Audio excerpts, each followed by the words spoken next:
Chapter 61, Wheel of Destiny. 3 weeks ago, after Ash left Ironhold City, the world kept turning, unaware of the tremors that had quietly begun to ripple through the fabric of fate itself. Somewhere far removed from reality, tucked between the folds of space, a hidden dimension bathed in soft azure light drifted in timeless stillness. On the edge of a tranquil hill, where the clouds filtered the sunlight into a dreamy haze, an old man sat with a fishing rod in hand. The pond below shimmered gently with the occasional ripple, as if the world itself breathed slow and steady around him. Behind him stood a young girl, barely 14. Her arms were crossed, her brows furrowed. She stared at the old man's unmoving back, frustration lacing her voice. "Hey, old man, someone's been using your name. Why aren't you doing anything about it?" The question floated in the air for a moment before he responded, his voice low and composed. "Why do you ask?" "Because," she said, the curiosity in her tone giving away her youth. "You always told me you'd crush anyone who dared to misuse your name. So why now? Are you just letting it slide?" She had grown up beside him, listening to his tales of ancient battles and quiet sacrifices. He had saved the world countless times, or so he claimed, and his power was so vast it made her dizzy to even try to imagine it. He never chased after fame or reward. All he had ever wanted was peace. And yet now, someone had stepped into the world bearing his title, and he was doing nothing. The old man's eyes remained closed. "Because I don't know who it was." The words hit her like a slap. "You what?" Her voice cracked. For a moment, the stillness felt heavy. She couldn't believe it. The man who had raised her, the one said to possess the highest mastery of fate, was powerless to identify an imposter? That couldn't be right. She knew who he was, what he was, the seer of fate, the one who read the world like a book, who had seen its birth and its possible ends. He wasn't just someone. He was the one who knew, and yet now he didn't. "You're lying," she said quietly, almost to herself. But he only smiled faintly. She remembered how the books he gave her weren't in any library on Ecumia, how he spoke of events that hadn't happened yet, how, with a glance, he could pull threads of destiny like they were strings on a loom. So how could someone use his name and vanish? He opened his eyes then, slowly. They weren't eyes anymore, at least not in the human sense. What stared ahead was a golden wheel, slowly spinning where his pupils should have been. It glowed faintly, as if time itself bent around them. He looked up at the sky. His gaze cut through the clouds and pierced something far beyond the horizon. He watched as invisible threads unraveled and reformed above the clouds, delicate strings of fate twisting and turning, replacing the old with the new. Far above, the wheels of destiny spun without pause. Who would have thought I'd live to see a day like this? The fates were shifting. Destiny was being rewritten, unraveled and rewoven by unknown hands. There is hope now, even if it's slim. He had never seen anything like this before. Not in all the years he'd watched the world turn. "I tried to find them," he continued. "But something, or someone blocked my vision. It wasn't just a veil. It was like the world itself refused to reveal their presence." He shook his head gently, lost in thoughts only he could understand. "If I had been a little faster, perhaps I would have seen their face. But I wasn't." Amelia, the girl, bit her lip. Her heart pounded with unease. "But I thought no one could hide from you. Isn't that what you always said?" He fell silent, eyes still locked on the sky, as if searching for answers he knew wouldn't come. The old man exhaled slowly, eyes returning to her. "Because the world doesn't know my real name." She blinked. "What?" He smiled again, more to himself. "I can find anyone whose name and face I know, but finding someone unknown without name or face would be hard. And unless someone speaks my name, I can't track them. But I found out late. Someone used my alias, not my name, and by the time the rumors reached me, I couldn't see who it was. My vision was blocked, not by fate itself but something else. Something unknown." He looked away. Maybe that's what fate wanted. Maybe I wasn't meant to know. Not yet. He'd missed his chance. But it wasn't a complete loss. But I did manage to learn two things, he said at last. One, this person is responsible for the shift in fate. They're changing destinies, altering lives in ways they might not even understand. Even smallest actions and subtle gestures made by them may seem ordinary, but the consequences are rippling across the world. Amelia's eyes widened. Isn't that a good thing? You said fate was twisted and dark. Isn't change what the world needs? The old man didn't reply right away. In his mind, thoughts echoed like the tolling of a distant bell. Not all changes are good, he thought. That person treats fate like a game. Their sorrow could destroy everything. Their kindness could save it. It all depends on the path they choose. Hey! Amelia interrupted his thoughts. You said you found out two things. What's the second? He looked toward her with a soft smile. I saw the place where the thread converged, the epicenter of the shift. She leaned in. Where? Starlight Academy. Someone there is responsible for the change. Amelia's eyes lit up like stars. That name, Starlight Academy, was one she had only dreamed of. A place where talent and fate collided. A place she had always wanted to go. So, the old man said with a soft chuckle, I've decided to send you there. I know you've always wanted to attend. I never planned to let you go, but stopping you now would be selfish. Go enjoy the life you've always dreamed of. And while you're there, try to find that person. Yes. Thank you, old man, she shouted, jumping with joy. I promise I'll find them.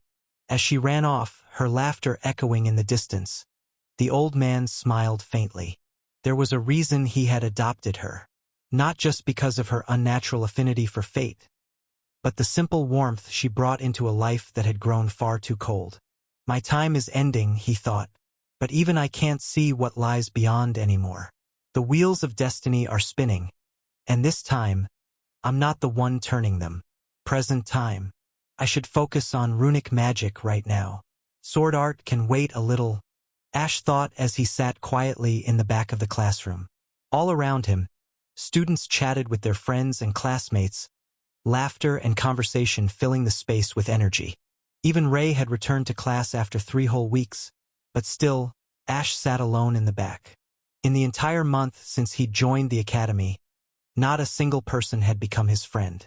No one ever tried to talk to him, and since he wasn't particularly good at conversations either, he never made the effort to approach anyone himself. And yet, the class always talked about him. Because no matter how obscure the question the teacher asked, no matter how deep within the book the answer hid, Ash always answered it. His memory never failed him. In sparring class, too, he was improving rapidly. But no one ever noticed the effort he put in to grow that quickly. They only saw the results. Even now, he was wearing his training suit, silently channeling mana into it as he went about his day, moving like normal while bearing the constant burden of 100 kilograms pressing down on him. The suit was so thin it disappeared beneath his uniform, completely invisible unless someone knew exactly what to look for. He trained relentlessly. Every moment he wasn't sleeping or bathing, he was building strength in silence. Even during sparring sessions, he wore the suit, which helped him mask his true capabilities. No one suspected the extent of his power, only seeing what he allowed them to see. And yet, the thing people whispered about the most was the change in his appearance. His classic side-parted silvery white hair framed a face that had grown sharper, more defined. His once malnourished body had transformed into a lean, athletic frame, fit, composed, and silently disciplined. His cold gaze and expressionless face, paired with the quiet precision in the way he moved, gave off an aura that was hard to ignore. No one ever said it out loud, but the shift in the girls' gazes spoke volumes. Once filled with contempt or mockery, now their eyes held awe, curiosity, even affection, soft and childish in its uncertainty. Right now, Ash was thinking about what to focus on next, his magic or his swordsmanship. After a moment of silent deliberation, he chose magic. I know a little about swords from my previous life, he reasoned, but even though I've learned 2 or 3 spells, I barely know anything about magic itself. And what I want isn't ordinary magic. I want to create my own branch of magic. But before I can do that, I need knowledge. A lot of it. I need to understand how magic truly works, especially the underrated runic magic. He knew he couldn't talk to any of the instructors and ask for advice. They'd laugh at him, dismiss it as childish fantasy. After all, who would believe a 12-year-old, barely a beginner, could create his own branch of magic? I'll need to skip some classes and focus on reading everything I can find on runic magic and the other branches of magic in the library. That was one thing the academy did right. Any student could access any book in the library, no matter how advanced the spell, how rare the art, or how complex the theory. Nothing was restricted. If you had the curiosity and the determination, you could learn it. It was a rule established to ensure that no hunger for knowledge was ever suppressed. Once I understand enough, maybe then I can... His thoughts were cut short as the classroom door opened. Elva stepped in, graceful as always, drawing the attention of every student. But this time she wasn't alone. Behind her walked a girl who looked to be around their age, perhaps a bit older. She followed Elva with light steps, her eyes flicking around the room, filled with a curious spark. There was a hint of mischief in her gaze as she examined each face, as if trying to find something or someone in particular. Chapter 62. Amelia Vainar. Elva stepped into the classroom with her usual grace, the kind that seemed to quiet any room she entered. Several students straightened up in their seats, eyes automatically drawn to her. But this time she wasn't alone. Trailing behind her was a girl Ash had never seen before. She looked around their age, maybe a little older, with soft black hair that framed her pale face, and striking blue eyes that, much to his surprise, matched his own. There was a lightness to her steps, a subtle energy in the way she moved, like she was holding back a laugh or dancing to a rhythm only she could hear. Her gaze flicked around the room, bright and curious, pausing here and there like she was scanning for something, or someone. Who is she? Ash narrowed his eyes slightly. He tried to dig through his memory, but nothing came up. No, my thinking is flawed. There's no way the novel covered every single day in detail. I shouldn't rely too much on it. She was wearing the Starlight Academy uniform like everyone else, black with golden trim, but it somehow looked different on her. Maybe it was the way she carried herself. Confident but not arrogant, relaxed but focused. She walked up beside Elva and turned to face the class. Her voice, cheerful and clear, filled the room effortlessly. Hello, my name is Amelia Vainar. I'll be joining your class from today. I hope we can all be good friends. Ash stayed silent in his seat, watching her. He didn't like how his instincts were reacting. There was something about her that made him uneasy. After that brief introduction, Ash had done his best to avoid her, but her presence lingered in his mind. It wasn't just the strange timing of her arrival, 1 month after the start of the term, or the fact that she had been placed in Class 1S, something usually reserved for students with either incredible talent or equally incredible backgrounds. That alone made her suspicious. No regular student gets into Class 1S this late. Her background must be strong enough to bend the Academy's rules. He thought back to the Saints, the 7 individuals whose influence shaped much of the continent. Could she be related to one of them? Or maybe someone even higher? But no matter how much he tried to piece it together, he couldn't recall anyone with such a background. More than that, it was the impression she had left on him. He didn't know why, but she reminded him of someone. She feels like a younger version of Vice Principal Elva. A chill passed through him. Don't tell me. Is she her daughter? Just as that thought settled, a voice slipped through his thoughts, light, almost playful, but unervingly precise. Whatever you're thinking, you should discard it right away. Ash nearly jumped back. He hadn't even noticed her approach. She was standing right in front of him, eyes playful, as if she knew exactly what he had been thinking. What the hell? Is she following me? Maintaining his composure, he answered flatly. I wasn't thinking anything, and you should stop following me. All classes are over now. But you didn't answer me, she replied, tilting her head. So what else could I do? Ash clenched his jaw. If he could show emotions on his face, he'd be grinding his teeth right now. She had asked him something earlier, something that had completely caught him off guard. He hadn't been able to shake it off since. I already said I'm not. A few hours earlier, after Elva's class had ended, Amelia had sprung to life, chatting with nearly every student in the room like an unstoppable chatterbox. One by one, she made her rounds. Then she finally stopped in front of Ash's desk, leaned in just a bit too close, and asked, "Are you my lost brother?" The question hit the class like an explosion. Silence, then, biffed. Grace spit out a mouthful of water straight onto Ethan's face, soaking him completely. He looked like he'd been hit by a wave.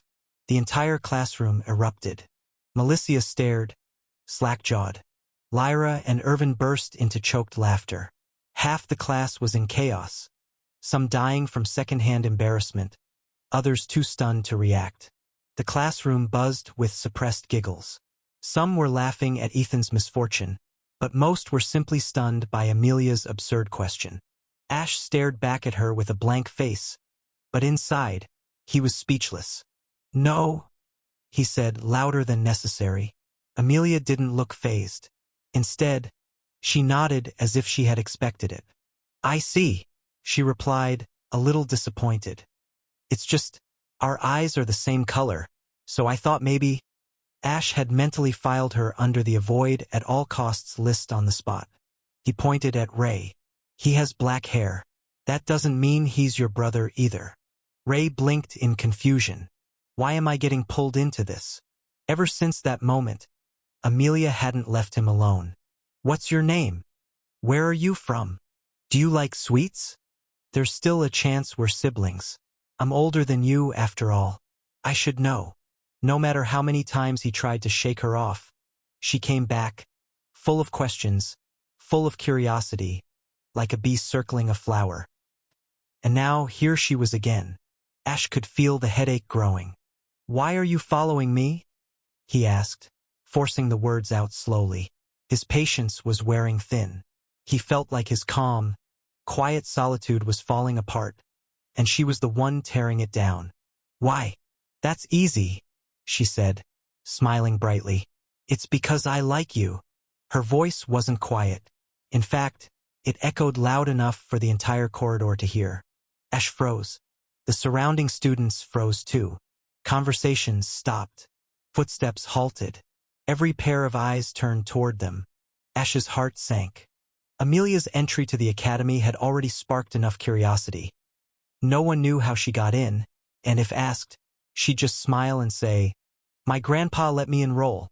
Never once did she explain who this grandpa was, though it was obvious he had enough authority to place her directly into the most elite class. Combine that mystery with her beauty, charm, and confidence, and she had quickly become one of the most talked about people in the academy. And now, on her very first day, she had just announced that she liked someone. Not just anyone, but Ash, the lowest-ranked student in the academy. He felt like the ground under his feet was falling apart. "What do you mean by that?" he asked, trying to keep his voice steady.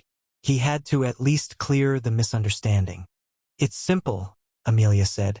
"I think you're interesting, Ashburn. That's all." Ash looked at her for a second, then let out a slow breath.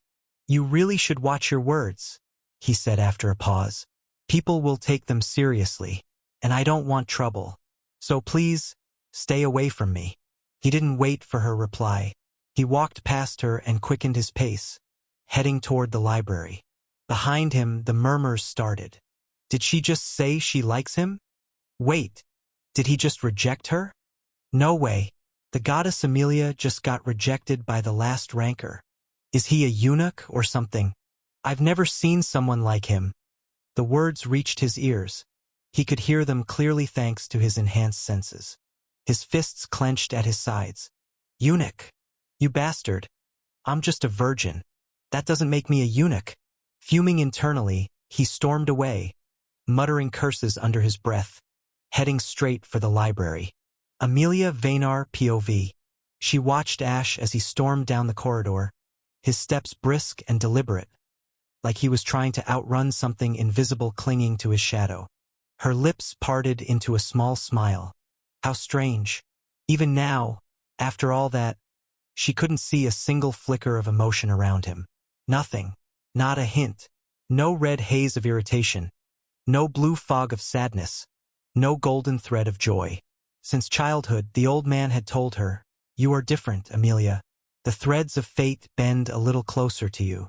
She bore an affinity for fate, an unnatural one. Something that would awaken in her later, when her body and spirit were strong enough to hold it. But that wasn't the only gift she carried.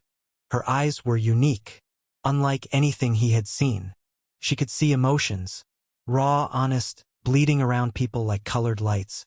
Bright joy, dull sorrow, prickling envy. Every emotion had a color, a weight, a shape. It was like watching souls dance in slow motion. A blessing, he called it. A curse, she sometimes felt, because she had always known who to trust and who to avoid. Kept her safe, let her survive long before she had a name or a home. But then she entered the academy and found him, Ashburn, a boy who stood in a crowd yet felt like a ghost. He gave off nothing. No color. No pulse. Just silence. His emotions didn't just hide, they didn't exist. Not to her sight, anyway. She'd stared and stared, but there was only a blank void where his feelings should have been. And that was the most exciting thing she'd ever seen. So she poked him, teased him, called him her brother in front of the class just to see if he'd break. Just to see if something would flicker. But still, nothing. And yet, instead of deterring her, it made her smile. Ashburn, you're the first puzzle I can't see through. Her lips curled as she turned away, heart beating a little faster. The academy really is a fun place. Alicia Moonglow POV. How frustrating. How utterly, helplessly frustrating. Alicia walked toward the library. Her steps quiet but her thoughts anything but calm. 3 weeks ago she had made a choice. A quiet one, something only she knew about. She wanted to confirm if Ashburn was really the same Ash she remembered from her past life. She hadn't expected much. Just a conversation. A moment. Anything that might stir the past. But fate, as always, had a habit of spitting in her face. The very next day he vanished. He stopped coming to class, disappeared like a ghost, and when he finally returned, something about him had changed. His body had sharpened. His once frail frame had grown steadier. Shoulders squared, posture more grounded, movements more precise. Muscles now sat where there had only been skin and bones before. Caught the attention of the class, of course, but no one said anything out loud. After all, this was a world where potions could shape flesh like clay, and elixirs could rewrite the body. Still, no one knew how he got his hands on something like that. And ever since then, he's become attractive. Her face burned slightly as the thought settled in her chest. She shook her head. No, what the hell am I thinking? I shouldn't be thinking like that. Why does my heart feel like this? There was no answer. Just silence that grew louder the longer she walked. And then, without warning, the silence shattered. That bastard! The words tasted bitter in her mouth. She almost never cursed, not even in her mind. It wasn't her nature to let anger take root in her heart. It genuinely wasn't. Her nature had always leaned toward calm. Gentle words, measured thoughts. And maybe it wasn't just anger. Even now, she remembered the look in his eyes. Cold, distant, and yet so hollow it made her heart ache. He didn't hate her. That would have been easier to deal with. No. It felt like he was trying to erase her existence from his life entirely. And that made her furious, because she had done nothing wrong. But lately, he had been testing every inch of her patience. Every time she got near, he would literally run away. Not with urgency, not with panic, but with this cold, infuriating distance that made her blood boil.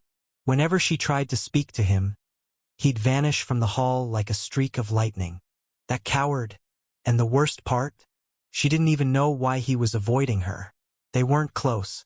They didn't share any meaningful past in this life. At least not that he should know. So why was he running? It makes no sense. And it only makes me more suspicious. Even in the library, when he thought he had shaken her off. when he slipped between bookshelves and vanished like fog, she hadn't followed. Not because she gave up, but because she didn't want to cause a scene. She didn't want to get banned for raising her voice or demanding answers in a place meant for silence. But enough was enough. Did he really think he could keep running forever? That I'd just give up? This time, she wasn't going to let him go. You can't avoid me forever, Ashburn. I don't know who you are anymore, but I will find out. And with a quiet breath, she walked toward the library, no longer hesitating. Chapter 63, Fragment of Past. Ash exhaled quietly as he finally got away from Amelia. That was scary. She was like a stalker straight out of a thriller. And somehow I've ended up on her radar. I seriously need to be more careful in the future. He thought as he moved towards the library. The sound of his footsteps echoed in the empty hallways like a rhythmic beats of drum. It's been a month. The demons should be attacking the academy soon. The thought slipped in like a cold wind brushing against his spine. But before it could settle, he stopped suddenly. Damn. He turned around to run or move away from the place, but before he could move, a voice, cold enough to slice through steel, cut through the silence like a blade. If you move an inch, I'll kill you. Alicia's tone left no room for doubt. She stood at the end of the hallway, arms folded tightly across her chest, the academy uniform fitting her like it was tailored for confrontation. Black fabric sharp against the gold trim that caught the sun pouring through the corridor windows. Ash froze in place. I was so focused on Amelia that I didn't even sense her. Damn it. He inhaled slowly, steadying the turmoil rising in his chest, and turned back around with careful precision. She was closer than he expected, far too close. His heart thudded. Neither of them spoke. They stood there, saying nothing, just staring into each other's eyes. Like the world had gone still, holding its breath. Her gaze wasn't just on him. It was deeper, like she was seeing straight through him, into the thoughts he hadn't said out loud. Ash could feel his mind begin to race, but he kept his expression still, his posture controlled. Alicia POV. If you move an inch, I'll kill you, Alicia said to Ash after seeing him trying to run away like he always did. I guess I have to use it. It is worth it, Alicia thought as she moved towards Ash while opening her status window. Status. Status. Name Alicia Moonglow. Race human. Age 12. Class Blade Dancer. Rank Apprendice. E rank 10%. Affinity Water Moon. Attributes. Strength 124. Agility 140. Vitality 90. Intelligence 79. Stamina 101. Charm 67. Mana 110. Traits. Blessing of Moon, mythical rank. Fragment of Past, unknown. One-time use.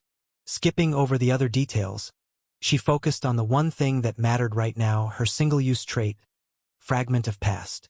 With a steady breath, she opened its description. Trait name, Fragment of Past. Rank, unknown, one-time use. Description, a mysterious privilege granted to the rare soul who has crossed the threshold of death and returned, reborn into the present from a life now lost. This trait awakens only once, offering a singular gift untouched by combat or conventional power. This effect is unpredictable, its purpose veiled. A trace of the past lingers within, waiting for the moment it must be used. Ever since her awakening, none of her traits had responded, not even once. No matter how hard she tried, they remained dormant, silent. But everything changed after the affinity test. When word spread that she carried the moon's blessing, the Academy's attitude toward her shifted, and with it came unexpected opportunities. Vice Principal Elva had handed her a small moonstone, nothing more than a crystal shard, glowing faintly under the light. Yet, the moment her fingers brushed its surface, something within her stirred. The blessing responded, blooming open like a flower kissed by moonlight. Only later did she realize that wasn't the only change she experienced. For the first time, she could sense her second trait. At first, I was stunned. I didn't expect to be granted such a privilege. The thought lingered as she made her way toward Ash, her steps quiet, her heart steady. But what surprised me more was the potential it held. The chance to gain an ability. She had spent days thinking it through, weighing every possible outcome. What would help her in the future? But because of the presence of Ash, her priority shifted, and she thought, what would help her see through his mask of indifference? In the end, the answer had been clear. Use fragment of past. She had whispered in her thoughts, and grant me the power to read minds. And as she arrived in front of Ash, her trait shimmered once, and vanished from her status window. In its place, a new skill appeared. Mind Reader. Curiosity stirred within her chest. She opened the description. Skill Mind Reader. Description. Basic ability. Allows you to read the mind of anyone lower rank than you. Limitations. You cannot read the minds of individuals higher rank than yourself. If the skill is blocked, e.g., by magic or mental defenses, you can't read their thoughts. Note: even when blocked, you can still discern whether the person is telling the truth or lying. The effects are powerful. Now let's see inside your mind. Ashburn. She stared straight into his eyes, willing the skill to activate. Skill Mind Reader blocked. Fallback effect activating. You can now discern truth from lies. Her heart skipped a beat. Blocked? Is he a higher rank than me? No, that couldn't be it. If he were, the fallback wouldn't have triggered. That meant only one thing: he had absurdly high mental resistance. But that shouldn't be possible. What she didn't know was that the rune of knowledge hidden in Ash's soul made mind reading impossible. Still, Alicia didn't flinch. All right, I'll just have to ask the right questions then. Why are you avoiding me? She asked, but each word carried weight, her blood-red eyes looking for answer. Ash met her gaze and replied, I don't know what you mean. The skill responded instantly. False. Her jaw tightened. You little... She hissed, but caught herself mid-snap. She closed her eyes and exhaled, steadying her breath. Calm down. Calm down. It's not like me to get mad. She drew in a deeper breath. Who? Do you think I'm blind? She asked, her voice sharper now. Every time I come near you, you run away like you've seen a ghost. The words echoed off the stone walls of the deserted corridor, hanging between them like smoke. Why is that? Ash didn't answer. He just stood there, staring at her. But Alicia was very frustrated right now, so she snapped. What the hell are you staring at? Answer me, she shouted, voice full of frustrated heat. It's because of Ray, he said finally, the words abrupt, almost blurted. I didn't want to get involved with someone he liked. I was scared it'd drag me into something I didn't want. False. The lie cut the air like a blade. I see, she muttered, her voice colder than before. So you avoided me because you didn't want to become enemies with Ray? Yup. False. That one hit harder. His voice was flat, almost mechanical, like someone who had practiced the lie 100 times. Her expression darkened and her hands twitched. This lying bastard. Her fingers curled into fists at her side. She was trying to control herself from beating him up, but it was in vain. Then her hand moved. Slap! The sound cracked through the hall like thunder. Ash didn't react. Not at first. He stood there, stunned, hands slowly rising to touch the side of his face. His cheek burned, skin reddening under her strike. He looked like someone who'd just been yanked out of a dream and hadn't decided whether to wake up or not. The silence after was louder than the slap itself. Alicia shook out her wrist and let out a slow, quiet breath. Her voice came soft, but with the weight of glass splintering under pressure. That felt good. She turned and said, "Follow me." And just like that, she started walking, leaving him standing there with nothing but the sting of her hand and the truth he refused to speak. Ash blinked, then blinked again. She just slapped me. And now she's walking away like nothing happened. Gods, it's so like her. There was a dull sting on his cheek, but his chest ached more. It's been a while since I felt something like this. Pain that wasn't from a wound. Just raw, emotional. Feels Nostalgic. Like I'm human again. Still caught in the aftershock, he trailed behind her without thinking. Like a kicked puppy who didn't know where else to go. They passed a few students in the hallway. Some looked up, curious, but no one said anything. Eventually, they arrived at a secluded cafe nestled behind the academy's garden walls. It was nearly empty, sun filtering through trellised vines above, casting long, dappled shadows across the stone floor. Alicia claimed a table in the farthest corner, one buried in shade. Her expression was unreadable, but the air around her buzzed with something electric. Ash followed. He slid into the seat across from her. Ash didn't dare speak first. And Alicia? She just stared at him with unreadable gaze. He was lying to me. But why? I need to ask something only Ash would know. That way, I can confirm. The silence between them wasn't awkward. It was heavy, thick with unspoken memories and tension so sharp it could cut. Something was coiled tight beneath the surface, waiting for the smallest spark to unravel it all. Then she dropped the question. So, how did you die?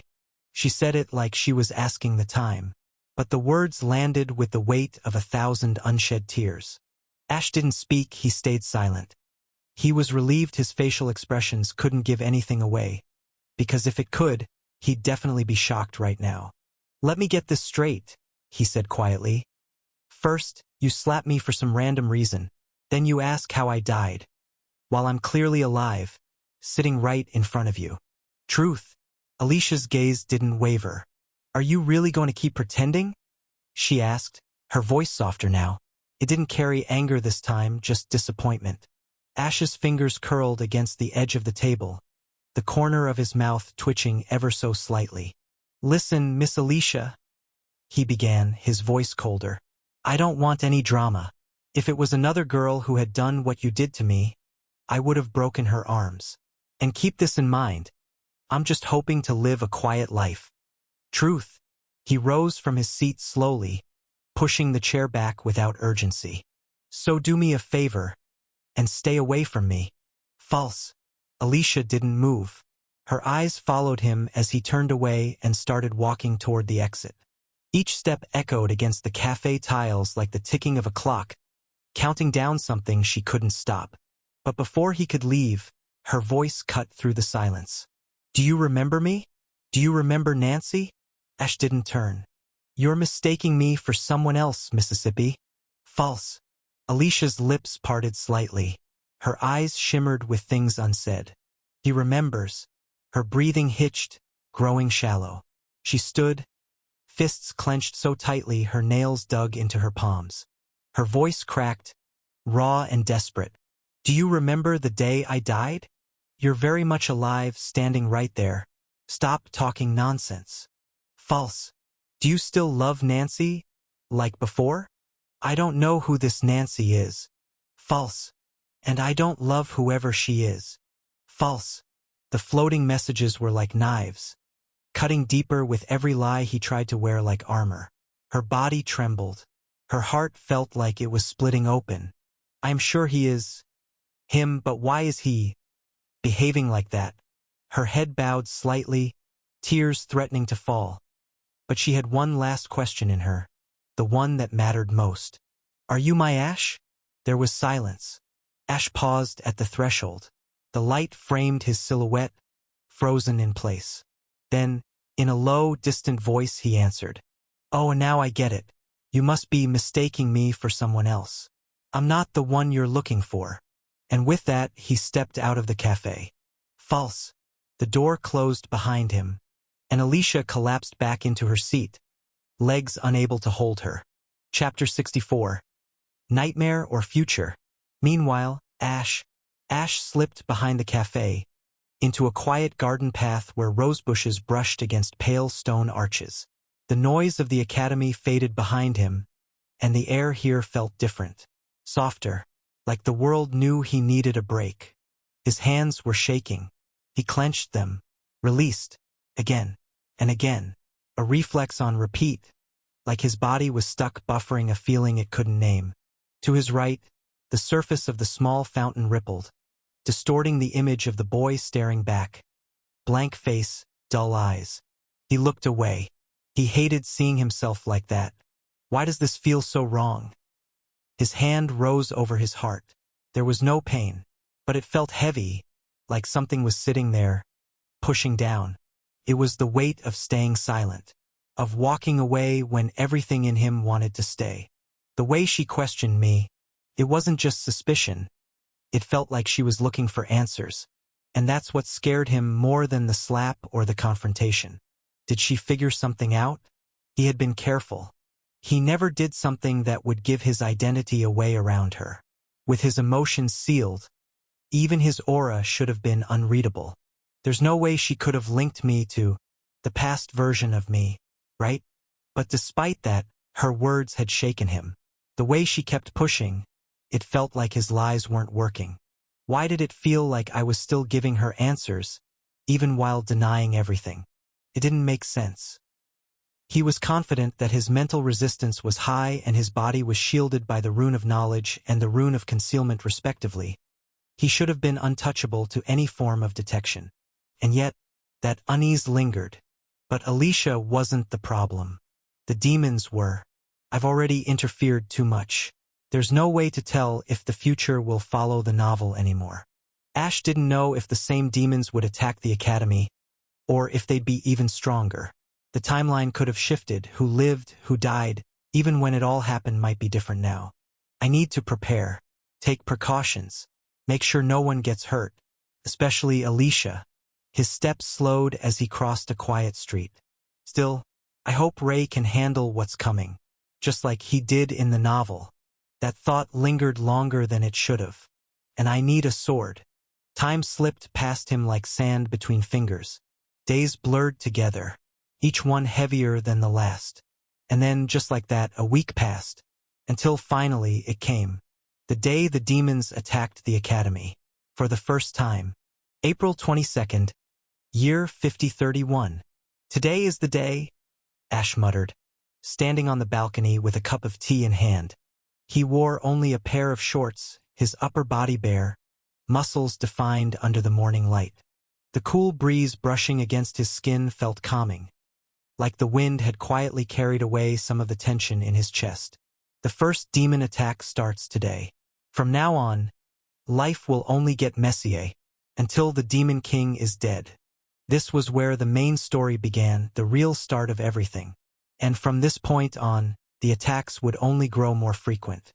There would be gaps, sure, but they wouldn't mean peace. Just moments to catch your breath. What bothered him most wasn't the incoming danger.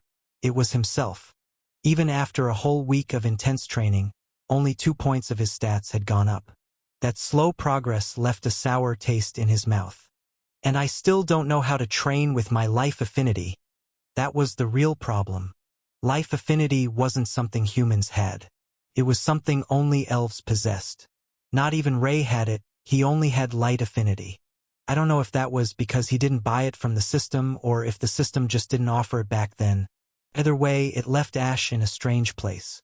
He had something no one else in the novel ever did, and no idea how to use it. And no matter how much I try to control it, it doesn't answer. It doesn't move. It just stays still, unlike lightning. It was frustrating. Looks like I need to visit elves in the future. But that's a future problem. Right now, I need to move. Today wasn't just about the demon attack. It was also the day the second-year seniors returned from their annual evaluation test. Starlight Academy had a 4-year course. The first year focused on the basics and small missions. The second and third years dealt with real-world training and advanced skills. In the fourth year, students formed teams of 4 to 5 members and operated outside the academy full-time, clearing dungeons, fighting on battlefields, all under the guidance of assigned mentors. The novel never said what exactly the second-year test was, but it must have been out in the open somewhere, because that's how the demon got in. It took the place of one of the students and entered the academy. Right now, the world didn't know demons had already started invading through portals. Only the top ranks and those working in secret knew the truth. And the demons weren't going for war yet. They were busy slipping into organizations, hiding in plain sight, waiting for the perfect moment to stab from the shadows. They also wanted chaos and fear, and what would be the best place to create chaos and cripple the future of humanity at the same time. The academy. Ash stared into his cup, then turned to head inside. Let's just hope nothing goes wrong. He looks so hot, Alicia muttered, peeking through the window like a total creeper. I begged him to work out in our past life, but he was so lazy. Now look at him. Muscles? Ups? Where did those come from? She sighed dramatically, resting her cheek against the glass. Over the past week, she'd replayed their conversation 100 times in her head, and finally reached one conclusion. He still loves me. He's just avoiding me for some mysterious, angsty reason, which I'm totally gonna find out eventually. Also, if only my skill worked on him, just imagining it gave her goosebumps and a full-blown shiver. That would be so much easier. Her eyes squinted, trying to lip-read what Ash was muttering on his balcony. Sadly, she was too far.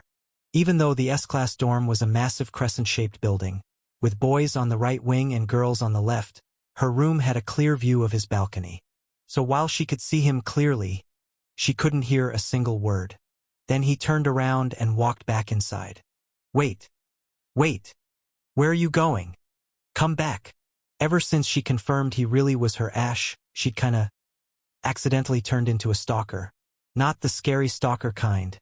Just the hopelessly, obsessively, totally in love kind. Although she had cried a lot, heartbroken that even after knowing the truth, he didn't approach her. She wasn't the type to fall apart over something like that. She had known him for a long time, and she trusted him. If he was staying away, there had to be a reason. Besides, when she asked if he still loved her, her skill did detect a lie when he said, no. So no matter how distant he acted, she knew he still loved her. But she hadn't approached him yet, though. Mostly because he never stopped training. After classes, he'd go straight to the library, or spend hours in the training room practicing spells, or just sit in silence, meditating like he was chasing something no one else could see. There was zero free time. Seriously, when am I supposed to squeeze myself into his schedule if you're out here training like it's the end of the world? No, this won't work, she muttered, slapping both her cheeks lightly. Alicia, it's time to level up your approach. She nodded to herself, all fired up. But other than her, there was another pair of red eyes watching Ash from the window, though the shadows of the curtain made it hard to tell who they belonged to. Meanwhile, at the same time, was that a nightmare? Amelia thought, her breath catching. So many scary monsters crawling out of that portal, and that strange, suffocating energy.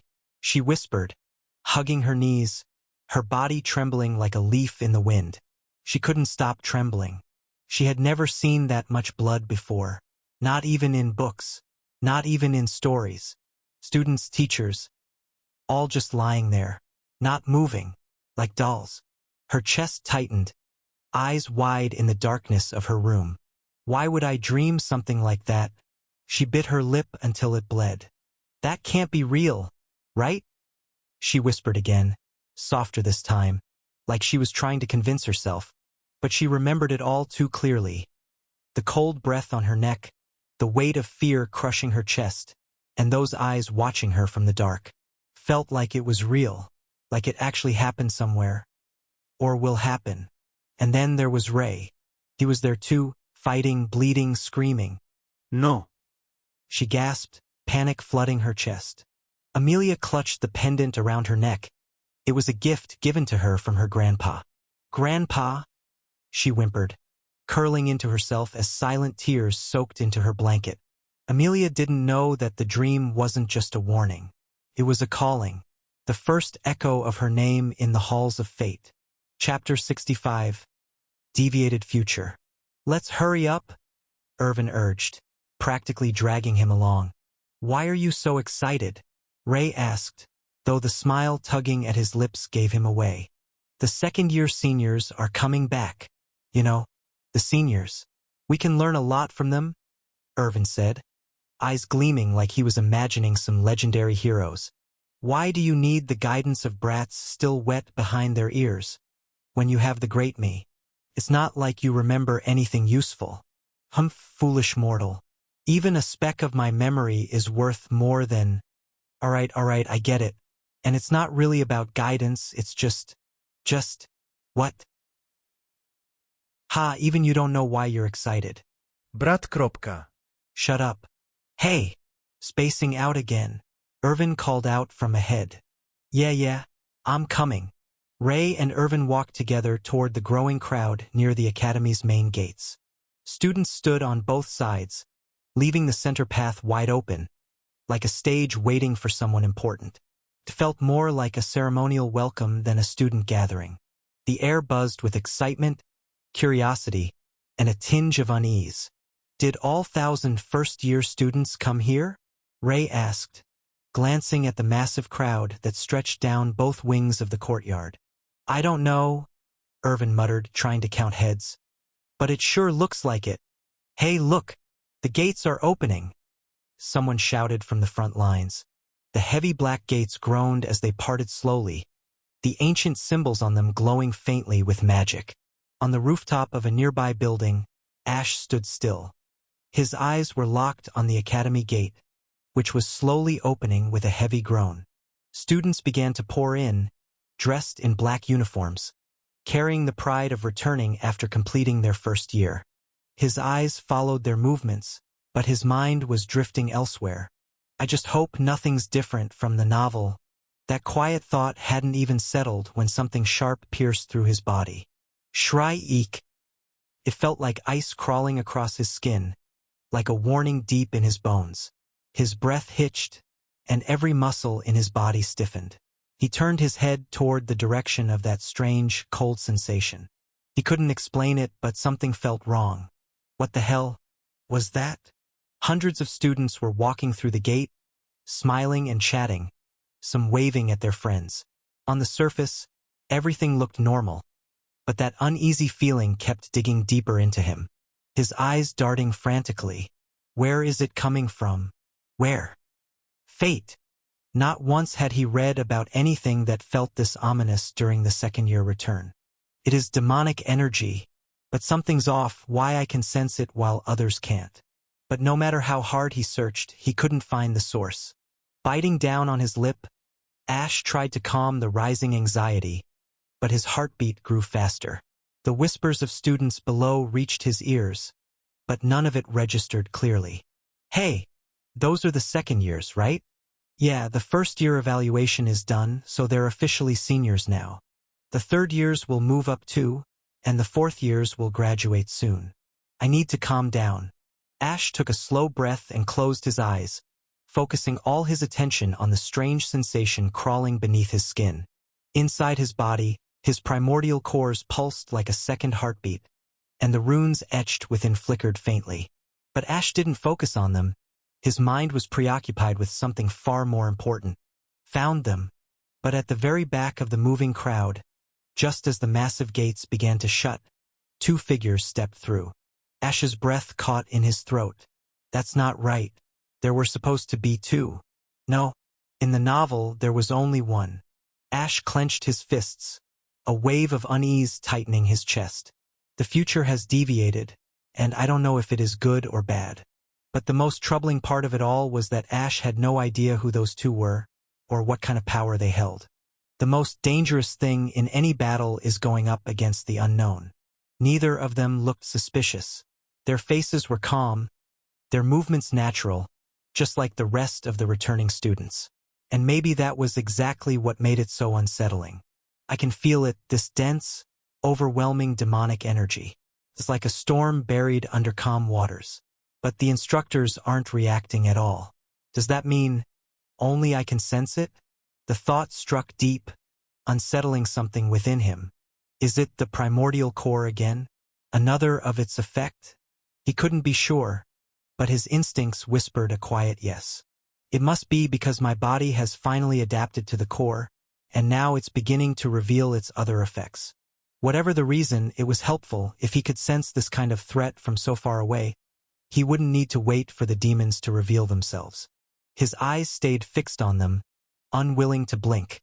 And then, without a word or sign, the two figures paused. Almost at the same time, they slowly turned their heads upward, as if sensing the weight of his stare. Right toward him. "Brother?"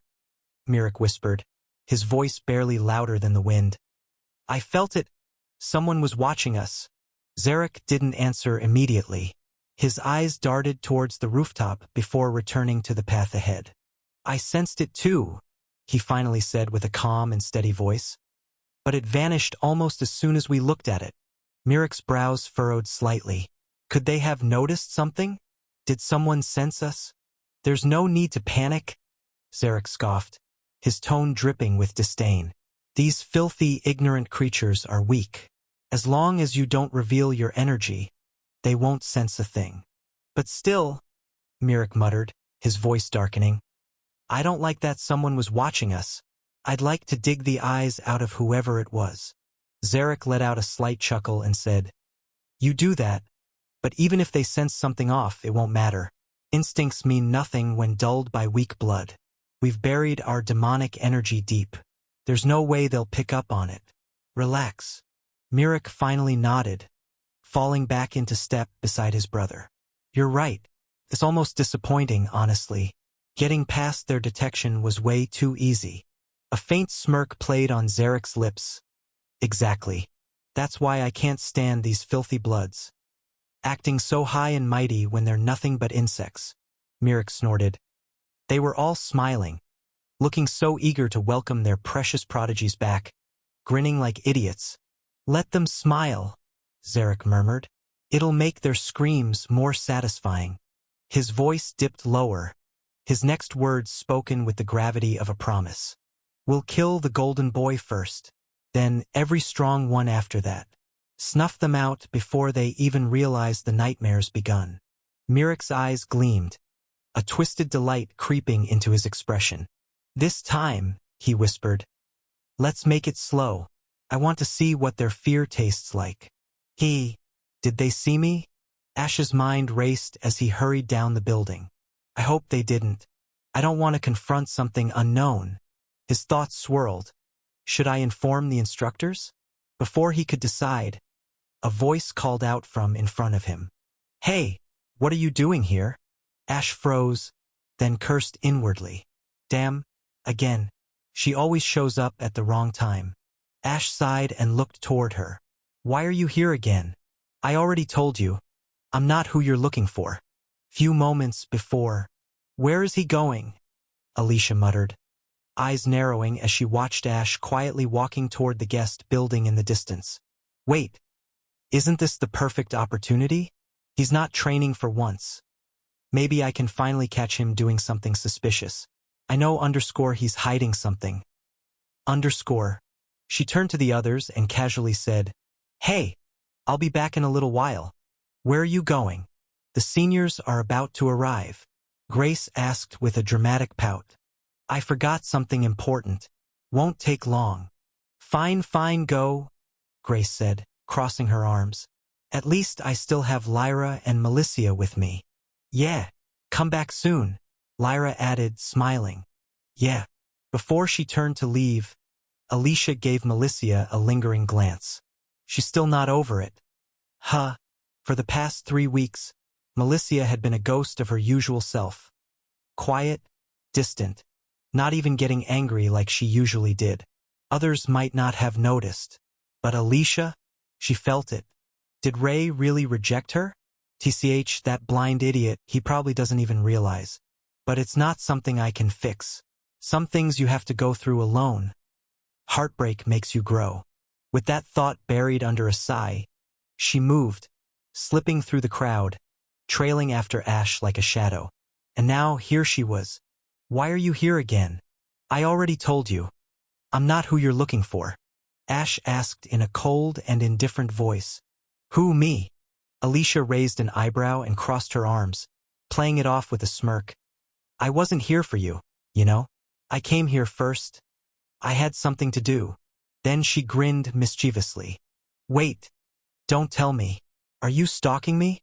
Ash clenched his fists and tried to walk past her, ignoring her like usual. She caught that and giggled. "Ah, see? It's fate. We've run into each other again." Why don't we? I'm busy, he said flatly. Truth. Alicia glanced at the floating window and pouted. Idiot. What are you busy with? She asked, tilting her head. It's none of your business, he muttered. Come on, just tell me. If you don't, I'm sticking with you. All day. What are you, a key? Hee, of course I'm a kid, she said without missing a beat, flashing him a cheeky grin. I already told you to stay away from me. Yeah, you did. And yet here I am. You really don't scare me, you know? She said with a scoff. I have to train, all right? Just leave me alone. Lie. A/N. Changing false to lie. That's a lie, she thought, side-eyeing the floating message window. He's not training. Then what's he really doing? Still, she kept her tone light. All you ever do is train.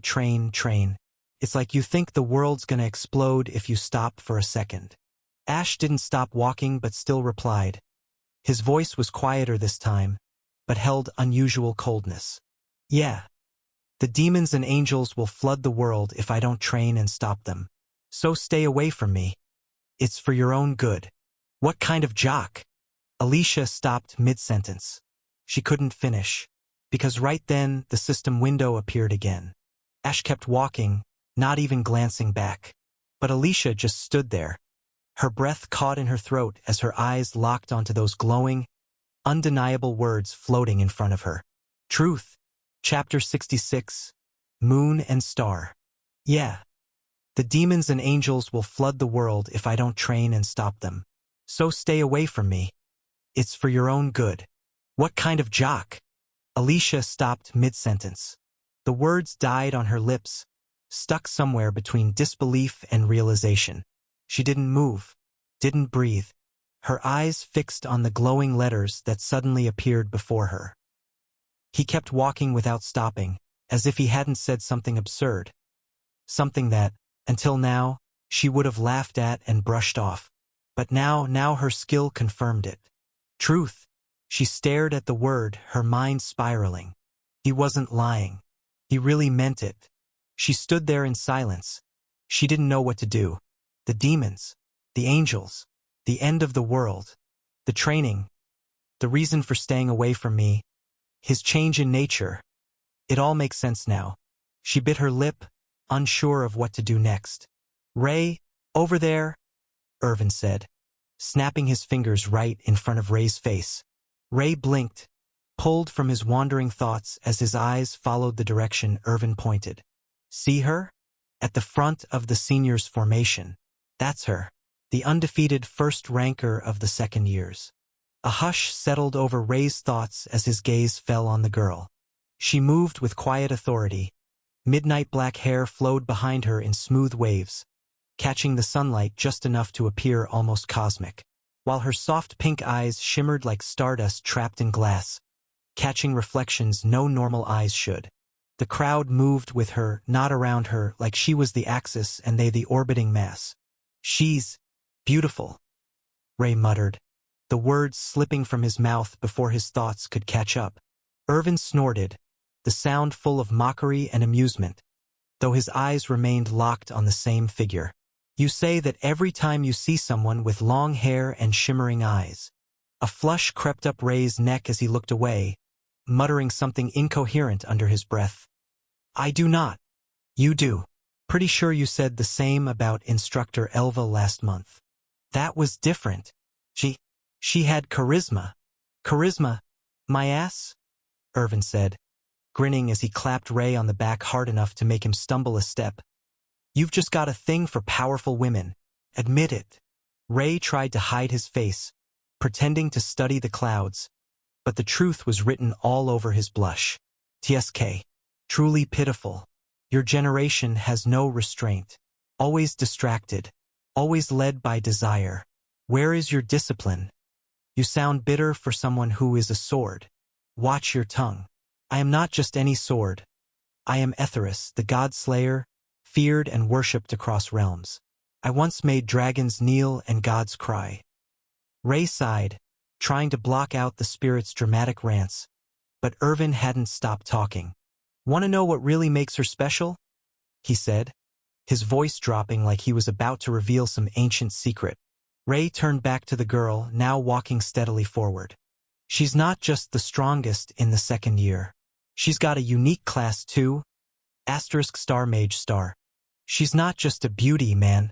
That's the strongest first and second year in the entire academy. Star mage, huh? What did you say?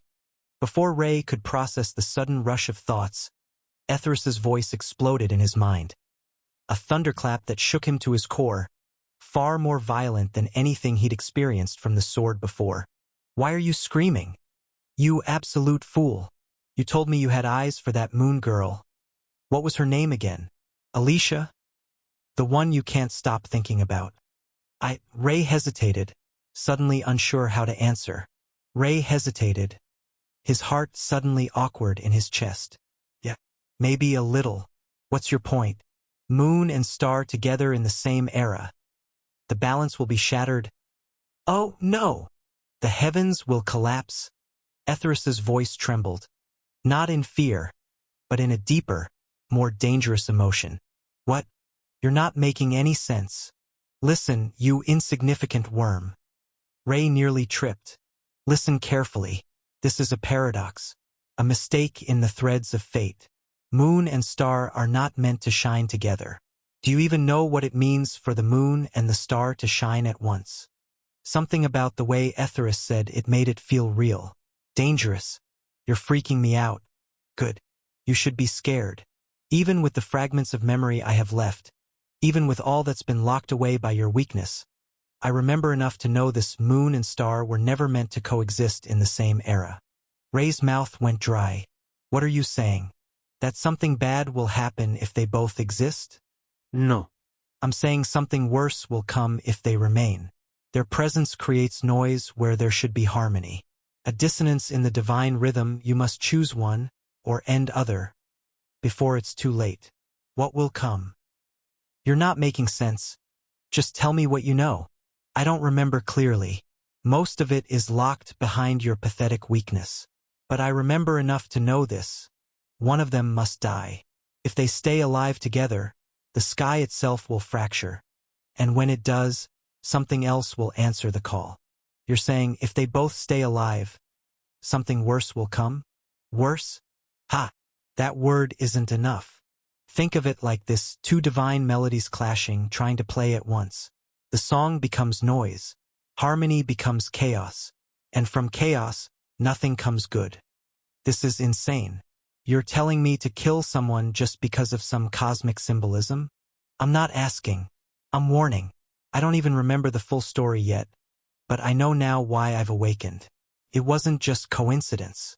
Fate, it pulled me out of my slumber, called for a weapon. And you, Ray, you're that weapon. You are the chosen one. Chosen? Irvin glanced at him, frowning. Hey, you good? Ray didn't answer. You may deny it now, but fate will make you choose. Ray clenched his fists, but his thoughts quickly faded, drowned by the growing tension in another corner of the academy. Ash, too, was moving fast, his heart heavy with uncertainty. In the novel, an elite demon Birank had entered the academy, but Ray was able to overcome it by using overclock. Ash bit down on his lower lip, his brows furrowed. He had dealt with that demon in the dungeon before without much trouble, so I thought this time would be easy too, but things were getting worse. Ash moved quickly, his footsteps echoing softly against the floor as he crossed the hallway. His heart wasn't pounding, but his head was loud, too loud. In the novel, the demons only came for Ray, because of his protagonist Halo. They wanted to cut the roots before the tree could grow. But now, I don't know anymore. I don't know how any of this will play out. His mind felt like it was splitting. He didn't know the strength of the enemy. He didn't even know who they were, and that uncertainty clawed at him. The principal must have left the academy, probably with the other 7 saints, all because of that bastard. So that means only Vice Principal Elva is here now, and she's the strongest one left. He tried not to think about it too much. Mythical ranked people weren't easy to find. Most were out fighting or managing dungeons across the continent. And demons weren't exactly being subtle anymore. From what I know, that demon used some space isolation device. Something that created a barrier, a separate space that cut Ray and the others off from the world. No one sensed anything until Ray destroyed the device, and only then did the instructors arrive and save everyone. Ash took a quick look in his space ring. I have prepared lots of stuff: smoke bomb, a teleportation scroll, 2 to 3 mana potion, 2 to 3 healing potions, and other stuff. I need to either fight or somehow get help. Should I tell Vice Principal Elva? But what would I even say? That I just know it's coming? He pressed a hand against his forehead, fingers dragging through his hair. I can't risk drawing attention. If I say something and she asks me how I know, then what? Say that I read it in a novel? She'll think I'm insane. And yet, doing nothing felt worse. I would feel terrible if I didn't try to prevent it. If someone died and I just watched it happen. The words came out soft, barely a whisper, but they felt heavy. There were only a few who worked in pairs on the demon's side. He muttered under his breath, words of novel creeping in like a cold draft. Please don't let it be them. Mirik and Xirik, the twin calamity. He felt his fingers twitch. If it's those two, we're screwed. Chapter 67. Calm before storm. Amelia POV. I don't like this.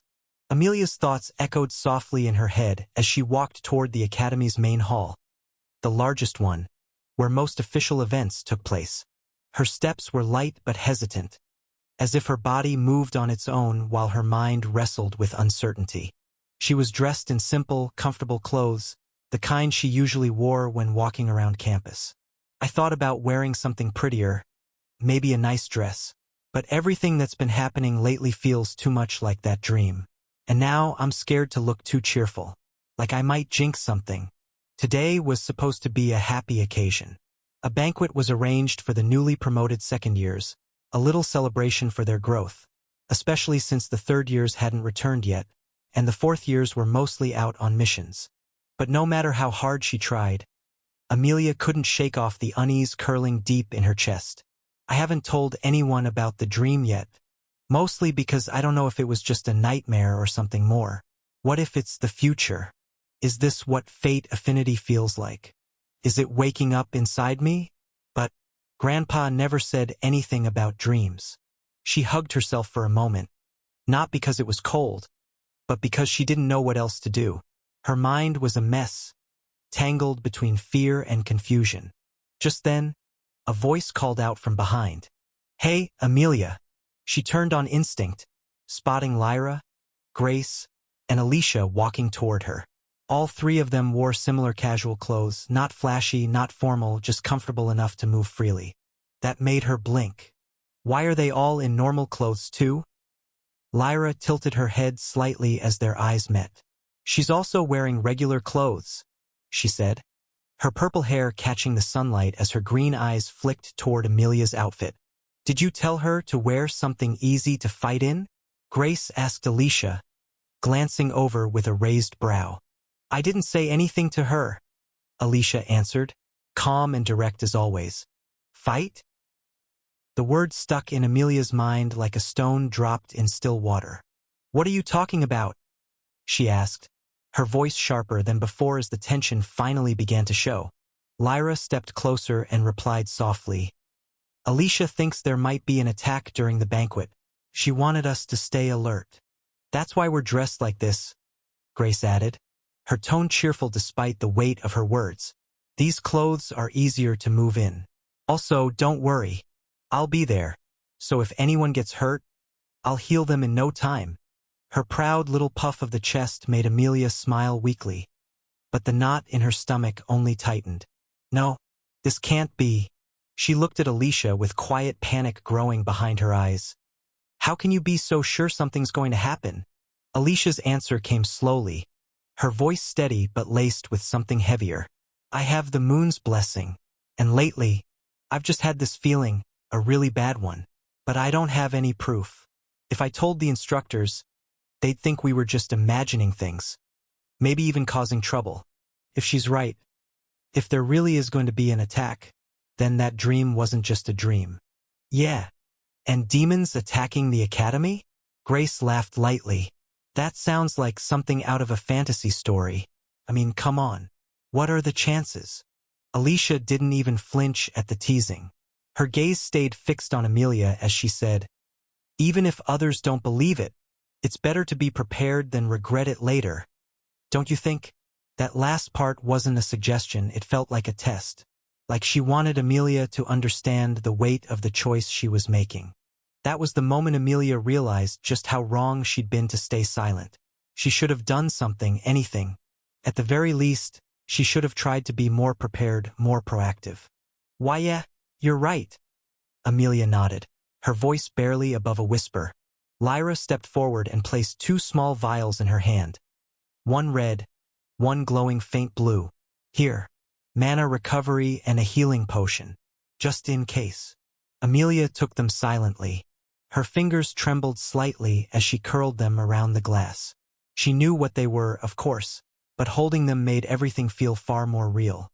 If what she says is true, and if my dream is actually turning into reality, then no instructor will be able to stop what's coming. Because, are they seriously using an advanced space isolation orb? Ash's pupils shrank slightly as his gaze fixed on the small black orb casually rolling between the fingers of one of the two. Those goddamn bastards. He recognized it immediately. Black, dull and small but deadly. The orb could create a closed space and forcibly expel anyone whose core rank exceeded the user's. Even powerful instructors, no matter how skilled, would find themselves unable to resist. If they activate that here, every instructor will be ejected from the hall. Only students will be left inside. A sick feeling twisted in his gut. His jaw clenched imperceptibly. The banquet hall was large and grand, bathed in a warm, golden light that poured down from crystal chandeliers floating mid-air. Tables lined the sides of the room, covered in silver platters stacked with roasted meats, colorful desserts, and sparkling glasses of drinks. A soft orchestral tune played in the background, casting a dreamy atmosphere, the kind meant to dull your instincts. And that's exactly what worried him. They're mocking us, aren't they? Not even trying to hide it. Walking around with that thing in plain sight, and no one's batting an eye. Students laughed. They clinked glasses. Some were busy trying to flirt, while others stuffed themselves with food. But none looked twice at the orb. His cold gaze didn't waver. He watched them without staring too hard, careful not to draw attention. He still remembered that sharp, instinctive moment back on the rooftop, when both of them had turned their heads toward him as if they knew. "I had a hunch, but watching their behavior now, there's no doubt left. It really is them, Mirik and Zarek. The twin calamity." No visible reaction crossed his face, but inside, he cursed the hell out of his luck. Why the hell do they have to be here? Of all places, of all timelines. And worse, this time they were pretending to be students, blending into the world he had barely begun to reshape. They were monsters, not in name but in truth.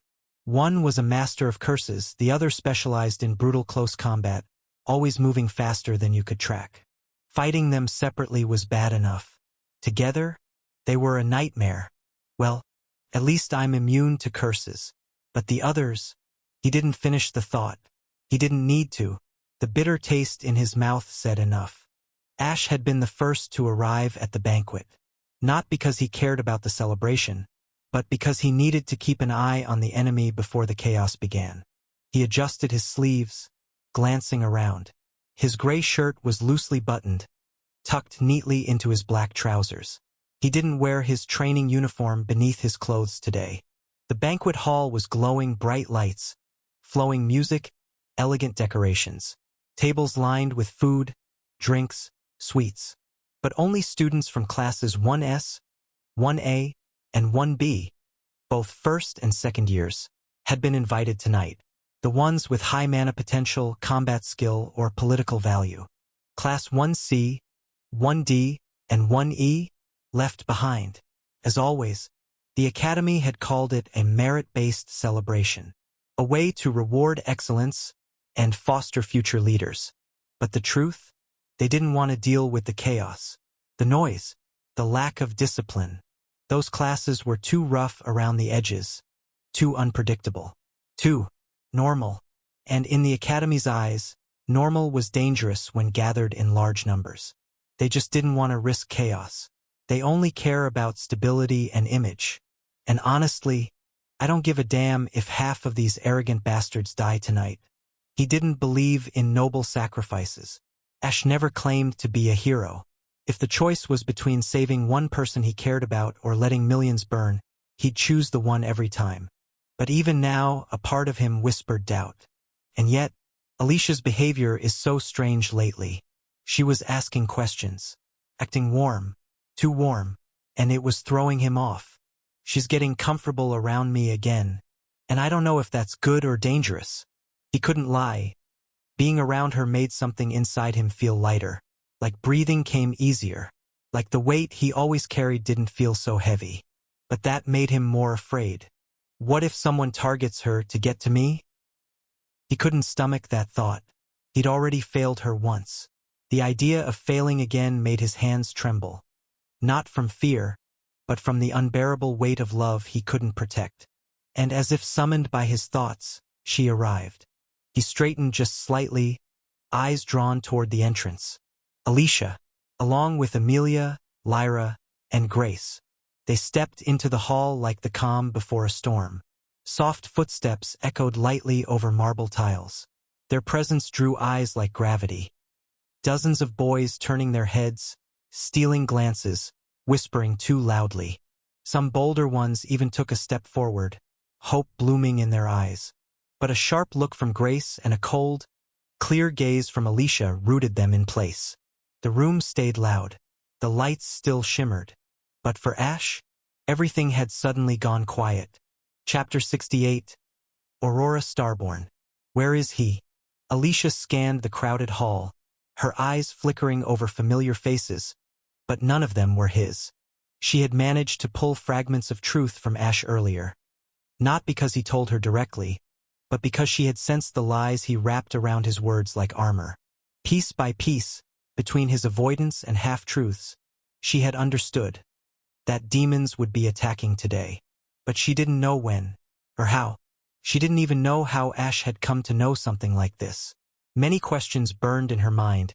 She wanted to confront him, to say she knew about the lies, about the half-truths he tried to bury beneath that calm face. But she had held herself back because, the moment he spoke of the world ending, something in her heart shifted. Because if it was Ash, then he'd never tell her anything. Not if it meant keeping her away from danger. Not after he'd already lost her once. That bastard is still an idiot. If only he had confronted me, we wouldn't need to play this stupid game of hide and seek. And if he thinks staying away from me makes me safe, then he's wrong. Has he forgotten who I am? If he really believes I'll just leave him alone, then he's dreaming. That's when her eyes landed on him. A boy with silvery white hair, leaning casually near one of the pillars, staring right at her. He wore a gray shirt, collar loose like he couldn't be bothered, and a stare that made the rest of the world look too loud. He will look much better if he smiles. I don't know if it's coincidence or not, but why does our hair look almost the same? That's when an indecent thought caught her off guard. Her cheeks flushed faintly as her mind wandered too far. No, stop. What are you even thinking? We're still kids. The world's about to end. I can't be thinking about things like that now. She shook her head lightly and turned back toward the others, trying to mask her expression. We should split up, she said, her tone brisk, slipping back into the role of a leader before anyone could ask questions. Look around. If you notice anything strange, tell me immediately. The others nodded, sensing her seriousness. Did Melissa pick up the call? Grace asked, her voice low. No. I don't know where she is, Alicia replied, trying not to let her disappointment show too much. Her fingers twitched restlessly at her side. Should we tell the boys about this? They might be able to help, Lyra suggested carefully, glancing between them. Alicia paused for a moment. That suggestion, it made sense, but her silence lingered. She wanted to go to Instructor Elva, to shout the warning loud enough that someone had to believe her. But something inside her stopped her. What if I ruin everything Ash is trying to do by interfering? What if he's planned something already? She had only told the people she could trust, the ones who would listen without questioning her sanity, because she couldn't afford doubts. Not tonight. As she turned the thought over, Amelia hesitantly raised her hand and spoke up, her voice small. That. I had a dream. About today. All eyes turned to her. Even the music in the background felt quieter for a second, like the moment was holding its breath. In my dream, Amelia continued, fidgeting with her sleeves.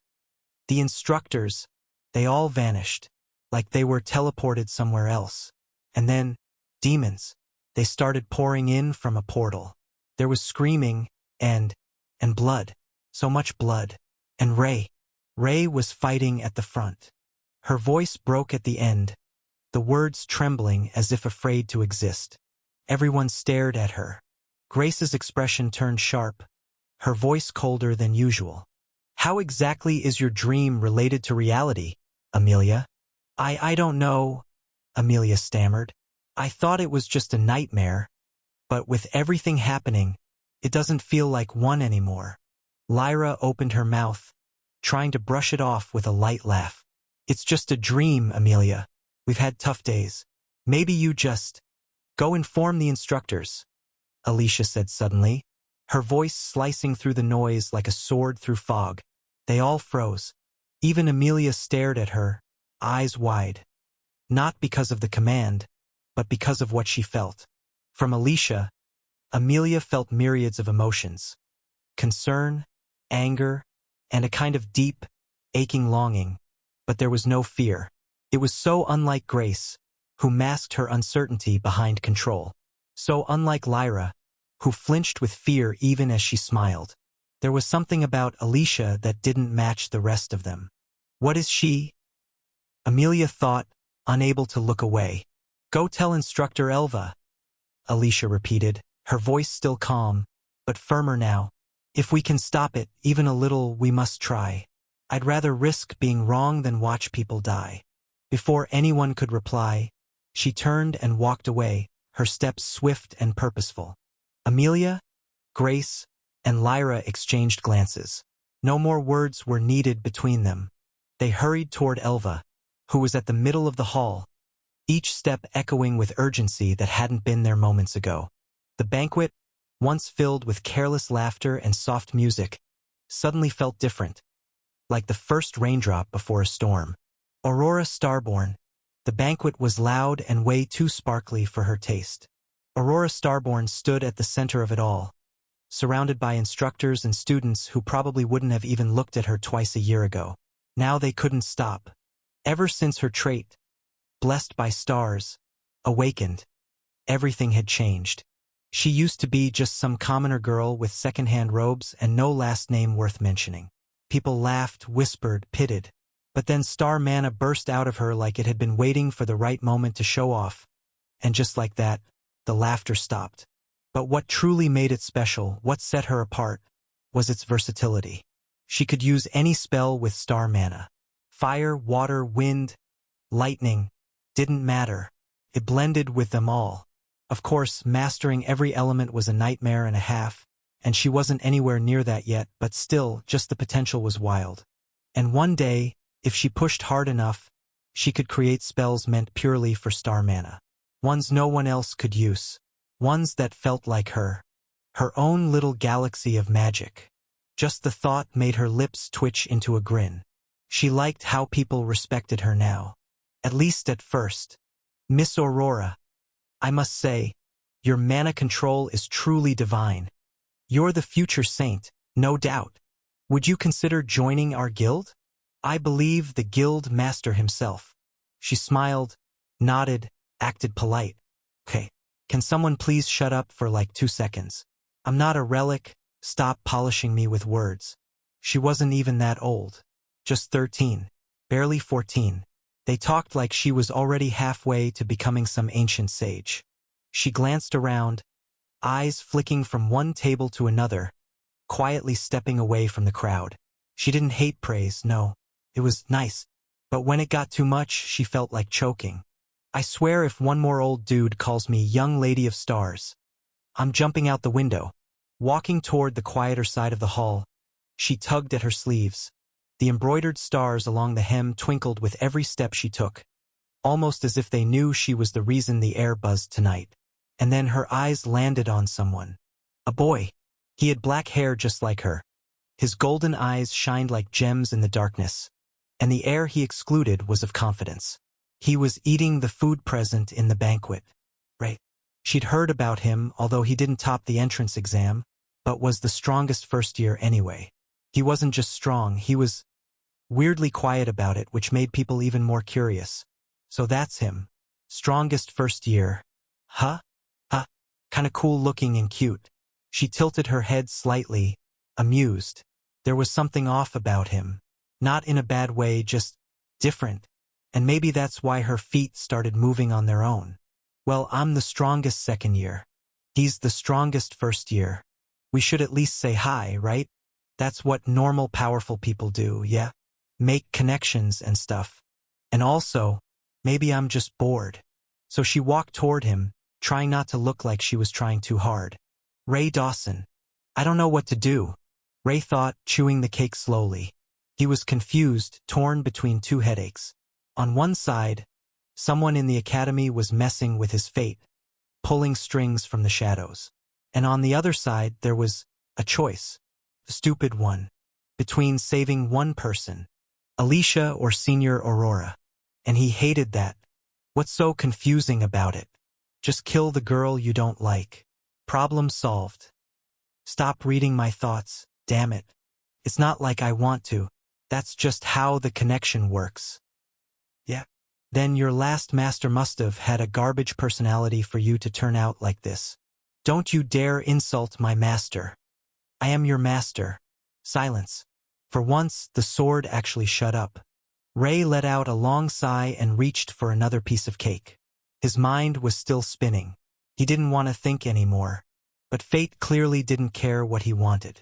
Because that's when he heard it. A soft, sweet voice from behind. Hello, Junior. Ray froze, his mouth was still stuffed with cake. He turned around slowly. And there she was. The source of his current stress. The one person he didn't want to see right now. Senior Aurora? Chapter 69. Which? Senior Aurora? Ray mumbled. Cheeks puffed like a squirrel caught in the act, still chewing on cake with an awkward expression. Gee. Aurora thought, lips curling into a small smile, though her expression stayed composed. And nice to meet you, Senior, Ray stammered, hastily swallowing the cake and scrambling to recover what little dignity he had left. Aurora's smile deepened, her tone teasing yet light. Looks like Junior is polite. Polite, my foot. Why are you calling a brat your age, Senior? You're the master of the great me. How can you bow to some star-blessed punk? Shut up. Ray gave an awkward laugh. Ha ha. And just like that, the two strongest students of their respective years stood face to face, exchanging small talk while somewhere else the tension was rising like waves. Demons are going to attack the students. All the teachers will be transferred somewhere else, Alicia said in a serious voice. Ash quietly listened to her, but inwardly. How the hell does she know this? What the hell is happening here? You must be shocked, right? How I know. But you know Amelia, right? She said she had a dream. Alicia told him about the dream. Listening to her words, Ash was dumbfounded. But still, his mind remained calm, even though his thoughts were a little chaotic. Dreams that show the future? Don't tell me, damn. There was only one person in the story who could see the future. That which, no, what was her real title? Right. It was Fate Witch, no. Fate Watcher. Wait. Don't tell me that Amelia is that unruly witch. But how can that be? The novel never revealed who the Whisperer truly was. But it did mention that witch. She was linked to the Whisperer in some cryptic way, appearing after the fall of the world of Ecumia at the hands of the angels. She came to become a party member of Ray, who was with his harem members. But what was scarier about her was that she could see the emotions of a person. Ash used to call her a witch because of her nasty personality. With her emotion-seeing ability, she caused many fights between the harem members. You could basically say she found joy in watching people fight. She was also the most hated character in the novel. Reader comments went from Queen Slay to, "Can she please trip and fall into a pit of plot holes? But why am I angry? Must be out of habit." Even Ash didn't like her. It makes sense now, seeing how she was pursuing me. And since she couldn't see my emotions, she must have decided to test my patience. Damn, I've come under her radar. It was a pity, but he couldn't do anything about it. Many things became clear to Ash now. Why she behaved that way, why she had such a personality, who she really was, and how she was able to enter the academy. It makes sense now. She mentioned her grandpa. That means the Whisperer is an old man, and he must have requested the principal to accept his granddaughter. How could the principal refuse the Whisperer's request, especially when it was so easy? If they could make him owe a favor, they'd benefit. But why did they decide to show up now? Ash was confused. That's when it hit him. I'm the reason. If he hadn't used the Whisperer's name, this situation wouldn't have happened. In the end, it was all his doing. Hey, do I look like an idiot? Stop thinking and say something, Alicia said with a sharp voice. Her usual kindness was nowhere to be seen. Coming out of his thoughts, he asked, "Why are you telling me this? You should tell the instructors. Let's stop this drama. I'm getting irritated," Alicia said in a low voice, but it held a hint of anger. "What do you think, Ashburn? That I wouldn't know who you are just because you decided to stay away from me and act differently? It was good that they were near the corner. If anyone else had heard that, it would have been a disaster." Wait. Ash was scared. Literally felt like the ground beneath his feet vanished. "Although I don't know why you're doing this, after today's event is over, you will tell me everything. Do you understand? What should I say now?" She just dropped 2 bombs at once. Right? She was always like this. Still, he tried. "I've already told you I'm not the one you're looking for. And as for the attack, do you really want me to beat you up like that night? And I'm much stronger now. It would be a great experience, right?" she asked with a smiling face. Even her eyes were curved. But to Ash, that face looked like a devil. Damn. Though usually gentle and kind, she wasn't always like that. Whenever she got angry, she would beat Ash up to relieve her anger. She called it therapy. He called it trauma. There was even a time when Ash brought the topic of breaking up because of it. That night, she beat him up all night long. Just thinking about it, a shiver ran down Ash's spine. He had nothing to say. He knew no matter what he did, if he tried to deny her words, his future would be pitch dark. So he changed the topic. "Did you say they will enter from a portal?" he asked.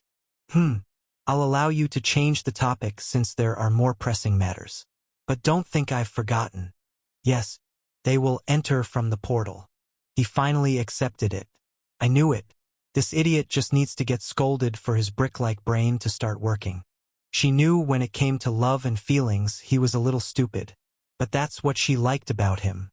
Isn't he like a child? Trying to hide things from his mother?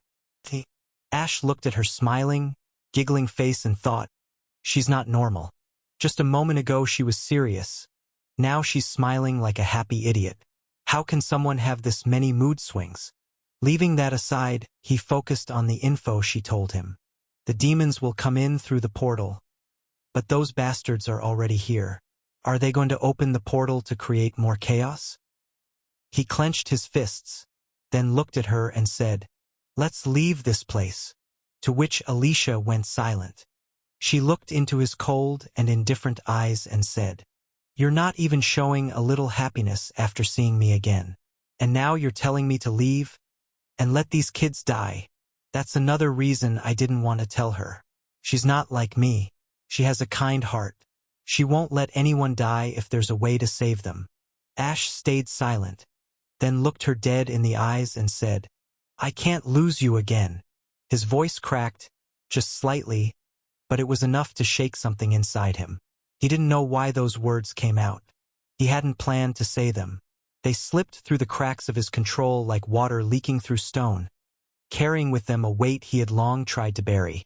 The moment hung heavy. His chest ached. Not from pain, but from the pressure of emotions that had never quite healed. The memories, the guilt, the grief. They were all clawing their way back to the surface, tearing through the silence he had wrapped around himself. Alicia froze. Her breath caught as her mind struggled to process what she had just heard. Her lips parted, trembling, but no words came. That fire in her eyes dimmed for a second, overtaken by something deeper, something gentler. Her anger didn't vanish, but it wavered. She had expected lies. She had expected denial. She had expected him to push her away like he always did. But not this. And just as she took a shaky step forward, as if she might say something, maybe to reach out, maybe to hug, boom! Few moments before. Instructor 11. Grace shouted, her voice cutting through the buzzing chatter in the grand hall, as she sprinted toward her with Amelia and Lyra trailing behind. Heads turned instantly.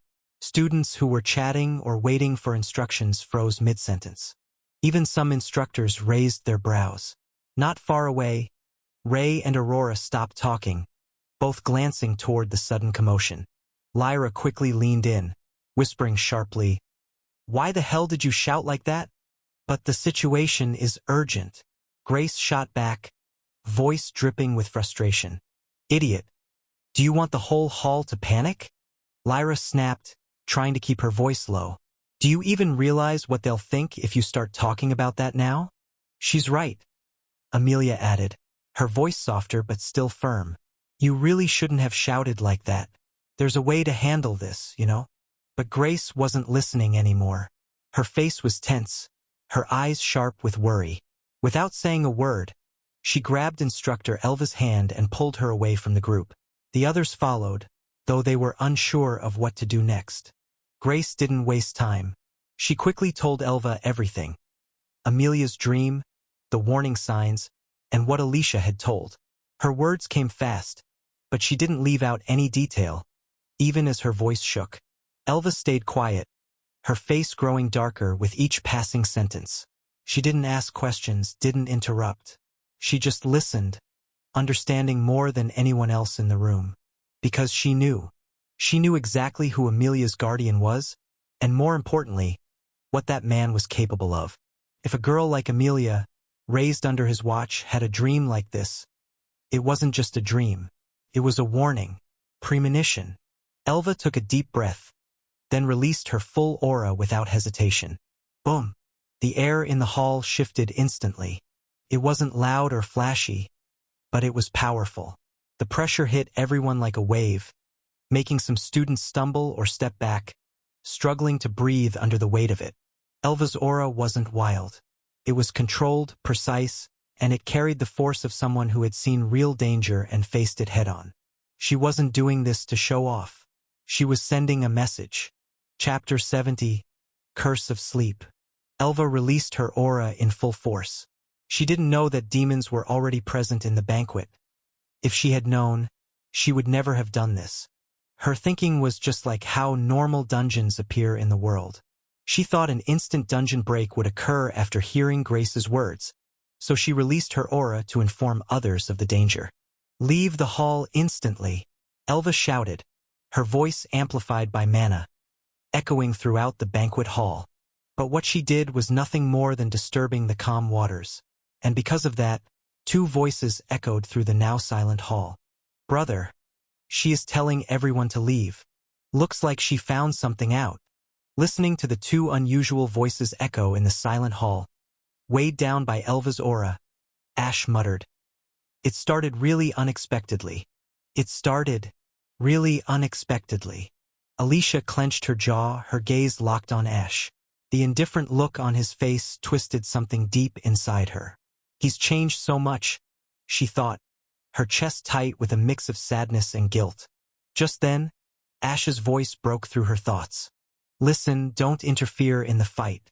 Just protect yourself. Understand? How can you ask me to?" She tried to protest, but Ash's cold eyes made her swallow the words. There was a weight in his gaze, one that told her this wasn't the time for rebellion. You know why I'm saying this. Don't do what you did before. His words pierced her mind, a command wrapped in concern. Alicia stayed silent, her heart sinking. Stay behind me, Ash ordered, his back to her now, standing like an unshakable wall. Looking at him, the way his shoulders tensed with burden, Alicia couldn't help but think. He must have suffered so much, because of me. The thought gnawed at her, but she bit it back, focusing on what lay ahead. A voice, smooth and calm, broke the quiet. Brother, won't it be better to start with the plan? You're right. Let's get started. Came the response, dark and patient. Suddenly, Elva appeared in front of them, like she had just materialized from thin air. None of the people present here saw her move, but everyone felt it. The amount of power she held. Who are you? Elva's voice cut through the tension like a blade, firm and unyielding. Before she could finish, every other instructor flashed into the room, surrounding the two students in an instant. The air crackled, and the weight of their presence was undeniable. In Starlight Academy, no instructor was less than legendary rank, S rank at the very least. Each one of them was strong enough to tear a city apart with nothing but their will. And now, they were all focused on the two students who, instead of feeling pressure, just smiled. More people are coming, one of them said with a hint of amusement. It's a pity it's just the two of us, right? I wanted to taste the blood of that strong woman. But she's strong, his companion replied, the words dripping with unsettling eagerness. Ash's stomach twisted in disgust. These guys are insane. His mind raced as he realized what he was hearing. They were withstanding the pressure of so many instructors, plus Vice Principal Elva, without a hint of fear. They aren't normal. Not at all. Suddenly, the demon named Zarek dropped a black orb onto the ground. The sound it made as it hit the floor echoed across the hall, heavy and hollow. Zarek muttered something under his breath, his voice clear, cold, and almost celestial as it rang through the room. Well, let's see how the young ones of the humans taste. The words sent a chill through everyone in the room, like the temperature had dropped 10 degrees in an instant. Elva Kvill. Brother, she is telling everyone to leave. Looks like she found something out. Hearing those voices, Elva felt anger rising in her chest. She knew no one present in the hall, under the weight of her aura, could have spoken so calmly. They are not students. Elva thought, her senses picking up the dark, ominous energy radiating from their bodies. An energy she hadn't noticed before. She vanished from her position and appeared in front of them, her aura now fully focused on the two. She demanded, "Who are you?" But they didn't respond, simply disregarding her. They're weaker than me, Elva mused, but if I start fighting here, the students will be caught in the crossfire. Just then, as if to relieve her of that worry, the academy instructors appeared, surrounding the two beings in the guise of students. On time, Elva's usual playfulness was nowhere to be seen. She was dead serious now. But before she could take any action, one of them dropped a black orb to the ground while muttering, his voice echoing loudly through the hall. Well, let's see how the young ones of the humans taste. Elva's instincts screamed at her to stop the orb from touching the ground, but she was too late. The moment it hit the ground, everything shifted. In the blink of an eye, Elva found herself outside the hall, standing alongside all the instructors. Damn! She looked around in disbelief. The entire perimeter of the hall was encased in a thick, black barrier. Her fingers grazed it, and she felt the power the dark energy held. I can't break through this alone. The thought burned in her mind. The situation was worse than she'd imagined. The principal and the other saints were preoccupied with other matters and wouldn't be able to assist in time. Issue code red right now. Elva barked, her voice amplified by mana. Summon all instructors and attack the barrier. We must break it. Her thoughts raced as the weight of the situation settled over her. The kids are in there. I have to do everything I can to break through it. Listening to the two voices echo through the hall, Ray felt something crawl beneath his skin. A sickening discomfort that coiled around his gut and refused to let go. And then he felt it, Des démons. that familiar, cursed presence. The blood in his veins turned molten, and an unnatural wave of fury burst forth from the depths of his heart, rising like a tide ready to drown everything in its path. That was when the system chimed. Emergency quest generated. Quest: kill both demons. Description: due to the disturbance in fate caused by the fate disruptor, the difficulty of this quest has been elevated. Kill the twin calamities and prevent a massacre. Beware, this fight will be beyond your level. However, greater risk means greater rewards. Reward: ancient treasure map, plus 50 all stats, new affinity unlocked, 1,000 system points. The glowing quest window hovered silently before him, but Ray's mind wasn't silent anymore. Demons, demons, demons. He clenched his fists. His nails bit into his palms. The heat rising within him wasn't from adrenaline. It was hatred. Pure, blinding hatred. Snap out of it, brat. Etheris's thunderous voice exploded in Ray's mind like a slap to the soul. It yanked him from the brink. He hadn't even noticed that his breath had turned erratic, that his grip was tightening around his sword. I know you hate demons, but this is nothing but suicide. A swordsman must remain calm in every situation. Even a moment of emotional distraction can mean death. And you were about to draw your sword while losing your mind. Ray sucked in a shaky breath. His shoulders trembled. This is nothing short of suicide. A swordsman must stay calm in every situation. Even a flicker of emotion, even the tiniest distraction can lead to death. And you were about to draw your sword while losing your mind. Foolish mortal. Even if you have to bite your tongue or clench your teeth until they crack, never lose your composure in battle. I'm sorry, Ray whispered internally. As long as you understand. But even after apologizing, the fury continued to boil inside him. Aurora, who had just been talking to Ray moments ago, was now tense and alert, reading the change in the air. She wasn't the only one. Everyone was on edge. Ethan, Irvin, Lyra, Grace, Amelia. They all stood frozen, beads of sweat trailing down their foreheads. Just moments ago, Elva's pressure had them all struggling to breathe, but now, she was gone. The moment the black orb touched the ground, all the instructors had vanished. And that's when it truly sank in. They were alone. No teachers. No guards. A hollow silence fell. Fear. That's what everyone felt the moment their eyes turned toward the ones responsible. The two figures stood there, side by side, grinning. They watched the trembling children with wide, gleaming smiles, eyes filled with wicked amusement, the kind of grin predators wore when the prey was cornered. Then they spoke. Now we're all alone, one whispered, licking his lips. Hee. Let's enjoy it slowly. Their bodies began to twist and stretch. Bones cracked, muscles bulged. Flesh pulsed unnaturally as they grew in size, around 6 feet. One of them was broad and muscular, each movement causing his skin to pulse with power. The other was leaner but no less menacing. Their skin turned a blackish red, and their eyes burned crimson. The whites of their eyes had turned pitch black. Each had a single sharp horn curving from the sides of their heads. Sharp, jagged horns curled from either side of their heads like blades forged from night itself. Mirek and Zarek. Ash thought, recognizing their appearance from the novel, it is really them. Somewhere in his heart, he'd been hoping they weren't the twin calamities. But now, that fragile hope was gone. Then they unleashed it.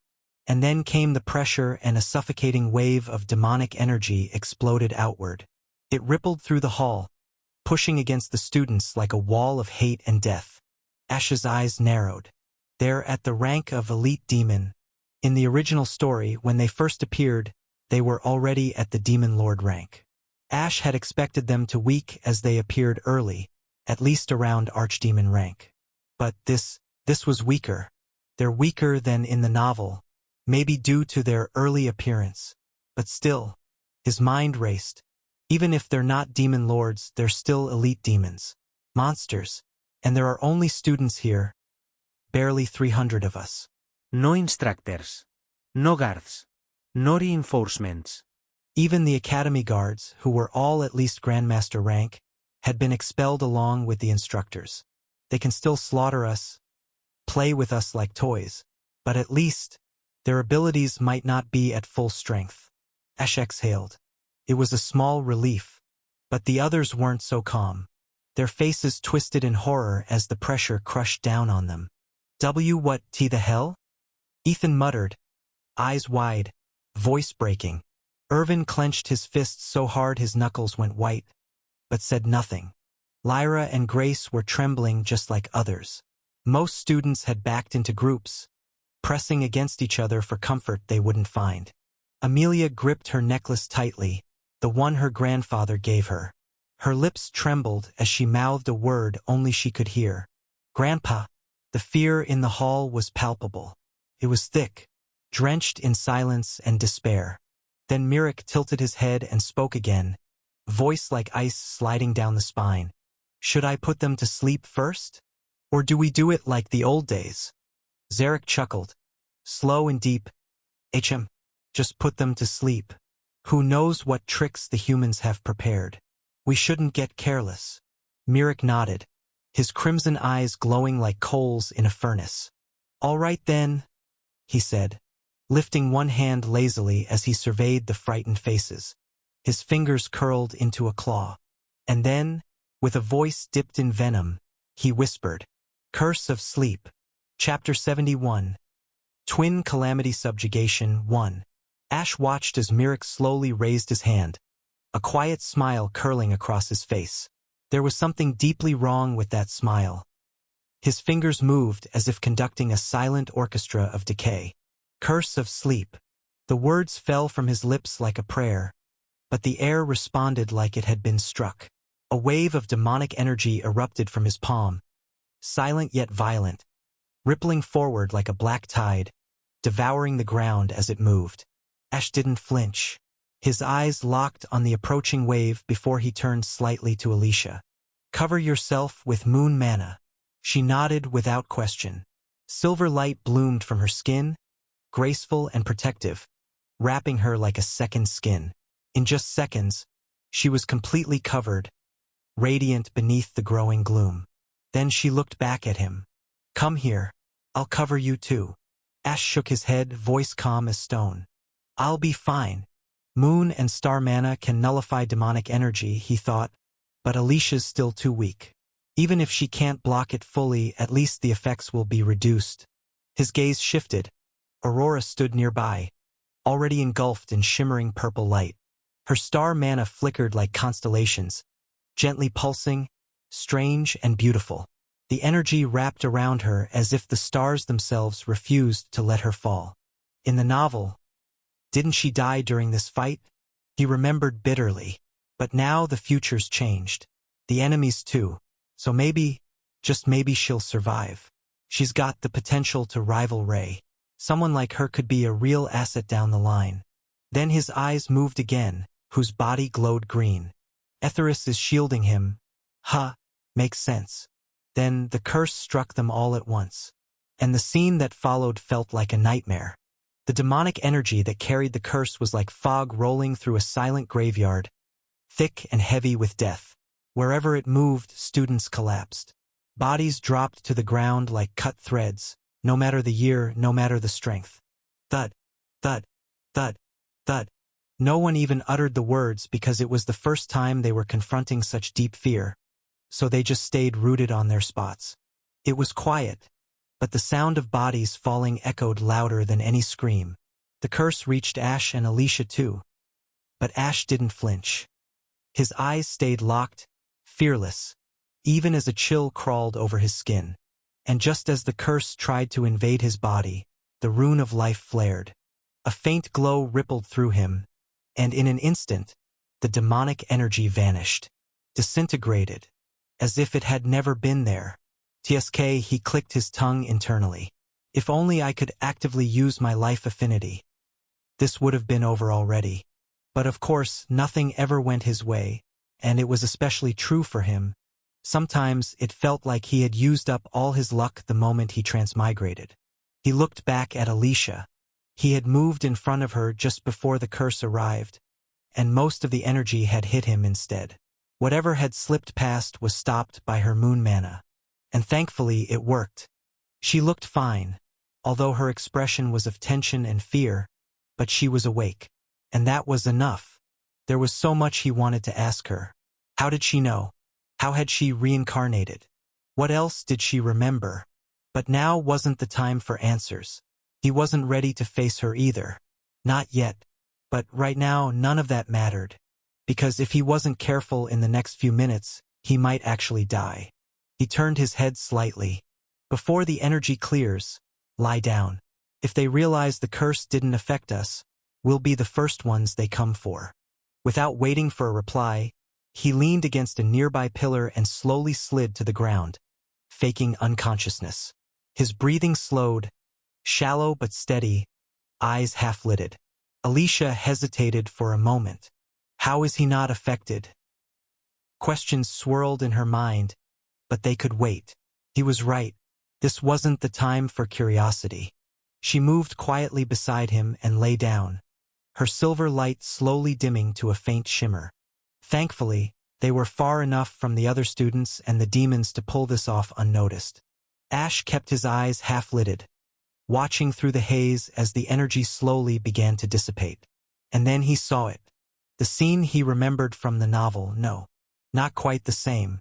The demonic energy cleared up, fading like black smoke dissolving into the wind, and slowly, a scene that looked straight out of a horror movie came into view. The only thing missing was blood and screams. The hall was unnaturally quiet. Bodies lay scattered across the ground, their chests gently rising and falling. A heavy silence hung in the air. The once lively students now looked like lifeless dolls. Although most had been put to sleep, some managed to resist the curse. Ash's half-lidded eyes scanned the area, pausing as he spotted Aurora, Ray, Grace, Ethan, Irvin, Lyra, and Amelia still standing along with some second years. It wasn't surprising. Aurora had star mana, Ray was saved because of Etheris, Grace was unaffected due to her angelic blood, and Lyra's nature affinity was close to life, allowing her to resist it to some extent. But she looked a little exhausted, like she was about to fall asleep. As for Ethan and Irvin, Ethan had hidden in the shadows, merging with them like smoke, so the curse hadn't touched him. Irvin had sunk into the earth using his affinity, only now re-emerging from the ground with dirt still clinging to his arms. As for Amelia, Ash had no idea how she was safe, but he knew, as long as she's awake, Ash thought grimly, I can't reveal myself as unknown. That means I'll have to fight as a mage when the time comes. Only these few, along with a handful of second years who had used similar tricks to avoid the curse, remained.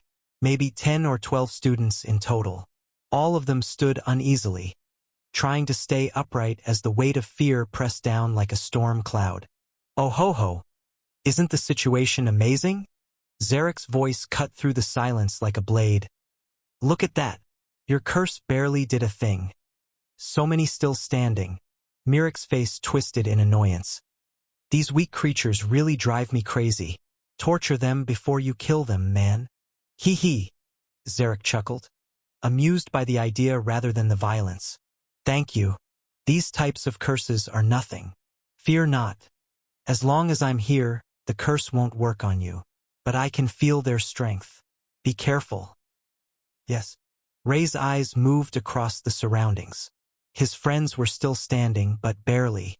Most of their faces were pale, their hands trembling slightly. Yet none of them backed down. Except for Aurora. She stood still, her posture straight, her expression calm, like she was already planning 10 steps ahead. Even Ray, usually composed, felt his anger rising like boiling water beneath the surface. It was good that the strong mortal made you go through mental training. Otherwise, you would have been out of control by now. That's true. I'm glad for that. Ray's hand clenched into a fist. Then he muttered under his breath, We need to kill them. Otherwise, we'll all die. His voice wasn't loud, but it was clear enough for the others to hear. One by one, they looked at him and nodded. Ethan, Aurora called out, You have shadow affinity, right? Work with Irvin and move the unconscious students to the sides. If a fight breaks out, they'll be caught in the crossfire. Her voice was soft but carried a firm authority. Even Ethan, who rarely listened to anyone, nodded and immediately moved, Irvin following without question. Aurora turned to the rest of them. "Just fight the best you can," she said quietly. "Try not to die." She didn't say more, but somehow it was enough. There was a calming effect in her voice that settled their nerves. "See that? That's the aura of a true leader. Not like you, always letting your emotions cloud your judgment." Ray didn't argue, because Etheris was right. Every time demons were involved, something inside him snapped. His thoughts became cloudy, and the fire of vengeance took over. Zarek and Mirek watched with interest but didn't interfere. "Brother, they want to fight us," Mirek said, licking his lips. "Hee, isn't that interesting?" Zarek grinned. "It'll be more fun if they resist. Let them struggle a bit. It'll make killing them even better." That's true. Once the unconscious bodies were moved to the side, the few who remained gathered near the center. Ash and Alicia were already at the side, so no one touched them. And in that fragile moment of quiet, tension filled the air like thunder waiting to crack the sky. Chapter 72. Twin Calamity Subjugation 2. "Get ready," Aurora said as she moved forward. In the very next moment, Zarek vanished from his spot and appeared in front of Ray. His sudden disappearance and appearance without sound showed just how much control he had over his body. His claw moved with terrifying precision, aiming straight for Ray's heart. Damn! Too fast. Ray, who acted on instinct, intercepted the claw with his sword. But the force behind the strike was too much. His arms trembled as the shock traveled through his weapon, and before he could brace himself, the blow sent him flying across the hall. What the hell? He crashed against the ground with a dull thud, sliding over the cold stone floor. He groaned, breath knocked from his chest, vision blurring as the ceiling above him twisted out of focus. But before Zarek could follow through, two shadows closed in. Ethan and Irvin. Irvin roared, stone erupting beneath his feet as he burst forward. His fist, covered in jagged rocks, moved towards Zarek with force, every step causing the earth beneath him to quake. His body shimmered with faint earthen light, like a living force of nature. "Eat this, you bastard!" Meanwhile, Ethan neither roared nor spoke. He simply melted into the shadows. One moment there, the next beside Zarek, twin daggers coated in shadow. His strike was swift, a precise lunge aimed at Zarek's neck. Zarek didn't turn. He didn't even flinch. He allowed them to attack him, he welcomed it, savoring the desperation in their movements. Let them come, he thought. Let them feel the difference between filthy bloods and demons. Let them despair. As the daggers and fist collided with his body, they felt like they hit an impenetrable wall. It was like attacking a solid rock. The shock of their strikes reverberated through them, but they achieved nothing. "This is impossible. How?" They were beyond shocked. "Cute," Zarek said, his voice playful. "But you're just filthy bloods. No amount of attack can harm me." But who was Ethan? The son of a prestigious family. He wouldn't back down after just one try. Ethan didn't retreat. Instead, he pushed forward, running as he shifted into an arc around Zarek, lunging with his daggers aimed at the demon's eyes. "I'm not strong enough for this, but I can't back down." But Zarek caught Ethan's dagger midair with 2 fingers, twisting it effortlessly. Before Ethan could react, Zarek kicked him square in the chest. Thud! Ethan flew back, blood spraying from his lips. Irvin didn't back out either. With his feet anchored to the ground, he unleashed a rapid barrage of punches aimed at Zarek's lower region, each blow faster than the last. "I'll make you a eunuch." But Zarek simply moved back slightly, dodging the punches with ease, then slapped Irvin across the face with a force that sent him tumbling. Bam! Irvin hit the floor, blood spraying from his mouth, as he struggled to breathe. Behind them, Mirek raised his hand, unfazed by the chaos unfolding before him. "Curse of blindness," he intoned, his voice carrying the weight of a tolling bell. A wave of dark energy pulsed out, and the air seemed to thicken. "Dodge!" Aurora's voice rang out, sharp and clear, a warning in the midst of the battle. Some moved, some didn't. 3 second years dropped to the floor, hands clutching their faces, screaming in agony. "I can't see. My vision." Lyra wasn't fast enough. Exhaustion from previous curse weighed her down, and she gasped as another curse struck her. Her eyes went wide and unfocused, her fingers clawing at the air as her body stumbled, disoriented. "Lyra!" Grace ran to her side, hands already glowing with warm light, but the curse wasn't like any wound. "Damn it!" Grace whispered, casting Purify Touch. Meanwhile, Aurora stepped forward, the air around her shifting. Wind stirred, faint trails of starry mana orbiting her like distant comets. Her eyes glowed violet, her hair swept upward as if caught in an unseen breeze. "I don't know who you are," she murmured, "but you need to die." She raised her hand. Stellar blast. The air above her shimmered, and then, with a crack that split the tension, a lance of starlight descended from the sky, shooting toward the demon. Mirek raised his arm lazily. The starlight collided with a dark barrier, exploding into a cloud of flares. Smoke and sparks filled the air. "You shine pretty, little star," Mirek said, his smile never wavering. "But stars fall too." He raised both hands, twisting them in a circle. Black symbols spun around him like a cage, dark, intricate, and pulsing with power. "Curse of weakening." His gaze locked onto Aurora. The curse was meant for her alone. Aurora staggered, feeling her body weaken under the curse's weight. "But how? I'm covered in star mana. What is happening?" Ash watched the curse sink into Aurora. "Like I said, although star and moon mana can block curses and demonic energy, without proper guidance and experience, it is nothing but a dream." His gaze shifted again. Behind Aurora, Amelia dashed forward, spear in hand, her footsteps barely making a sound as she closed the distance. "Although this is my first fight, you can't back out now." Her eyes locked onto Mirek's hands, searching for an opening in his casting. But her steps slowed. Her breath hitched. Then she felt it. The surrounding air grew heavy. It wasn't just power, it was something deeper. "I can still do this. I have to." She kept moving. Even if her strikes missed, even if she knew she couldn't win, she had to draw his attention away. And she did. Mirek turned, amused by her resolve. "So the little girl wants to dance too?" he said with a smirk, his next curse already forming, dark light spinning in his palms. Meanwhile, on the far end of the shattered banquet hall, the ominous sound of stone cracking echoed like thunder tearing through the sky. Bomb! Irvin's body struck the ground with bone-rattling force, the marble beneath him fracturing into jagged shards. Blood erupted from his lips in a harsh spray as he coughed violently, his limbs trembling under the strain of impact.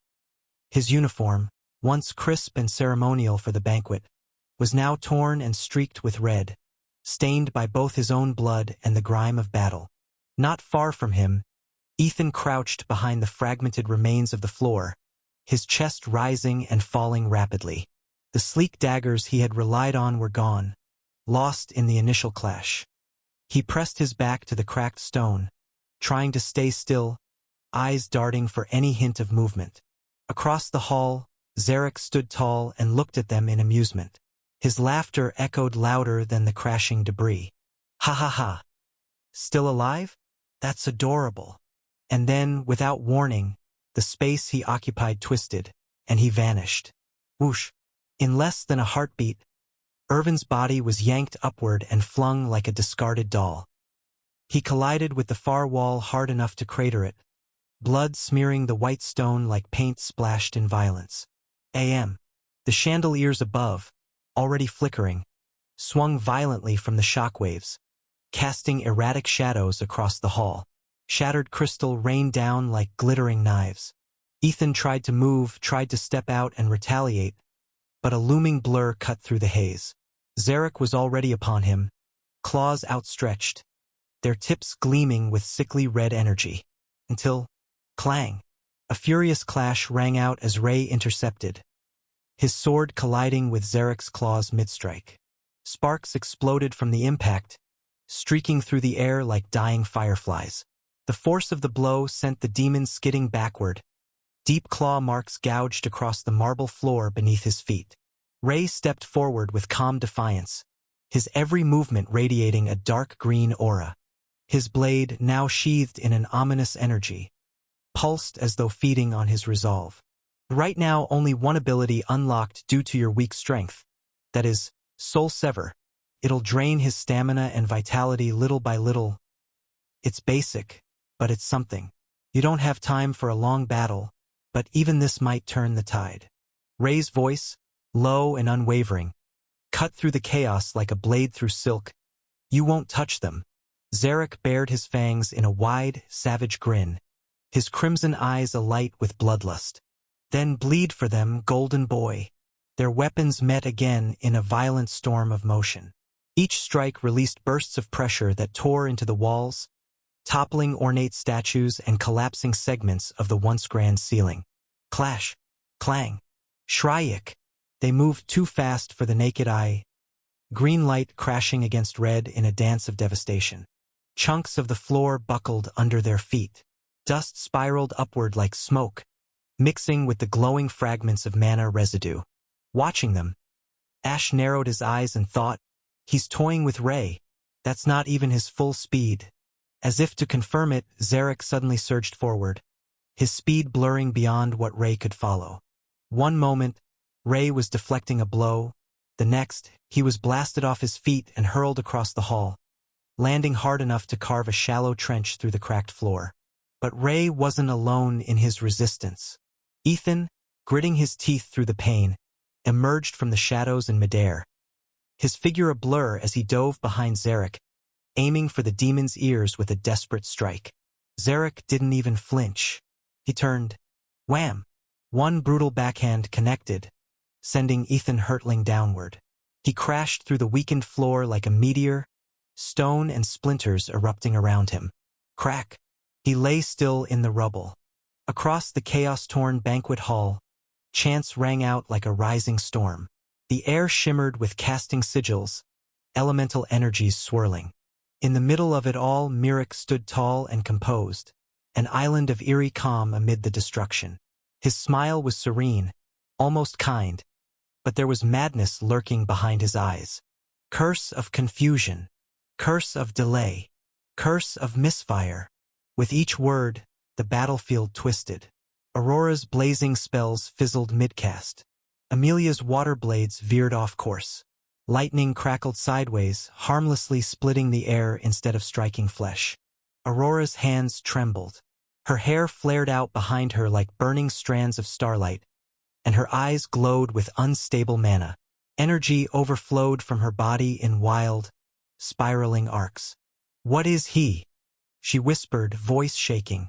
She clenched her fists tighter, her lips curling into a snarl. With a deep breath, she invoked one of her strongest spells. Star Shatter, Triple Comet Fall. 3 colossal spears of condensed star mana tore through the ceiling, collapsing chandeliers and punching through the roof like divine judgment. Spiraling beams of celestial light crashed down toward Mirek. Boom! But he was already gone, swallowed into shadow. He reappeared behind her, but this time, Amelia was waiting. She lunged in a blink, spear slicing horizontally in a deadly arc. Clang! Their weapons met, but Amelia's strike drew blood. A thin red line appeared on Mirek's arm. His eyes widened ever so slightly. She exhaled sharply. I saw your next move. His smile cracked, becoming something feral. You made me bleed. This filthy blood. A moment later, thwack! An invisible force lashed out like a hammer, slamming Amelia backward. Her body bounced off the floor before slamming into the wall, a cloud of shattered stone exploding outward. Bomb! Grace's lips moved in fast, hushed chants, and healing magic poured from her hands in waves of warm radiance. A soft golden hue passed over Lyra's eyes, and the summoner blinked rapidly, shaking as her vision began to clear. I can see. Grace smiled softly, voice cracking. Then summon. Now. With shaky hands, Lyra drew a radiant summoning circle midair. Mana coiled around her fingers, pulsing like a heartbeat. Summon. Silver Panther. Boom! A bolt of silver lightning struck the floor as a massive panther emerged, its fur flickering with arcs of storm light, its growl deep enough to rattle the cracked glass. Attack! At her command, the beast lunged. Its massive frame collided with Myric's side, sending the demon flying through several stone columns. Dust and debris exploded outward in a thunderous roar. But as the cloud cleared, Myric rose again, unharmed. Only his expression had changed. Annoyance gleamed in his blood-red eyes. He turned slowly, voice low and venomous. You summon beasts? He raised both arms, and the demonic energy around him twisted. Let me show you what it truly means to command beasts. Behind him, space itself fractured little by little. Cracks appeared in the air like broken glass, spreading outward in jagged lines. A small egg-sized dark rift tore open behind him. Howling, seething, pulsing with demonic energy that bled into the hall like smoke choking the light. Demon Realm Portal, open. The banquet hall, already devastated, shook under the pressure. Broken chandeliers fell with crashing wails. The golden inlays on the walls peeled and melted under the heat. The distant murals depicting heroes and saints blackened as if scorched by unseen fire. Even the second-year students staggered back, instinctively forming a defensive line. Panic spread through the room like wildfire. But at the front, Ray was still holding the line. Clang. Screech. Sword met claw in an unrelenting rhythm. Ray's movements were slower now, his body covered in gashes.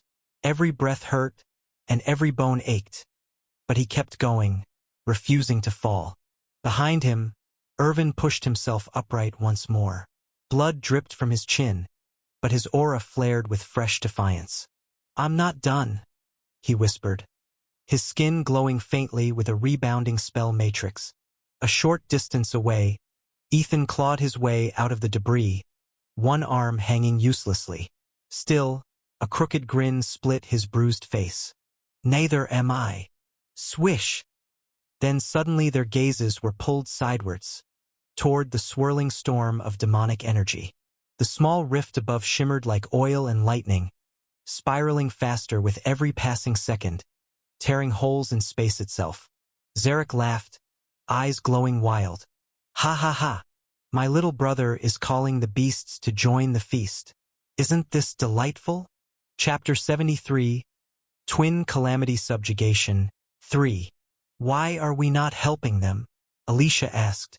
Her voice was sharp and annoyed, the kind of sharp that said she already knew the answer and asked it anyway. Ash stayed silent for a beat, then muttered under his breath. If they can handle it, isn't that fine? But if they're about to die, we'll jump in. Alicia tilted her head sharply toward him, brow twitching. He caught it from the corner of his eye and quickly said, Don't move. Someone might noti. BAM. A clean hit landed right on the top of his head. Ash nearly leapt out of his skin.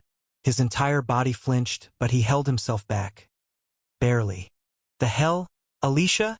He whisper-yelled, voice riding the wave between panic and rage. They'll notice us if you keep doing that. And you, she growled, her eyes burning into him. You've gone completely back to your old self. I thought maybe, just maybe, you had grown a little, but no. You're the same infuriating idiot as always. I have grown. I'm better than ever. He snapped back, defensive. Don't. You. Dare. Cut me off. BAM. Another blessed fist of fury descended upon his skull. No one knows you like I do, she continued. You're technically lower ranked than me, yet somehow I can feel you're on my level, maybe even stronger. I don't even know how that's possible. But one thing's for damn sure, you're powerful, right? Ash blinked, then looked away. I said right. Yes. So why are you standing here like some extra, waiting for a perfect hero entrance? What, you think this is a novel and you're the cool late entry protagonist? But. Shut. Up. Boom. Slash. Pew. The battle continued in the distance, explosions shaking the ground. But Alicia's furious rant didn't even flinch. You were always like this, she said, her voice a mix of anger and hurt. Even in the last life, you dumbass. I remember it. You were smart, probably the smartest in the damn school, but you never showed it. You let yourself be pushed around. And what was your reason again? She mimicked his voice, pitch rising in mocking sing-song. Isn't it better to stay out of the spotlight? Ash didn't respond. He lowered his head like a dog who knew the slipper was coming. But. No. Let me finish. He opened his mouth to say something, but then he closed it. You're doing it again, hiding your strength like it's some dirty secret, still pretending you're average when you're clearly not. He almost said, I wasn't this strong at the beginning, but even that died on his lips. He wanted to dig a hole and crawl in. She was digging up parts of him he buried on purpose. You're still a coward, aren't you? I am not, Ash growled back, jaw clenched. You are. She paused, then said, softer but still heated. Ugh, I worked so hard to pull you out of that shell, to change that self-loathing, self-hiding version of you. And now you're back in it like it's your comfort blanket. He looked at her, frustration bubbling.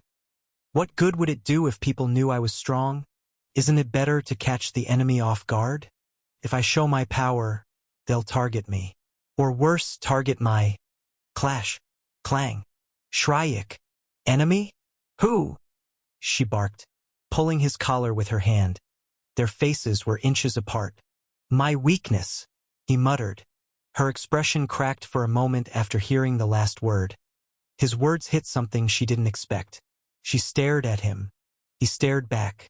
But he was thinking inwardly about the things she said. Who even is my enemy? He thought, no one even knows me. I barely exist here. So why am I hiding like I'm some criminal? Why was I hiding, pretending to be weak? He didn't know the answer, he just followed what he felt best at the moment to survive at unknown place. And what exactly is your weakness, huh? She asked, putting extra pressure on that last word. Ash didn't answer, just looked at her. This bastard, she muttered, her voice shaking, a mixture of anger, guilt, and something she refused to name. She clenched her hands not to punch, but to stop them from shaking. You think I'm your weakness? Ash still said nothing, but his silence was loud. She sighed and made a face, like she was about to scream or cry but did neither. I'm not your weakness, Ash. Her voice rang clearer than before, like steel sharpened by truth. I'm not some glass doll. I'm not who I was before. I'm strong now. In this world, we can become strong, just like those crazy novels we used to read. She pulled him even closer, close enough that he had to look her in the eyes and feel her breath. So tell me, do you want me to be your weakness or your strength? The chaos in the background blurred into noise. Her words hit harder than any explosion.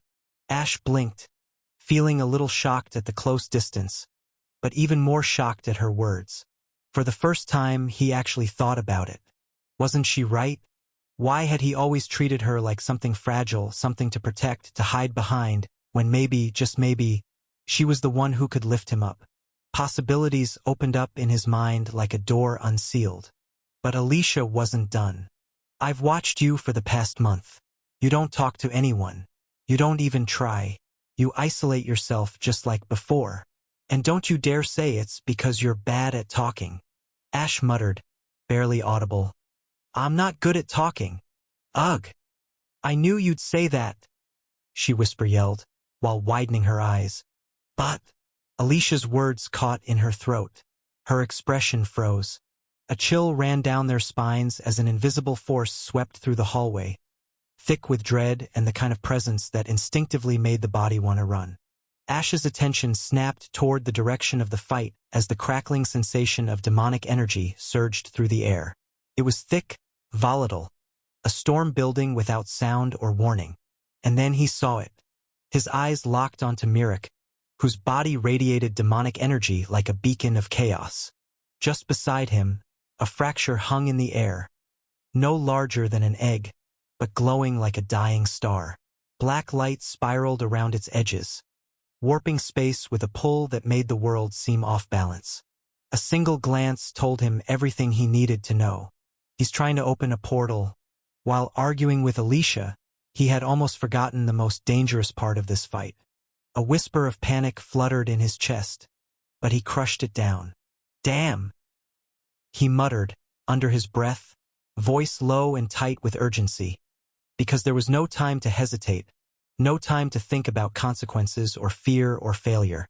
He knew, deep in his bones, that if that portal opened fully, if Mirek managed to summon even one more high-ranked demon or a wave of demonic beasts into the academy, it wouldn't be a battle anymore. It would be a massacre. Without wasting another second, he channeled lightning mana through his veins and muscle in his lower body, letting it surge with raw and wild power, and muttered, "Omni Thought." Suddenly, colors drained from his vision, bleeding into shades of gray as time bent under the weight of the ability. The world around him slowed to a crawl, like molasses slipping down glass, and every movement became deliberate, visible, like watching the hands of a clock tick one by one instead of spinning wildly. He carefully freed himself from Alicia's grasp and launched himself forward with a burst of speed. Every step he took left behind arcs of lightning. The world around him blurred into streaks of gray and white, but inside his mind, it felt as if time itself had slowed to a crawl, every moment dragging out like a heartbeat stretched across eternity. And within that stretched silence, thought after thought bloomed wildly in his mind like spider webs weaving themselves mid-air. Some thoughts focused on how to stop the portal that now pulsed with unstable energy, while others clung stubbornly to the echo of Alicia's words. Was I being a coward? The question rose, uninvited but undeniable. And the answer came like a whisper from the darkest corners of himself. Yes, I was. He didn't need to deny it. Not anymore. He had avoided it for too long already. And as he looked inside his heart without the layers of excuses or the fog of self-pity, he realized something far worse than fear had been driving him. I was being delusional. He had always justified his silence with the idea that he was just trying to survive, that it was better to be overlooked than to be judged, that staying unseen was safer. But when he broke down those thoughts, when he examined them from every possible angle, a bitter truth rose like bile in the back of his throat. So what if I'm weak? People will still mock me. Let them come, let them bully me like they always have.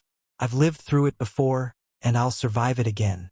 And if I'm strong, I'll be respected, feared, even admired. But I'll also become a threat. I'll be envied. I'll gain enemies not because I want them, but because that's what power does. So what?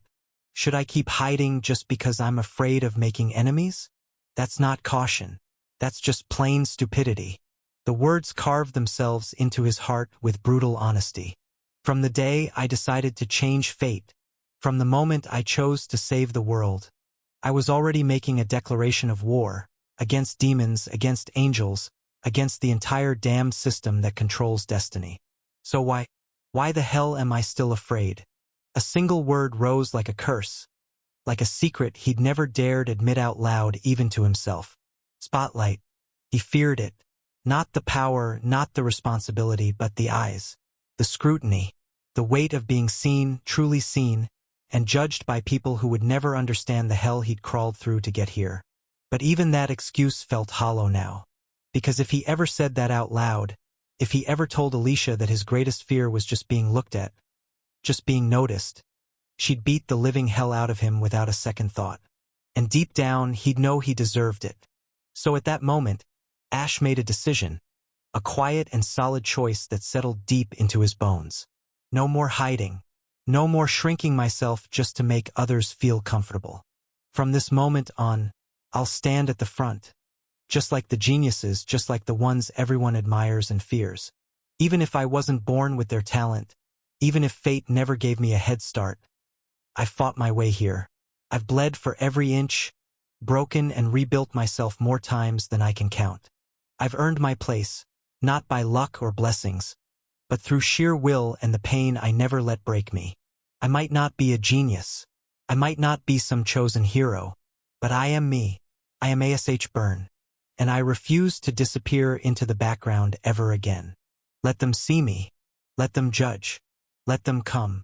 Because in the end, no one really cared how hard the journey was. No one asked how much you bled or how often you broke. They only cared about the result. And Ash had decided he will show the world that hard work and determination can overcome talent. Chapter 74. Twin Calamity Subjugation. 4. Aurora Starborn. Demon Realm Portal. Open. The words echoed like a curse through the grand banquet hall. The once vibrant space, adorned with floating chandeliers and gold-trimmed silk banners, was filled with overturned tables, shattered wine glasses, and scattered plates that still held half-eaten delicacies. The air reeked of spilled champagne, burnt fabric, and manna thick enough to choke. Aurora's heart throbbed painfully in her chest as she watched the fractures begin to ripple in midair like glass being cracked by invisible force. The rift was small, no larger than a fist, but it pulsed with unstable energy that throbbed like a second heartbeat in the room. What is that? She felt her breath catch, her lungs refusing to obey. Her body was already suffering under the weight of multiple curses, distorting her mana flow into a chaotic storm. Her star mana, once beautiful and vibrant like constellations dancing through her body, was now a fragmented mess, misaligned. She had been trying to resist the curse, trying to dispel the curse, but it was proving difficult. It was consuming her mana and mental energy far faster than she was willing to admit. And now, to make matters worse, the enemy had invoked something far beyond a mere spell. Did he say, portal? He's trying to open a portal? The thought itself felt foreign, like it didn't belong in this reality. Her hands trembled at her sides. Her body, already weakened, felt heavier with every passing second. And that thing, whatever creature was casting this, it wasn't mentioned in any of the books. Not in the restricted archives.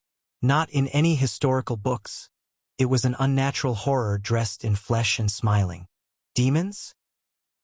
The Human Association had kept the truth about demons tightly sealed from public knowledge. They wanted to delay the panic and chaos as much as possible. So there was many ignorant people in the world. But after this incident was over, the whole world will know about them. Just then, her eyes snapped to the portal, which had already begun expanding, slow but relentless. Its chaotic edges shimmered like dark flame, pulsing with unstable power. No, I can't let it grow. I can feel it, death. Real death. If that thing opens, we all die here. She raised her trembling hand, forcing herself to ignore the curse crawling under her skin like fire ants. She could not afford to split her focus anymore. Her heart screamed, her body ached, but she poured every shred of herself into her next spell. A circle of white light bloomed around her palm, and within moments, her star mana began rushing into it like a tidal wave, dense, radiant, and laced with pain. The wind howled around her as the spell took shape, strong enough to pull attention away from the battlefield. The sound of clashing steel and shouts faded. Everyone, Amelia, Grace, Lyra, the second years, turned toward her. The banquet hall had become a frozen stage for her defiance. Even Zarek was watching the scene with an amused smirk playing on his lips, yet he made no move to stop her. Mirek, too, turned his gaze toward her. Not at her, but at the circle forming in her hand, where the condensed star mana had begun shifting into something purer. A glowing white hue began to overtake the vibrant starlight, slowly. But it didn't last. The transformation stopped halfway, leaving it half white, half violet. Blood trickled from Aurora's ears, dripped down her chin from the corners of her mouth. But she didn't falter. She couldn't. She had used a spell beyond her limit. A spell from a circle above her level, forced through sheer desperation and raw star mana. If it wasn't for the curse, I could have finished it. The thought stung, a bitter truth she swallowed as she launched the spell. Biting her lip until she tasted blood, she clenched her jaw and released the magic. Stellar Beam. The words tore from her throat. She coughed violently, a splash of blood staining her already torn dress, and dropped to her knees. She was able to use a spell beyond her actual magic circle, which was only possible thanks to her star mana. But because of the curse, the star mana was chaotic and distorted, and thus the backlash occurred. She held her chest, breathing raggedly, her entire body convulsed with the recoil, but her eyes, red-rimmed and burning, remained fixed on the beam now racing across the hall. The white and violet light streaked through the air like a divine arrow, moving too fast for most to react. It illuminated the ruined hall, casting eerie reflections across shattered silverware and wine-stained carpets. The food left abandoned on the tables sizzled under the heat as it passed. All eyes were locked on Mirek, whose hands were casually behind his back, as though nothing of consequence was approaching. Every pair of eyes turned to the attack. Amelia stood frozen, Grace and Lyra held their breath, and the second years stared in stunned silence. Ray, Ethan, and Irvin had formed a sickler around Zarek, keeping him from interfering. Not that he seemed remotely bothered. He simply stood there, relaxed, watching the attack unfold as if it were a stage play. The beam moved closer, and Mirek smiled, a slow, eerie grin that made Aurora's blood run cold. Before the beam struck, he raised his hand and muttered, voice calm yet echoing unnaturally across the battlefield. Curse of nullification. The moment the beam collided with him, a flash erupted, blinding and silent, and when the light faded, the result sent a cold wave of dread through the hall. There was no wound, no explosion. No burn. It just pushed Mirek back. 2 steps, that was it. Just 2 steps back. Aurora felt the world tilt beneath her. He wasn't even injured. Blood dripped from her mouth as she whispered hoarsely, How? And she wasn't the only one. Amelia also took a step back, her expression twisting in disbelief. Grace's lips parted, stunned beyond words. Lyra's hands clenched around the Silver Panther at her side. All around them, second-year students had gone pale, frozen in place, their thoughts screaming, we're dead. Mom, I'm scared. I don't want to die. Is this the end? The silence was suffocating. Mirek laughed, loud, sharp, and twisted. Who would have thought I'd need to use one of my hidden techniques to stop a child's magic? How amusing, he said, licking the words like poison off his teeth. But I suppose you deserve that much, little star girl. Aurora barely heard him, her vision blurred, the cold of mana exhaustion creeping through her spine. Her fingers twitched. She had nothing left. This is it, isn't it? This is how I die. She thought of her mother, of the stars, of everything she hadn't done yet. Mirek stepped forward, laughing still, voice rising as he spoke again. Let's speed up the process of portal up. But he never finished, because at that very moment, a thunderous crack split the air. A streak of pure lightning, too fast for the eye to follow, passed by Mirek and slammed into the storm of unstable portal. Aurora's wide, trembling eyes turned toward the source, along with everyone else's. There is no gap. Ash knew it the moment he looked at Mirek's form. His body surged forward, faster than the eye could follow, but in his mind, time slowed to a crawl. Seconds stretched into eternity under the effect of omni-thought. Every movement, every flicker of energy, every sound stretched and echoed in unnatural silence. If he was distracted for even a second, that thought passed through his mind like a whisper, half-formed but heavy. The meaning was clear. If Mirek was distracted for a second, he could attack the portal without any hesitation. Just as that thought bloomed in his mind, Ash's sharp gaze caught Aurora firing a beam of pure light across the hall. It shot forward with incredible force, but to him, it moved like a slow ripple through water. In real time, only 2 or 3 seconds had passed since Omni-Thought activated. His eyes shifted sharply to the center of it all. A portal, small but growing, floating in midair like a tear in space. But then Ash noticed something else. Faint lines and glowing marks floating around the portal. Symbols. Cracks in the air surrounded the portal like broken glass, and around those cracks floated a circle. A strange one, drawn with dozens of glowing shapes and lines that shimmered in a language he couldn't understand. What is that? He had never seen something like this before. But then again, he rarely used Omni-Thought. It was hard to activate and harder to control. Maybe this strange sight only appeared when his mind was working at full power. It looks like some kind of structure, floating in a circle around the black portal, framed by the spreading fractures in space, were symbols, dozens of them, interlocked by thin, glowing lines. It resembled a magic circle, but it didn't feel the same as human magic. Is that a magic circle? No. Maybe a demon circle? He guessed. He wasn't sure.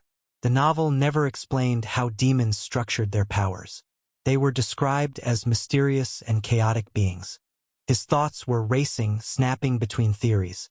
And just then, he saw Mirek raised his hand and spoke. Curse of Nullification.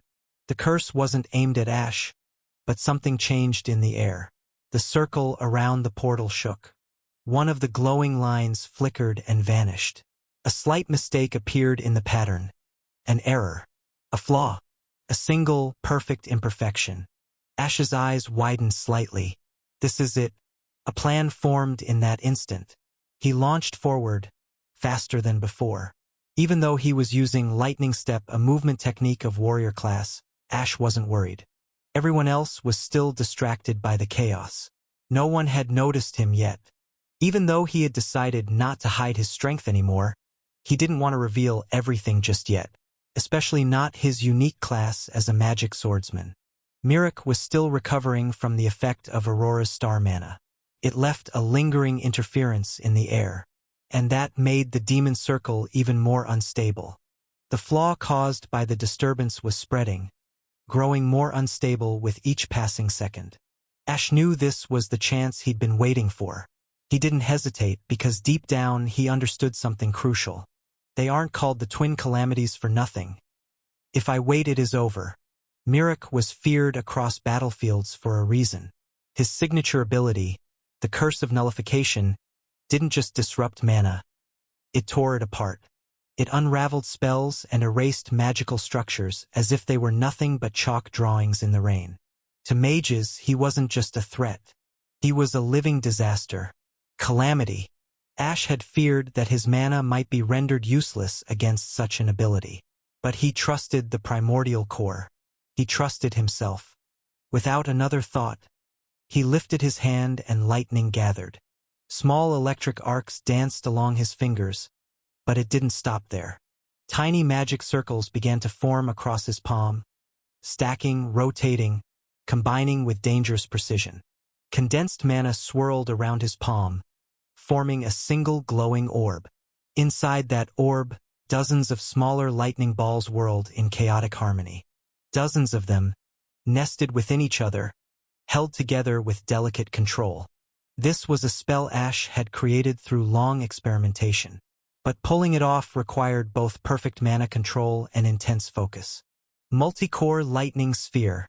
It was a spell which was impossible without the hyperfocus of Omni-Thought. But now he could see every thread of energy, every movement of his spell. It was beautiful, and it was deadly. He passed by Mirek in a flicker of lightning streak and then thrust the orb forward.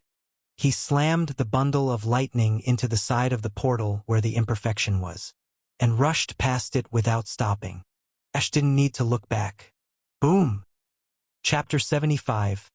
Twin Calamity Subjugation. 5. The multicore lightning sphere detonated with a terrifying roar. Dust and debris blasted in every direction, forming a shockwave that rocked the entire banquet hall. The unstable energy around the portal reacted violently, amplifying the explosion far beyond Ash's expectations. Even the black barrier, erected by demons to isolate the space, trembled like glass under pressure. Oh damn, Ash thought, stunned, watching the aftermath unfold. The impact was massive. He had never tested the spell before. Every attempt during practice had either collapsed or been absorbed back into his body before it could activate properly. The backlash from those failures never came because of his trait, so he kept experimenting, no matter how many times he failed. The power was really too much for First Circle magic. The idea behind the spell was simple in theory. He created dozens of small First Circle lightning ball magic circle and interconnected them like a web, forcing them into synchronization. Each one was tuned to a different frequency, and he'd spent days trying to calculate the right pattern and output so they wouldn't detonate prematurely. Combining low circle spells was easier than constructing a high circle one, but the difficulty spiked exponentially when trying to stabilize them in real time. If even one core fell out of sync, the entire structure would collapse or explode prematurely. The mental strain of weaving so many spell circuits at once was enormous. Without Omni-Thought, it would have been suicide. Only under its influence, where time slowed, thoughts sharpened, and clarity reigned, could he pull it off. The spell had taken barely seconds to form and cast. But those few seconds had drained him like a full hour of combat. Now that Omni-Thought was deactivated, a dull throb pulsed behind his temples. But now that his intelligence stat was around 150, he could still keep his consciousness active after a few seconds of skill activation. Another reason the impact was strong must be the primordial core. That mana it contains is something else. Dust still hung in the air like smoke, but slowly, it began to settle. Jagged shards of stone and broken furniture were scattered everywhere, and chunks of the ceiling had collapsed inwards. The explosion had ripped through the hall's structure, and shrapnel had torn into Ash's body during the blast. His dress was shredded. Blood dripped from open wounds across his chest and arms. His fingers were twisted at unnatural angles, bone exposed. His right shoulder hung limp.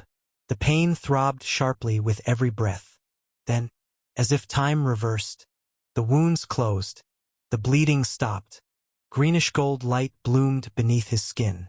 Veins pulsed with unnatural energy as tendons realigned, muscles reknit, and bones snapped back into place. Still, I can't afford to get injured like this again. I don't want anyone to know about my regeneration. Cracks spidered across the ground, leading to a vast crater where the portal had been. Ash squinted through the smoke, wary of any signs of movement. He had aimed to destroy the rift. If it still lingered, they were all dead. As the haze cleared, he finally saw the result. The portal was gone. The anchoring runes had been erased. No signs of swirling mana or spatial instability remained. Just shattered floor tiles and a massive hole carved into the banquet hall. It's destroyed. Thank the stars. A breath of relief left his lungs. He relaxed his stance slightly, shoulders slumping as tension eased for a moment. But then, his eyes widened as he saw a silhouette standing near the heart of the crater. Mirek? The demon was standing still. Barely. His once imposing figure was hunched forward, arms dangling like they weighed 100 pounds each. Blood gushed from gashes across his body. His black robes were torn, muscles exposed and scorched. His hands trembled. His skin was burnt in places, cracked in others. His horn, the twisted black symbols of his demonic status, was shattered, completely broken at the base. Demonic blood seeped from the wound, trailing down his face. The blast had nearly torn him apart. His skin was blistered, burned, corrupted by foreign mana. The very essence of the primordial core had lashed against him like acid. And he was trembling. Holy shit. The sight was both terrifying and exhilarating. I never thought he would get this injured. Let's not miss the opportunity. Amelia Vaynar. After the fight began, Amelia's hands had trembled. She wasn't used to this. Her heart raced louder than any war cry. Real-life combat wasn't a sparring match with Grandpa in the backyard. She was scared. The fear curled in her gut like a snake coiled tight, ready to strike. But even amidst the chaos, she moved. Her spear, steady and swift, danced with grace.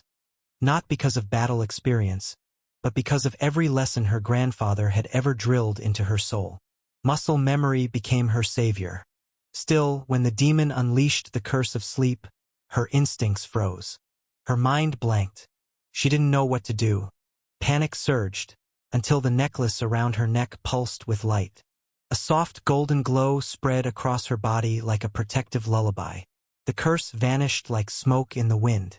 Grandpa is still protecting me. The thought filled her chest with a warmth so fierce it pushed the fear away. And from that moment onward, she fought without hesitation, her spear slicing through the air with purpose. True to her belief, the necklace blocked every curse hurled her way. Once, it even absorbed a strike aimed to cleave her in two. She smiled mid-battle, blood splattered on her cheek, chest rising and falling in uneven breaths. Thank you, Grandpa, you're still watching over me. But hope is a fragile thing. It shattered the moment the demon opened the portal. The space behind him cracked like broken glass, darkness swirling and expanding into a void of pure malice. Before she could even process it, Senior Aurora unleashed her spell. A radiant beam strong enough to obliterate a city block. A spell powerful enough to kill everyone here, if misused. But the demon did not flinch. He dismissed the attack effortlessly, as though it were nothing more than a child's play. The way he blocked the spell, almost lazily, made her blood run cold. It was as if the demon was toying with them, enjoying the chaos. The emotion that was surrounding the demon terrified her. Amusement, joy, happiness, greed. He was enjoying this, he was playing with them. It is just like the dream. The portals will open. The monsters will come. Everyone will die. Fear gripped her heart as her mind screamed in panic, and she instinctively took a step back. Her gaze flicked toward Aurora. The once fearless face now had despair swimming in her eyes. Even she had lost hope. Even Senior Aurora is afraid. So, I'm going to die? The thought echoed like a tolling bell in Amelia's chest. Her lips trembled. Tears pricked at the corners of her eyes, but she clenched her jaw and swallowed the sobs. I won't accept death so easily. I'll fight till my last breath. Just like in Grandpa's stories, the hero always fights to the bitter end. And at last, when everything seems lost, a new hope always emerges.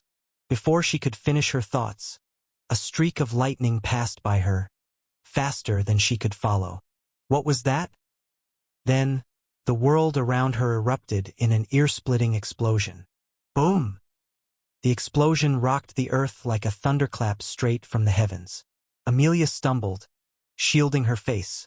Dust and debris rained like judgment from the skies. But she was safe. A barrier, summoned by the necklace, had surrounded her. The shockwave rolled over it like a crashing tide. Was that a person? Did a hope really arrive? Her grip on the spear tightened, instinctively, as a tiny spark of hope flickered in her chest. It was so small, almost imperceptible, but it was there, growing in the hearts of those around her, too. The dust engulfed everything, blurring her vision, swallowing the world whole. But then, as the haze began to lift, the first figure to emerge from the fog caught the gaze of everyone present. Eyes locked on him, even Xerix. It was Mirek. His body was a mess, battered and bloodied, his clothes torn and singed. He had been so close to the explosion that he bore the full force of it. Tremors racked his frame, though it was hard to tell whether they were from anger or exhaustion. His face twisted with pain, but there was a fire in his eyes that refused to die. The sight of him, broken yet unyielding, made every heart skip a beat. Who can do that? A second-year student muttered, his voice thin with disbelief. And maybe the instructors have arrived. Another stammered, struggling to make sense of it. Yes, yes, confirm. A third whispered, hope seeping into their words. But Amelia knew better. She remembered the dream. The barrier was nearly unbreakable. No instructor could have entered so easily, which meant it wasn't them. She looked toward the direction of the explosion. The dust was still clearing, but something deep in her soul knew someone was coming. I don't know why, but for the first time I feel like I might survive this. Aurora's thoughts echoed through the chaos.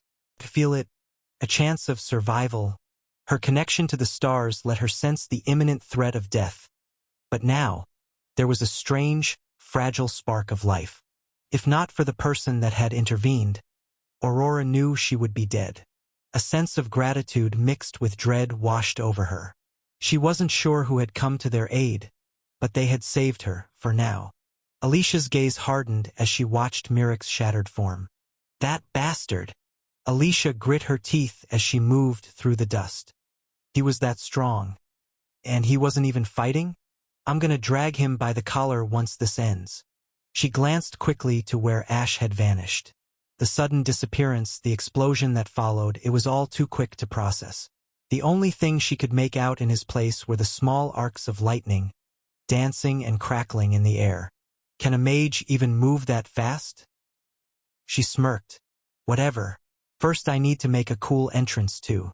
I'm not letting him hog all the glory. Taking advantage of the dust cloud, Alicia moved toward Zarek. You take care of that one, Ash. I'll handle this one. The dust was beginning to settle, but Amelia could feel it. The shift in the demon's emotions. Gone was the joy. Gone was the fun. What remained was fury, hatred, and fear. His eyes narrowed, glaring in one direction. Something was approaching. The shadows shifted ahead, growing darker, the figure within coming into focus. As the dust thinned, she saw a boy running towards the demon with a deadly calm. Lightning crackled around his body in arcs. Twin spheres of lightning orbs gathered in each hand, each orb filled with dozens of smaller chaotic orbs. His expression was cold, almost detached. His eyes looking at the world with an eerie indifference. He was moving with a grace that made her heart skip a beat. He had an unusual charisma that attracted people. Ash? She knew him the moment she laid eyes on him. From the very first time they had met, she had sensed that there was something different about him. He was unique. He had no emotions, just an empty, hollow space in his aura that she couldn't quite place. But wasn't he last ranked? The thought lingered in her mind, her heart pounding as she tried to reconcile the image of Ash she had always known with the person running toward the demon now. Strong, composed, and entirely unrecognizable from the boy she had first met. Her mind raced, and for the first time, Amelia felt the pull of uncertainty and awe. Chapter 76. Twin Calamity Subjugation. 6. Step. Step. The sound of footsteps echoed across the hall, steady and sharp, growing louder as the thick dust slowly began to settle. The air was heavy, still filled with the unpleasant energy and blood, but through the fading smoke, a figure emerged. It was a boy. His clothes were torn, stained with blood, but strangely, not a single injury could be seen on his body.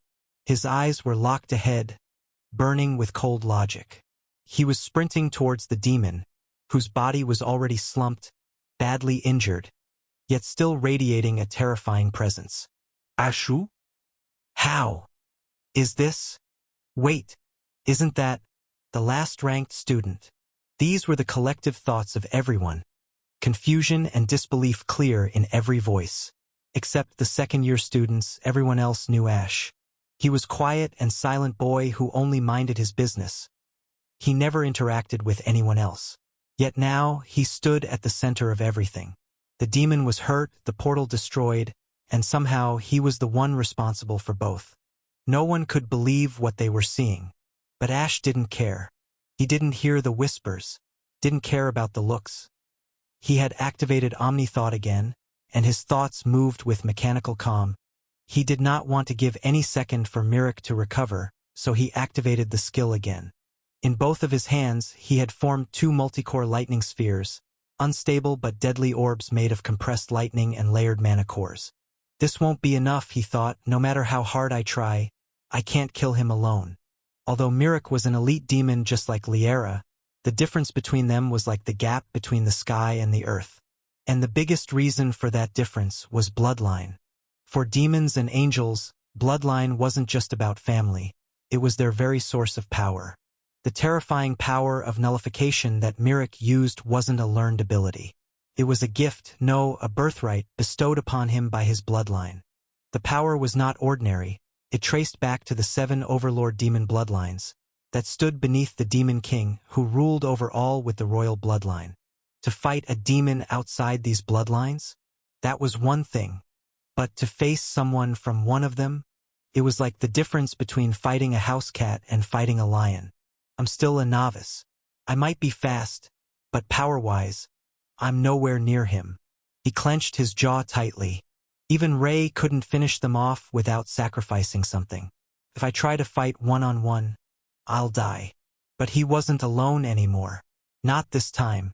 If everyone attacks together, if we can just find a single opening, we might be able to bring him down. Attack if you see an opening, he shouted, his voice loud and clear, aimed directly at Amelia, Lyra, Grace, and Aurora.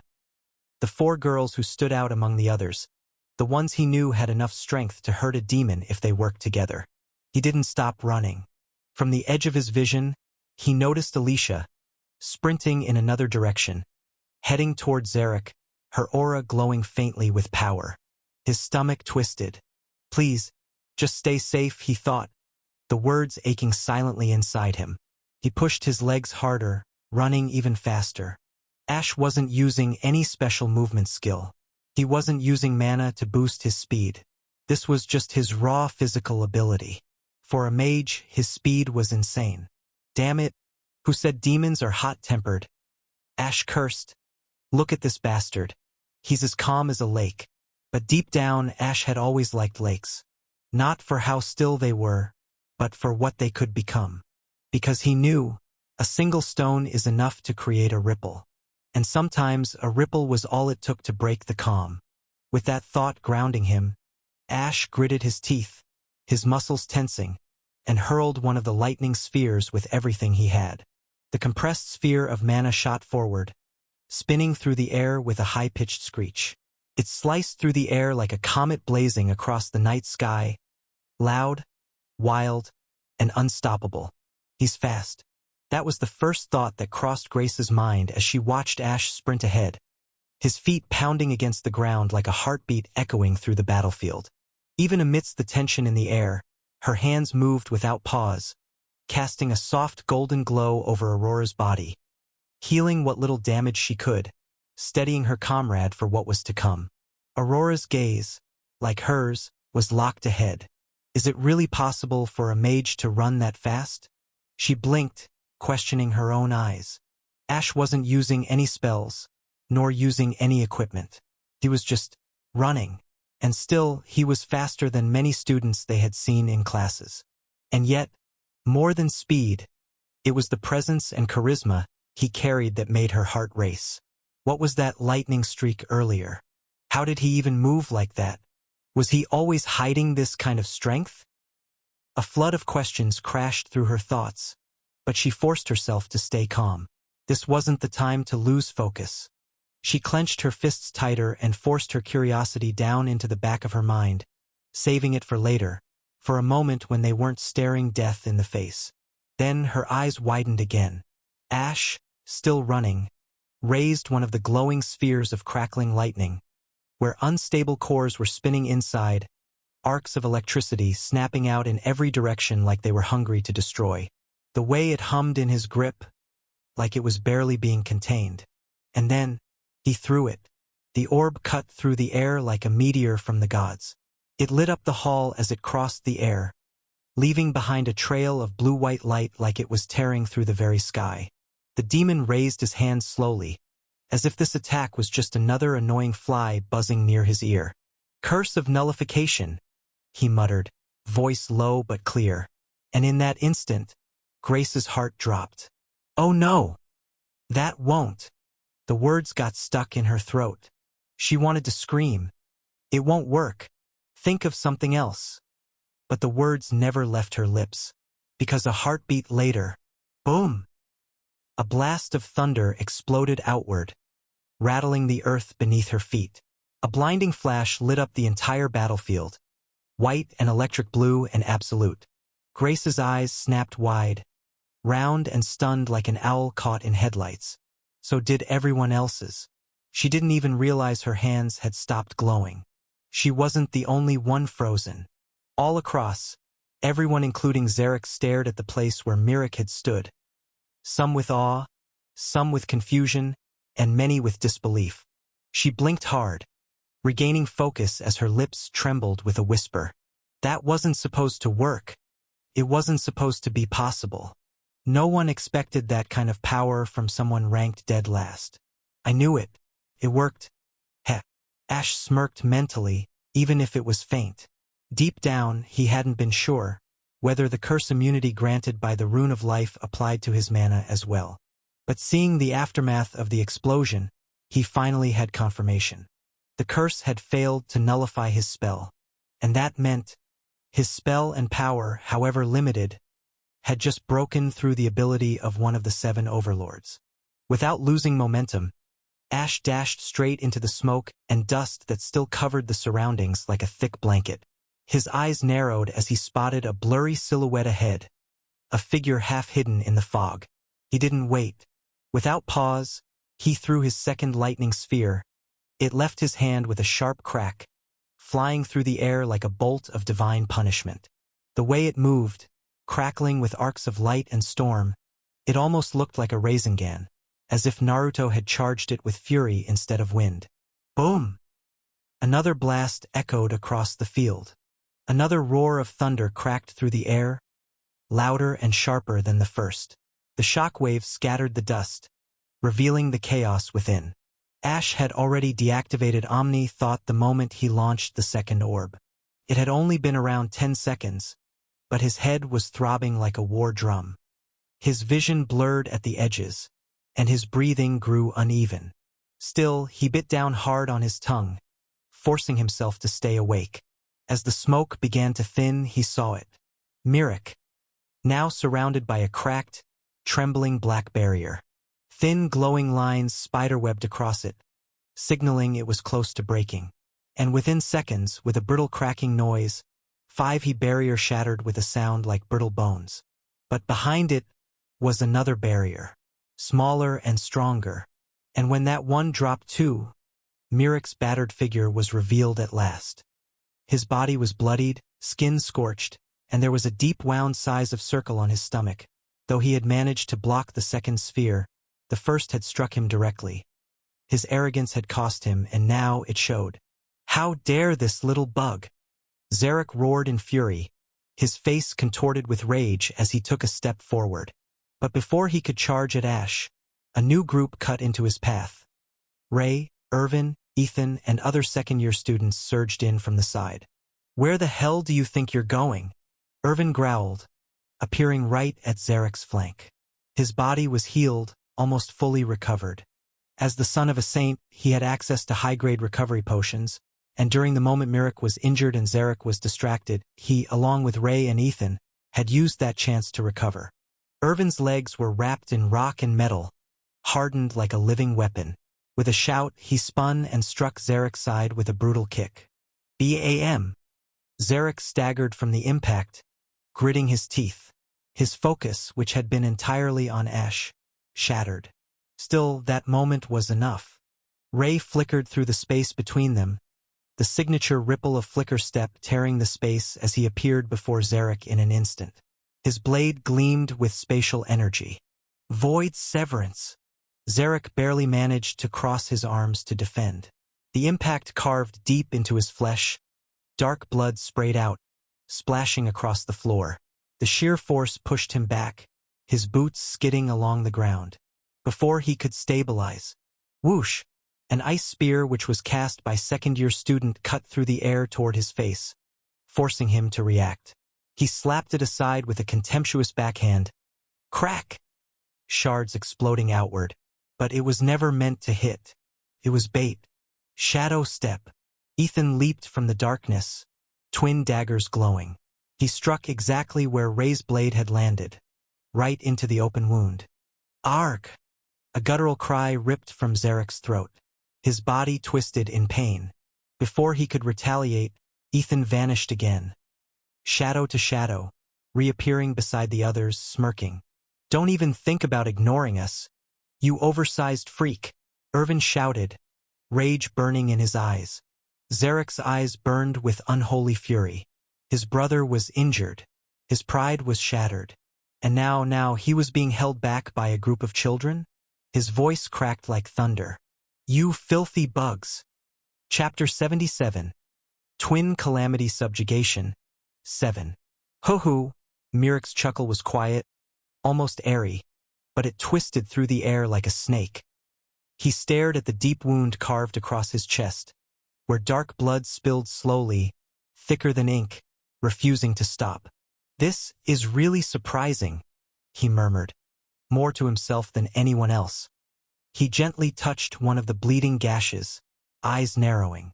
The blood clung to his fingers like melted tar. Not healing. His lips curled into something between amusement and disbelief. How long has it been since something like this has happened? He wasn't just shocked, he was intrigued. For someone like him, an elite demon whose body could shrug off spells and blades alike, this pain wasn't just rare. It was impossible. They were only surface wounds, but for someone like him, even that was unthinkable. When anger boils past the breaking point, it either erupts in chaos or freezes into silence. Some rage makes you reckless. Some turns you into something far more dangerous. That's what was happening with Miric. Miric didn't act like a monster thrown off balance. He stood like something far worse, a predator watching and thinking. The space around him didn't explode. Instead, it pulled tight, like the calm just before lightning crashes down. Two crimson eyes, locked onto Ash. Their earlier amusement had been stripped away, leaving behind only a clinical, merciless clarity, like a scientist dissecting a rare creature that had proven unexpectedly dangerous. What is your name, human? Ash didn't answer at first. His hands still shook from the power he had released.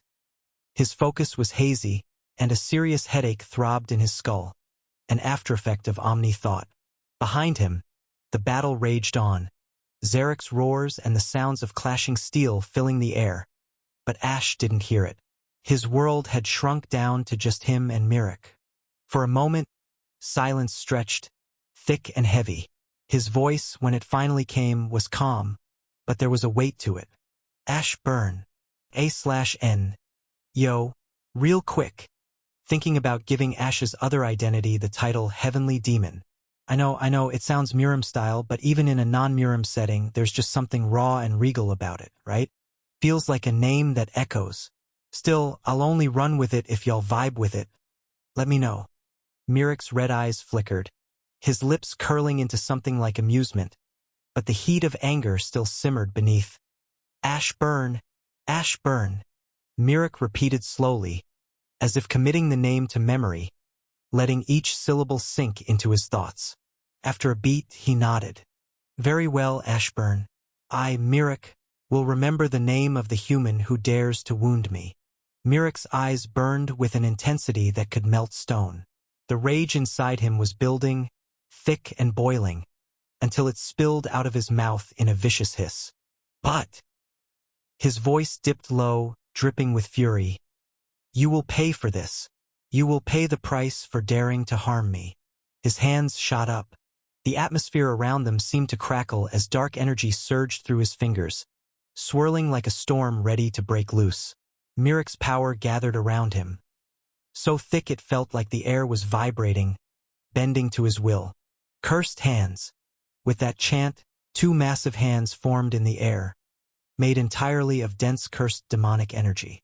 They weren't just large, they were heavy, like they dragged gravity with them. The surface of the hands looked like cracked stone, but beneath the cracks, a dark red light pulsed, almost like veins. But that wasn't what made Ash alert. There was something in those hands that couldn't be seen but could be felt. Something that made your instincts scream to run. Layers of curses, stacked so tightly together they created an invisible field around the hands, all designed to rot, break, and destroy anything they touched. Ash's eyes narrowed. The curse won't affect me because of the rune, but the physical force behind it? If those hit me even once, I'm done for. He didn't waste time. Instead of backing away, he sprinted forward, directly toward Miric. The cursed hands tried to follow, swooping down fast. They missed him by just a few inches as Ash ducked and slid under one, his speed increasing as mana surged through his legs. But the hands didn't vanish. They turned and rotated midair, adjusting their trajectory to chase him like controlled weapons. Ash gritted his teeth and pushed mana into his legs again, bursting into a higher speed. But the pressure didn't let up. The cursed hands kept hovering behind him, each time getting closer. Then suddenly, a wall of compact earth slammed up between him and the cursed hand. It hit the cursed energy and held it back for a moment. Ash glanced sideways. Aurora was standing again, her body no longer bleeding. She looked focused, her eyes glowing faintly. She had already recovered from the curse. She wasn't just back. She was ready. "What are you waiting for? Attack!" Aurora shouted, her voice snapping the others out of their daze. The cursed hands were surrounded. Others were helping to block and distract its attention. Ash kept moving forward. He didn't slow down. He knew this was the only opening he'd get. But Mirek wasn't going to let him come close now. Mirek lifted a hand and cast again. He wasn't just a curse user, he knew other spells too. Black Thorn. Hundreds of black needle-like thorns appeared in the air, all pointed at Ash. Instant cast, Ash thought grimly. They launched toward him like bullets. Ash's heart pounded, but his mind stayed calm. He activated Omni Thought again. Everything around him shifted. The colors faded to gray. The sounds dulled. Time slowed. The world went quiet. The thorns were moving, but now slowly, like falling leaves. Ash's brain kicked into overdrive. He didn't just see the thorns. He analyzed them. Each thorn had a slightly different edge. Some longer, some thinner. Their density wasn't uniform. Some were heavier with mana than others, which meant their flight path would shift slightly mid-air. Curved rotation. Slight deviation to the right. Mana weight about 12.3%. Dangerous, lethal if hit in the chest. He moved his eyes across the space. There were 147 thorns in total. He broke them into clusters of 12. Each cluster had a timing pattern, a ripple in air displacement. That meant he could find microgaps in their release rhythm. There. One opening. Two more. Move 2 steps, then roll. 1 second. He planned his steps. His body could only move a limited distance in each second, so he had to make every shift matter. 0.3 meters left. Duck. Roll forward. Bounce up using right leg. Spin, use the mana to shift center of gravity midair. But it wasn't just the thorns. He could feel everything. His heartbeat. His blood flowing. The pain in his limbs. He even sensed the vibrations under his feet, the way the hall floor reacted to the magical pressure around them. His brain tried to scream at him to slow down, to stop, to not burn this fast. But he shut it out. 2 seconds. The moment the skill was released, reality warped. Only 2 seconds slipped by in the real world, but for Ash, those seconds stretched like 20 minutes. A throbbing headache pounded behind his eyes, growing sharper with every flicker of lingering magic in the air. His mind screamed, his body trembled, but Ash didn't yield. He couldn't. "Let's do this. I can't get hit, not even once. I won't my regeneration to anyone." His eyes locked onto the final path. He didn't just plan how to dodge. He planned where he'd end up, how he'd use the momentum to strike back. His muscles tensed, coiled like springs about to snap. Boom! The air exploded with motion. Ice cage. A sudden surge of frost burst forth, encasing the cursed hands in jagged ice. The crystalline prison formed with a sharp hiss, locking the hand's movements just long enough to interrupt it from attacking anyone else. Soon cracks appeared on the ice, the hands threatening to break free. Her star mana showed wonders in resisting it. Strange. The spell's power, it felt weaker than before. Aurora narrowed her eyes, confusion blooming across her face. She could sense it. When she first blocked the hands, the earth wall has almost collapsed, but now she was able to stop the hands, even for a moment. The force behind the hands had dipped slightly, almost as if part of the ambient energy had been pulled away, diverted elsewhere. And then, as she thought something, her gaze whipped around toward the source, and saw the boy who had saved her, charging straight toward the tsunami of black needles, each one radiating ominous, soul-chilling energy. Damn! What is he doing? She raised her hands, ready to form a protective barrier to shield him, to keep him from being torn apart by the wave of death racing toward him. But her spell faltered mid-cast, dissolving as her breath caught in her throat, because what she saw at that moment froze her more effectively than any spell ever could. His silvery white hair flowed wildly behind him, the strands crackling with arcs of lightning as they whipped in the wind. The lightning was rapping his legs and arms as if he commanded the storm itself. Her heart pounded as she watched, every pulse of lightning casting an eerie glow over him, making his figure shine in the dim light. Aurora's breath hitched, her eyes wide as she watched him move with a kind of grace that made everything else seem insignificant. She couldn't look away, caught in the strange, magnetic pull of his presence. For a moment, it felt like the world had paused, leaving just him and the energy that surrounded him. And then, his hands moved, and in response, a glowing magic circle was formed between his palms, rotating slowly like the eye of storm. Then, just as the magic circle around Ash flared to life, he exploded into motion. A flash of lightning arced through the air, and for a brief instant, Aurora couldn't even process what was happening. He was moving too fast. How can he move like that? She even doubted if all of this was an illusion. Aurora's heart skipped a beat as she tried to track his form. The only thing she saw was a streak of lightning, darting through the chaos, weaving through the onslaught of thorns with fluid, almost effortless precision. It wasn't just a blur. It was everywhere at once, moving in various directions, dancing between the needles as if they were nothing more than minor obstacles in his path. What the hell? Her eyes widened, in shock. With each twist and turn, he dodged seamlessly, his body shifting and reacting faster than her eyes could follow. It was as if he knew exactly where every thorn would land before it even reached him. Who? Is he really? No one told there was someone like him in the academy. Before she could think more, Ash had already appeared directly above Mirek, dozing all the thorns.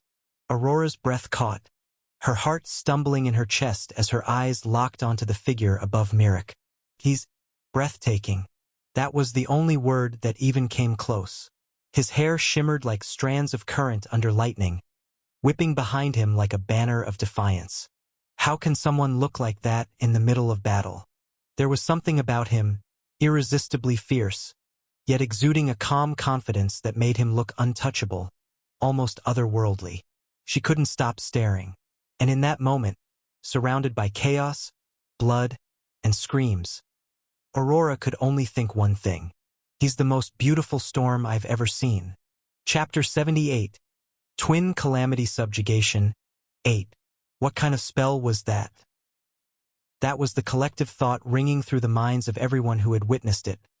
Ash vanishing, only to appear above the demon, thorns bypassed like they were never meant to touch him. His body hovered for the briefest second, suspended in the air as if space itself bent to his presence. And then his fist moved. A magic circle flared to life, pulsing around his hand, crackling with raw, unfiltered mana. It was the Lightning Fist spell, technically, a basic first circle wide-range spell meant to hurl a barrage of weak lightning punches. Ash didn't like long-range combat. He believed in the thrill of close quarters, the raw clash of body and magic. So he tore the spell apart, rewove them one by one until it wasn't a barrage anymore. It became one, a single fist, formed from the essence of many. That wasn't all. He hadn't stopped there. He altered the structure to let the spell wrap around his arm like a second skin, letting him channel not only his mana but his own physical strength through the strike. It was a simple task as long as you understand the magic and its working and remember the frequency, alignment, and other things, which was a piece of cake for him. And if anyone questioned why the attack hit so hard, he could always blame the spell. That's what made it perfect. The moment his fist clenched, the circle pulsed violently, and the jagged lightning began taking shape around his arm like a living gauntlet. His hand blurred forward with terrifying speed, driven by the full power of his body behind it. Then, crack, the sound tore through the battlefield, a thunderclap that echoed into the heavens. The impact was brutal. Mirek's head snapped downward, his whole frame shaking as if a mountain had landed on him. He dropped to his knees, disbelief frozen in his wide eyes. Pain laced through every nerve in his body. The ground beneath them scorched and cracked, lightning splintering out from the point of contact. The loud impact brought the ones watching back to reality. They saw this as a chance to attack. Attack now! Aurora's voice cracked the air like lightning, her emotions buried beneath layers of urgency and resolve. Ortsbolt. The magic surged forth, 3 blue streaks of raw electricity powered by star mana spiraling from her outstretched fingers. They curved mid-flight like guided spears of divine fury, each bolt targeting the exposed wound left by Ash's earlier strike. But the demon, though on his knees, was far from defeated. With a snarl that bared his fanged teeth, Mirek slammed his palms together. A dense shockwave of corrupted mana pulsed outward, and a barrier formed around his stomach. The lightning collided with the barrier and erupted in furious bursts of electric fire. Boom! Boom! Boom! Yet Mirek twisted with the impact, using the force behind the attack as momentum to launch himself back, away from Ash's reach. WHHHHRRRRMM. Only for Amelia to materialize behind him in a silver blur. Her movements were not fueled by rage, but by a terrifying clarity. Her spear spun overhead once, aiming for the demon's exposed spine. Clang! The weapon struck the barrier with a screech, a sound like tortured metal grinding against bone. It did not pierce through. Curse of blindness, Mirek snarled. And in a blink, that curse blinded Amelia's eyes. Her momentum broke like a wave against a cliff. She stumbled, blinking rapidly, her world now a swirling void of formless shadows. But even before she could fall, a soft, verdant glow spilled over her. Grace had already been chanting. Her hands extended forward as the purification spell fell onto Amelia's body. The curse vanished, slowly. Mirek noticed it, but his grin widened. Too slow. From his free hand, claws unfurled like wicked blades. With a grunt, he lunged, cutting through the air with inhuman speed, aimed directly for Amelia's chest. Clang! A golden barrier erupted in front of Amelia's chest, triggered by the necklace at her throat. Caught the blow, but not entirely. Crack! The shield cracked like glass under pressure, and the force behind the attack hurled her across the broken ground like a ragdoll caught in a hurricane. Boom! She slammed into the tiles. A storm of debris exploded upward, veiling her in a thick curtain of dust and shattered stone. But before the impact could injure her more, Silver Panther, Lyra's summoned beast, arrived in a streak of silver light. He caught her midair, his landing skidding across the fractured battlefield, trailing sparks behind him. Ash watched all this with his cold eyes, then increased his speed and moved toward the demon. In a blink, he was behind Mirek. One leg lifted with a magic circle around it, lightning coiling around it like boots. Lightning kick. It was a spell that was just like lightning fist. The strike landed with the sound of cracking stone. The barrier cracked and the impact forced Mirek's spine into a sickening arc, his body twisting unnaturally as he was launched skyward. Even then, the demon laughed. Ha ha ha ha ha. Ha ha ha. Blood sprayed from his mouth, but still he laughed. A gurgled, bitter sound twisted with madness. Curse of confusion. He screamed it mid-air. A demonic energy erupted around him, insidious and clinging, infecting the minds of those nearby. Screams broke out. Some second-year students collapsed, others froze with wide, disoriented eyes. But not all. Silver Panther, who arrived with Amelia near Lyra, shielded both of them, its spirit magic burning away the corruption before it touched. The curse this time was powerful. Even Mirek knew his curses were not working on anyone here. Even if they were working, they were being resisted. But the most unusual one was the boy with silvery white hair and icy blue eye. No matter the curse, it literally had no effect on him. But still he tried, as a way to distract others and not give them a chance to attack while he was in midair. Still, things didn't go as planned. "Hello, bastard," Ash suddenly made a jump and crossed the distance between them in the air. His fist arched backward, preparing for the momentum to attack. Within a second, a punch drove itself into the cracked barrier over Miric's wound. Boom! The air trembled, the barrier broke, and the fist was connected to the injury on his stomach. A shockwave exploded outward, shattering what little remained of the surroundings. Even allies stumbled due to the shockwave. The wind howled through the broken space. Miric's eyes bulged with the sudden attack, a scream trapped halfway up his throat, only for it to erupt as blood. But still, he laughed. A second mouth tore open across his chest, unnatural, grinning. Witness this. A pillar of demonic energy surged from his body, a geyser of corrupted power so thick it choked the air. Who would have believed me, Miric? Bruised by children. Ha ha ha. Aurora, after seeing the demon laugh like a madman, felt a creeping sensation. She knew he was going to do something wrong. So to stop him, she lifted her hand skyward, her voice cracking. Starlight Spear. Then suddenly, a radiant spear, forged of celestial judgment, descended in a flash. It struck Miric's spine as he was ascending upward with a roar that cracked the sky. Kare Kaom. The Starlight Spear struck his back and he fell to the ground with loud bang. Boom! The ground splintered beneath them. Walls trembled. A crater formed where he fell. And yet he rose, charred, wounded, unbowed. Didn't think I'd use this one, he muttered, his body cracking with pulsing black light, his grin like a knife slicing through the smoke. Let me show you filthy bloods what real pain feels like. Curse of pain. Then, suddenly, a black sun manifested above his head, its light falling onto the ones fighting him. Aurora's scream died in her throat as her knees buckled. Dark veins snaked up her skin, her star mana flickering out like a candle suffocated. She felt as if her body was torn apart, but there were no wounds on her body. Lyra gasped as her summoned beast vanished and got resummoned after protecting her from the black light. But it was in vain as the light fell on her either way. She screamed, as if someone was shoving a burning rod into her body. Her body was under immense pain. Even Grace faltered. No matter what blood flows in her veins, it was still unawakened blood, so resisting every curse was difficult. She coughed blood, hands shaking violently as her body trembled in agony.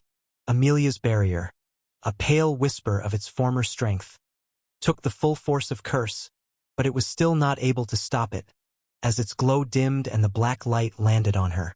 Her body convulsed. Her spear fell from trembling hands. Blood trailed from her lips, her eyes, her ears. Her breath came in short, ragged gasps as her vision flickered. She felt as if someone was tearing her apart from the inside out. And even in the storm of pain, her gaze searched, desperately, as if searching for someone to free them from their pain. Then she saw him, a figure limned in lightning, eyes burning with fury and resolve. Ash? In his hands, a sphere of lightning pulsed like a living storm, filled with smaller lightning orbs that danced within it.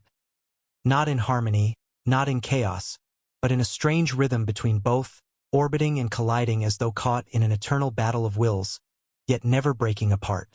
I only have one chance. The thought cut through the haze as Ash's gaze lifted toward the dark sky above, where the cursed black sun loomed like a god of agony. The only way to stop the curse of pain is to destroy its source before it consumes everything. His fingers tightened around the orb. He launched the lightning sphere, channeling every ounce of strength into the throw.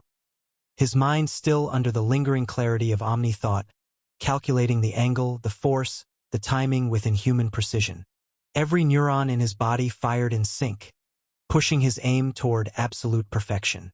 And then, in the very moment the orb left his grasp, he deactivated the skill, feeling the sharp pain in his mind which increased again. The sphere carved through the air, spinning and shrieking, and then collided. Boom! The black sun ruptured like a cracked void lantern, unleashing a surge of energy that painted the skies with streaks of blue lightning and ribbons of black fire. The explosion lit the hall like dawn in reverse, and the ceiling was destroyed due to the impact, revealing the black barrier that covered the hall, beautiful and apocalyptic. But just then, a fist cleaved through the fading light from behind. Ash's body jolted, his spine bending as the blow struck him clean in the back. The impact flung him like a shattered comet, his limbs twisting midair before he crashed into the distant wall with devastating force. Boom! The entire hall groaned under the pressure as the far wall exploded with debris, dust, and fractured stone. Yet even in that split second when he was hit, due to the lingering effect of Omnithought, he saw the one who hit him. Zarek? Why is he here? Confusion struck deeper than the pain itself. His thoughts reeled, the edges of his vision dimming as realization bloomed like a poison. His breath caught, dread folding around his ribs like ice. No, don't tell me. What about the other? What about Alicia? No. Chapter 79. Twin Calamity Subjugation 9. Few moments ago. You filthy bugs. Zarek's roar shook the hall like thunder splitting the sky. Unlike Mirek, whose strength lay in ranged combat, Zarek was a wall of muscle and raw destruction, born to dominate the close-range battlefield. Together, they were a nightmare. One rained destruction from afar while the other broke bones face to face. Their synergy was a storm no one had weathered before. But now, it was a mistake. Zarek thought, regret and anger boiling in his chest. Seeing his brother injured stirred a fury from deep within, an unnatural rage. We should not have underestimated these human cubs. His arrogance was the mistake. Because of it, they split up to fight individually. But now, with Mirek wounded, something deeper had awakened inside him. Let me show you what despair is. You puny bugs. His voice thundered like a collapsing mountain. In the next moment, a red-black aura erupted from him, bursting into a wave of demonic shockwaves that cracked the air itself. His muscles swelled subtly, his skin pulsing with veins glowing crimson, like molten metal racing beneath flesh. And then he vanished.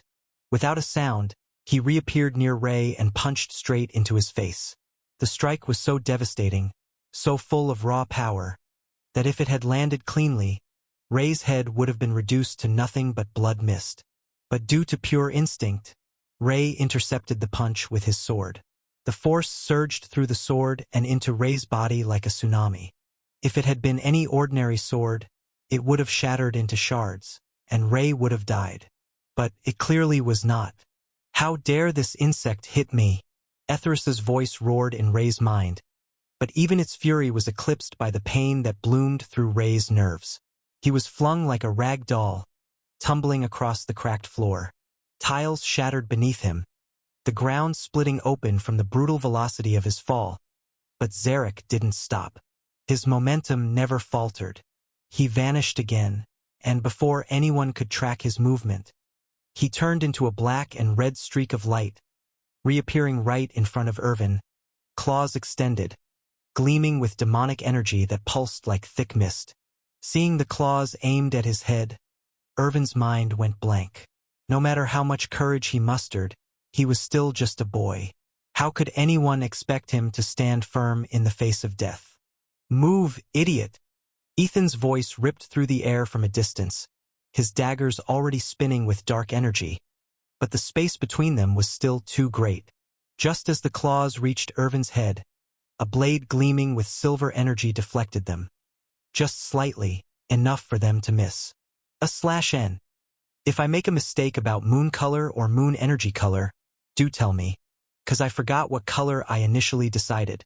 Alicia had entered the battle, her hand gripping Irvin's collar as she dragged him away from Zarek with all the strength she could muster.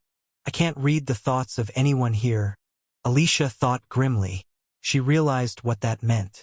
Even though she had the power to read minds, she also used it to gauge the power level of others. I'm the weakest here. Her lips pressed into a line, fingers trembling ever so slightly on her blade. But her gaze flicked toward Ash. Watching him fight sparked a fire in her heart. So what? Let's do it. Zarek's eyes locked onto her, his head tilted, movements slow and deliberate, like a predator taking interest in a new target.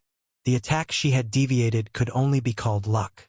Even she knew she couldn't fully deflect that strike, just shift it slightly to save Irvin. Irvin slowly started coming out of his shock.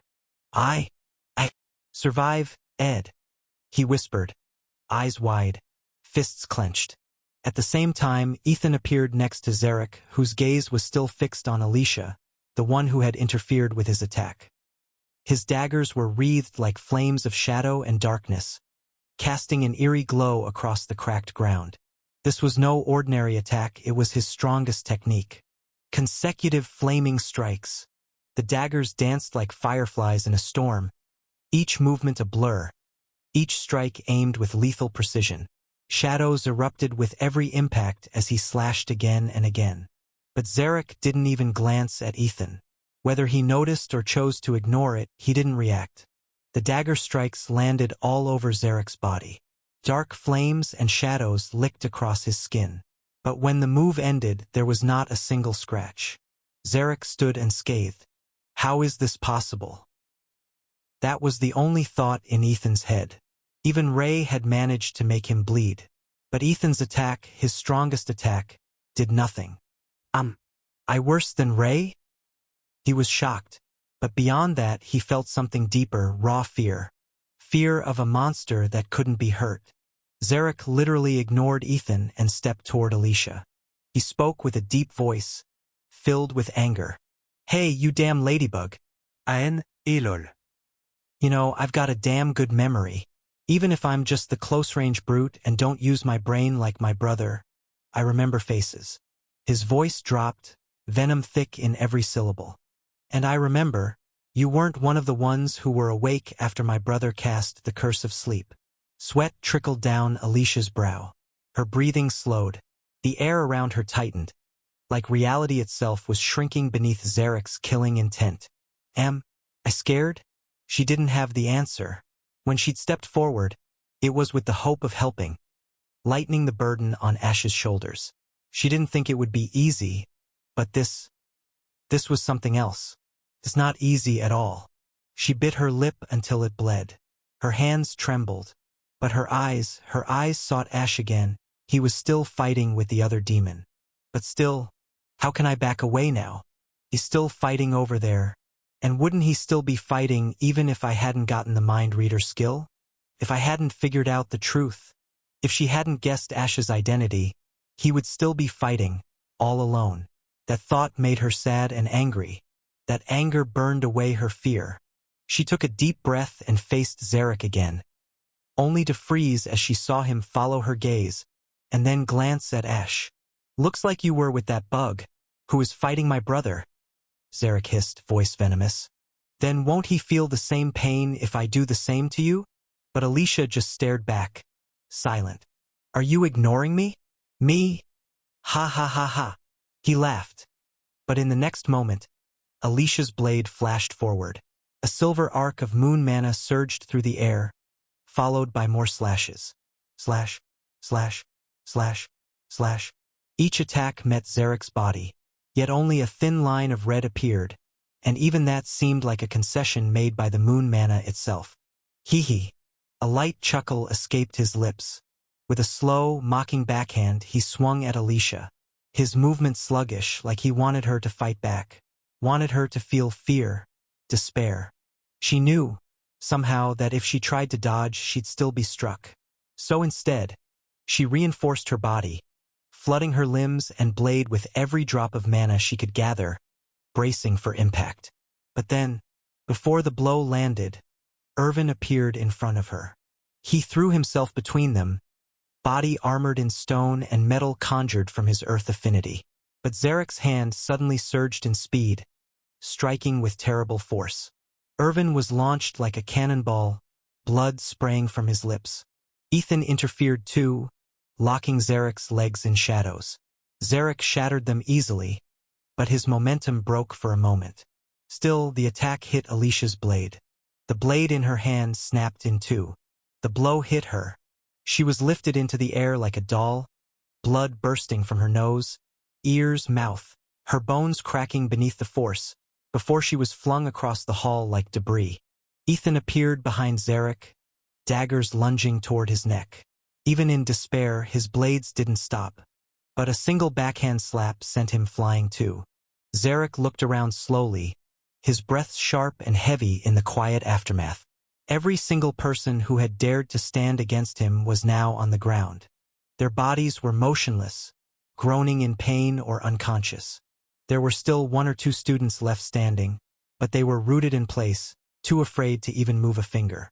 Fear had turned them into statues. He turned his attention towards Alicia, ready to move towards her. But before he could take a single step, a voice rang out behind him. "Where are you going, demon?" The words were quiet and strained, but something about them sent a chill down Zarek's spine. He stopped walking and turned toward the source of the voice. What he saw was not what he had expected. A boy stood in the middle of debris. His body, which had been bloodied and broken just moments ago, was now completely healed. In one hand, he held an empty potion bottle, and in the other, a sword with a black and green blade. The edges of the weapon shimmered with a faint glow, like something ancient was slowly waking inside it. Golden Bug. There was something unnatural about him now. His body was surrounded by a strange aura that pulsed in slow, heavy waves, almost like a heartbeat made of energy. His eyes weren't sharp or focused. They were clouded, distant, like fog had settled over them. Yet they still stared straight at Zarek. Zarek's lips curled into a cruel smile as he watched Ray unleash his unusual power. He could feel it, the raw surge of energy, chaotic and untamed, a force that threatened to reshape this world. This was the right choice, coming here to end him, Zarek thought, a dark satisfaction spreading through him. Such power still in its infancy, but it will grow. And when it does, his eyes narrowed, watching Ray's power ripple through the air like a wild storm, an unpredictable force that could eventually become a thorn in the path of His Majesty, the Demon King. That's why he must be crushed, before he gets any stronger. The thought settled deep in his gut, cold and final. Ray's power was still weak, but it wouldn't stay that way.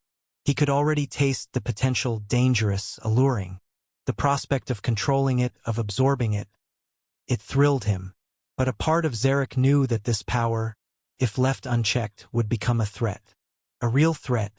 One that could one day rival the majestic darkness of his lord.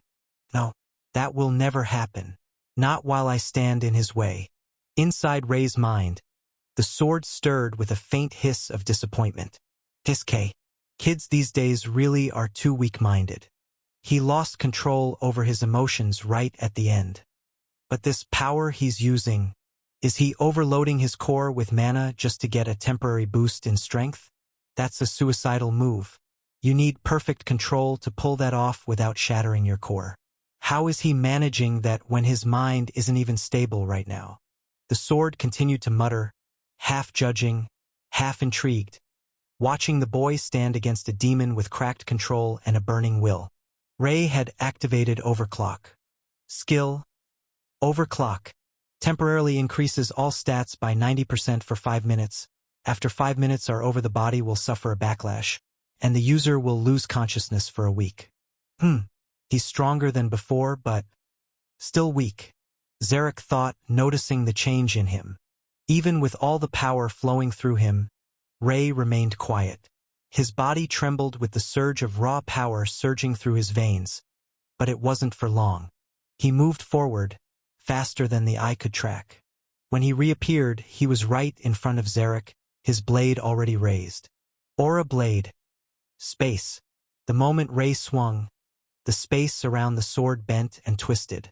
Like mirrors shattering, his single movement split into dozens more. One strike became 5. 5 became 20. And all of them converged at once, layered on top of each other, aiming directly for Zarek's chest. It wasn't swordsmanship anymore. It was like watching space itself attacking. Zarek reacted instantly as his instincts screamed, crossing both his arms to block the attack, just like before. His muscles tensed. His aura surged. But he had forgotten one crucial thing. Earlier, Ray's blade had left a deep cut on his forearms, and now, every single overlapping strike was aimed directly at that old wound. The first slash reopened it. The second widened it.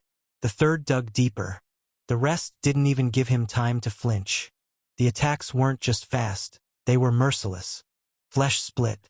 Blood flew into the air in short bursts. The demon's arms, once tough enough to block spells and steal alike, now looked torn and bruised, covered in ragged scratches that were growing worse by the second. Zarek grunted, stumbling backward. His arms shook as he tried to hold them up, but the pain made his movements stiff and uneven. His expression twisted, not in fear, but in something close to disbelief. This boy had hurt him, again.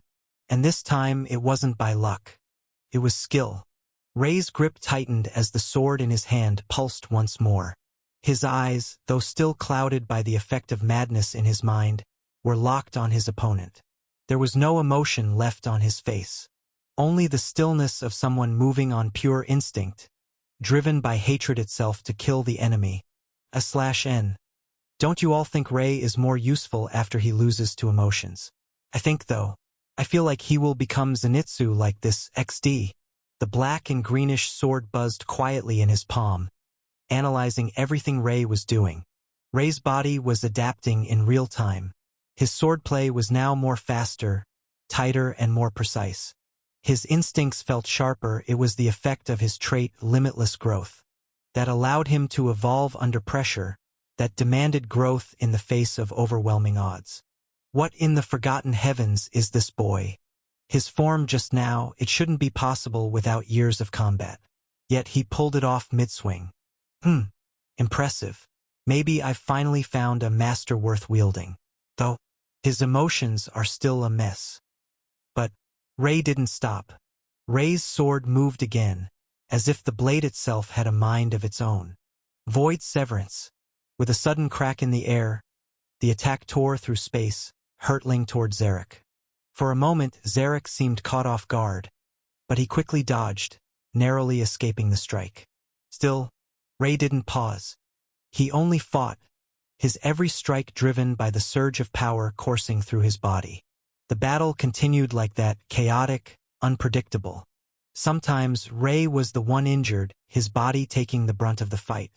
Other times, Zarek found himself cornered, struggling to keep up with the relentless assault. It felt like an endless back and forth, both of them caught in a deadly rhythm. But anybody watching the fight could see it clearly. Ray's body was weakening, his energy slowly draining away. He just recovered a week ago from the damage his core suffered, but now not that much time has passed and he was putting pressure on it again. Still, he pushed on. Every attack he launched felt slower than the last, but he kept going. Another slash, another wound. But no matter how hard he fought, it didn't change the fact that his body was giving up.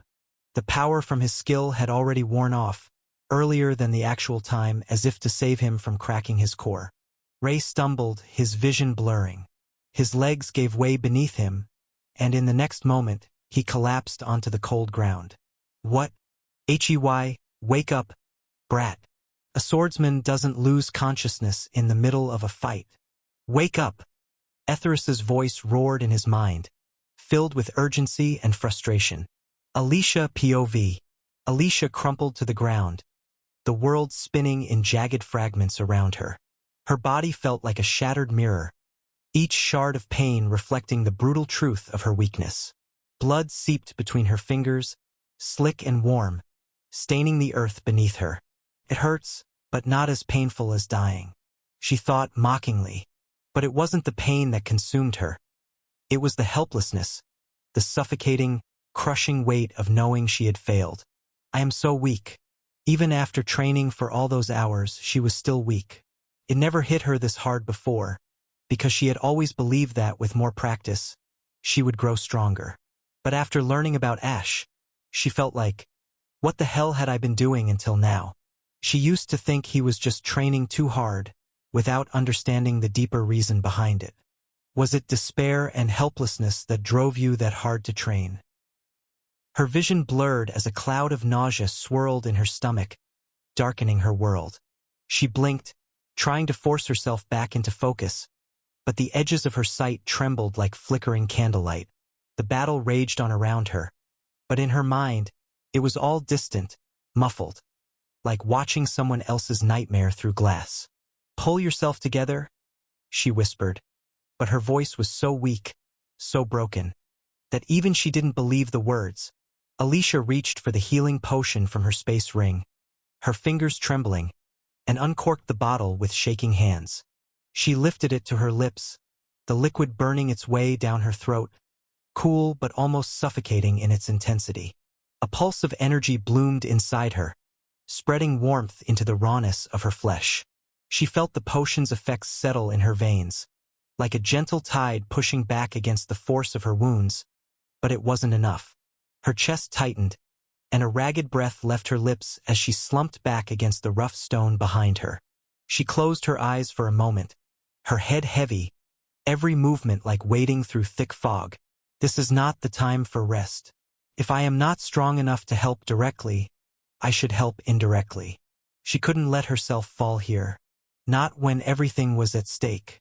Alicia opened her eyes, forcing herself to rise, her limbs trembling, but still moving, her hands braced against the rocks for support. With a pained exhale, she let her gaze drift toward the chaos unfolding ahead.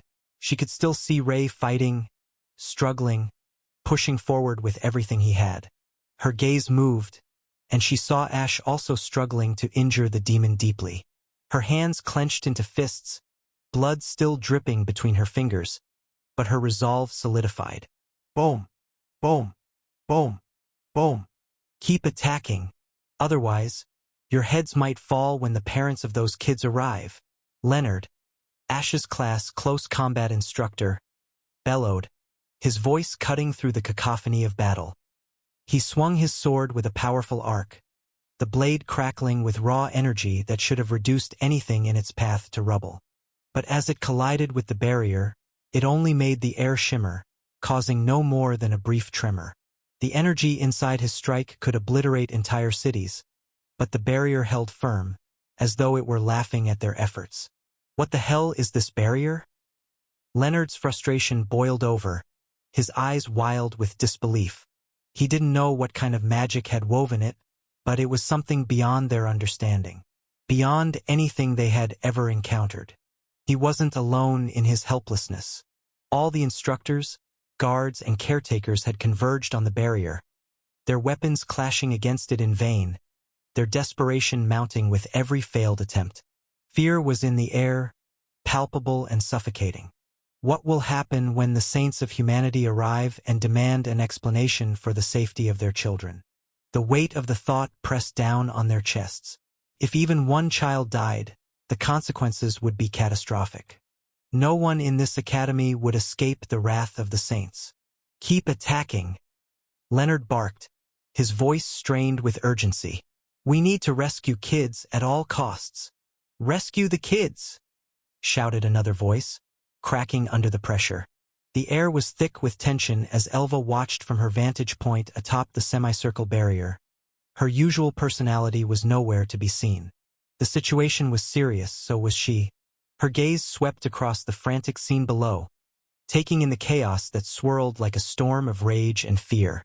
The sounds of weapons striking the barrier, of shouts and panicked orders, created a dissonant symphony of desperation. It's impossible to break it from the outside. The barrier was too perfect, too absolute.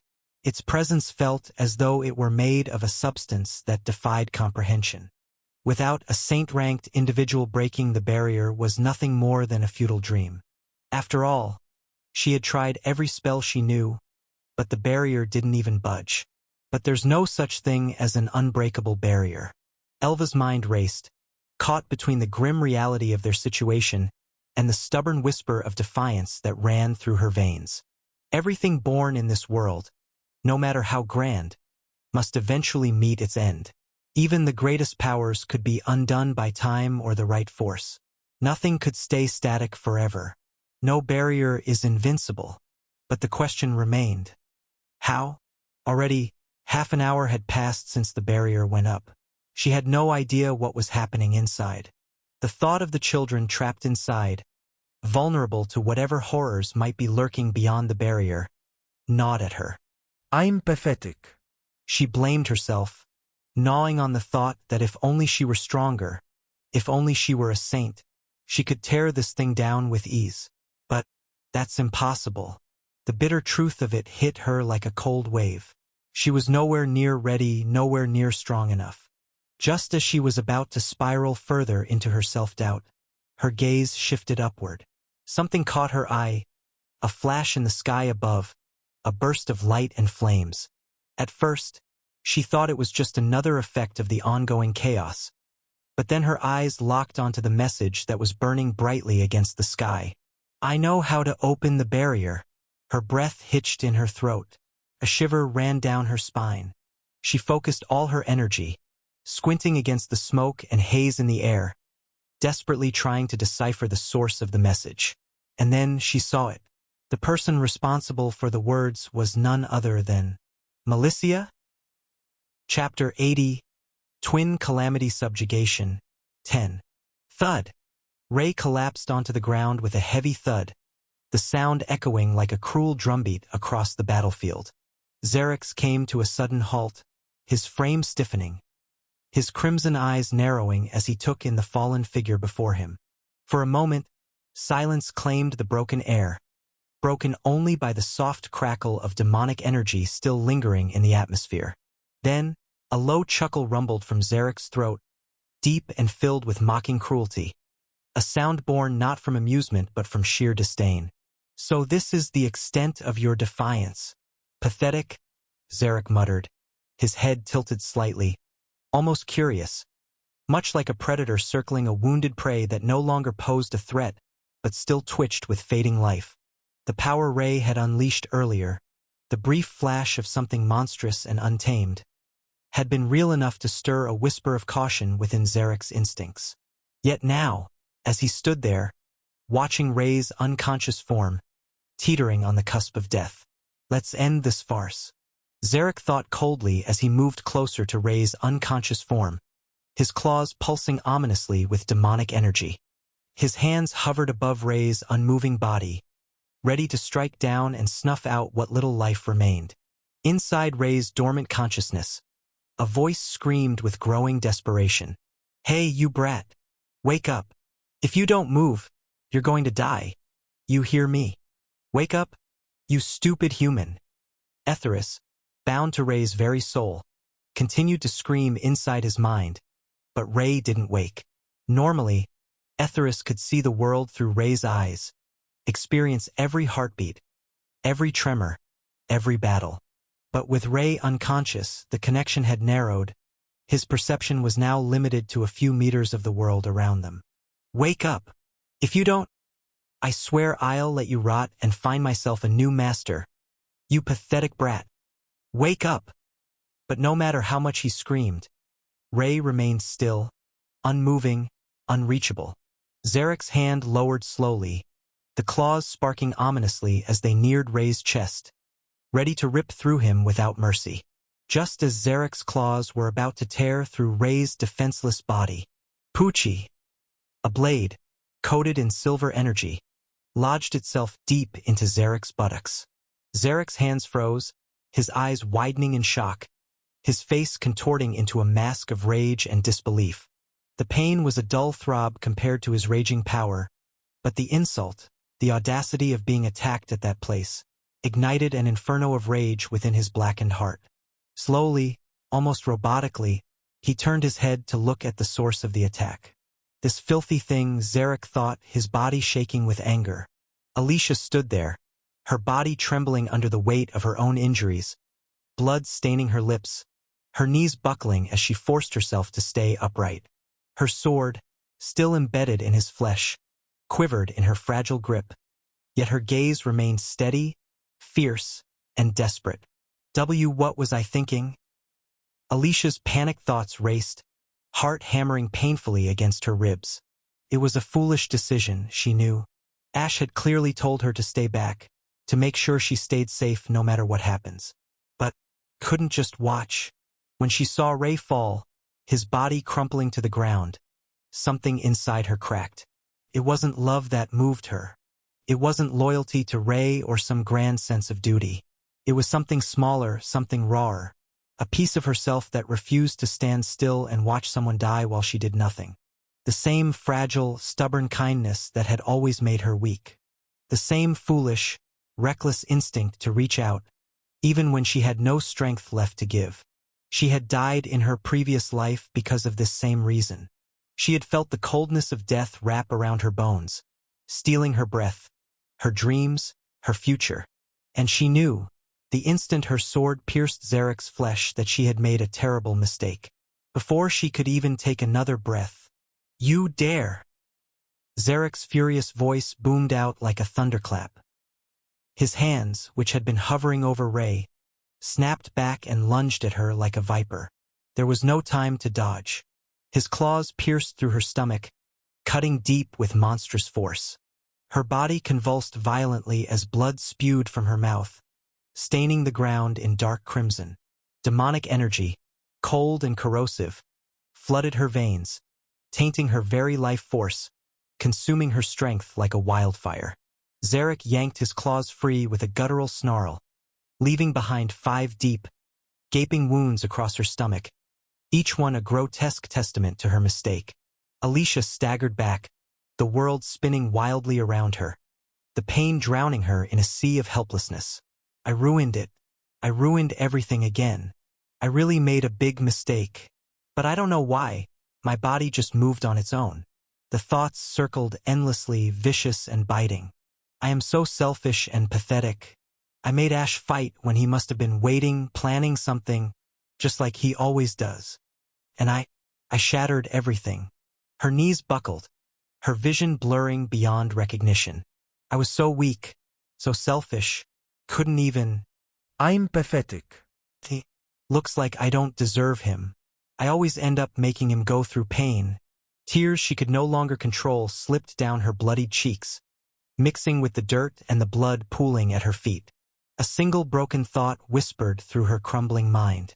I'm sorry, Ash. I'm sorry. Her body collapsed.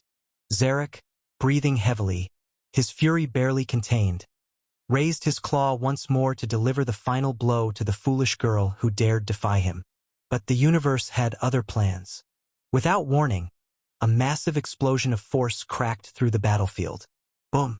Zarek's head jerked to the side instinctively, his senses flaring. He saw the black sun, which was curse of pain cast by his brother Mirik, had been shattered. Damn! His eyes darted toward Mirik, who was vomiting blood onto the ground. The backlash of the broken curse tore through his body and soul. Chunks of Mirik's flesh peeled away, his demonic core flickering violently as it struggled to contain the damage. Panic flared inside Zarek's chest. Without another glance at Alicia's crumpled form, Zarek disappeared in a blur of demonic speed and reappeared beside Ash. His fury now redirected entirely. I will give you a slow death for harming my brother, Zarek thought darkly, his heart thundering with vengeful hatred. Without hesitation, he punched Ash with half of his full strength. BAM! Present time.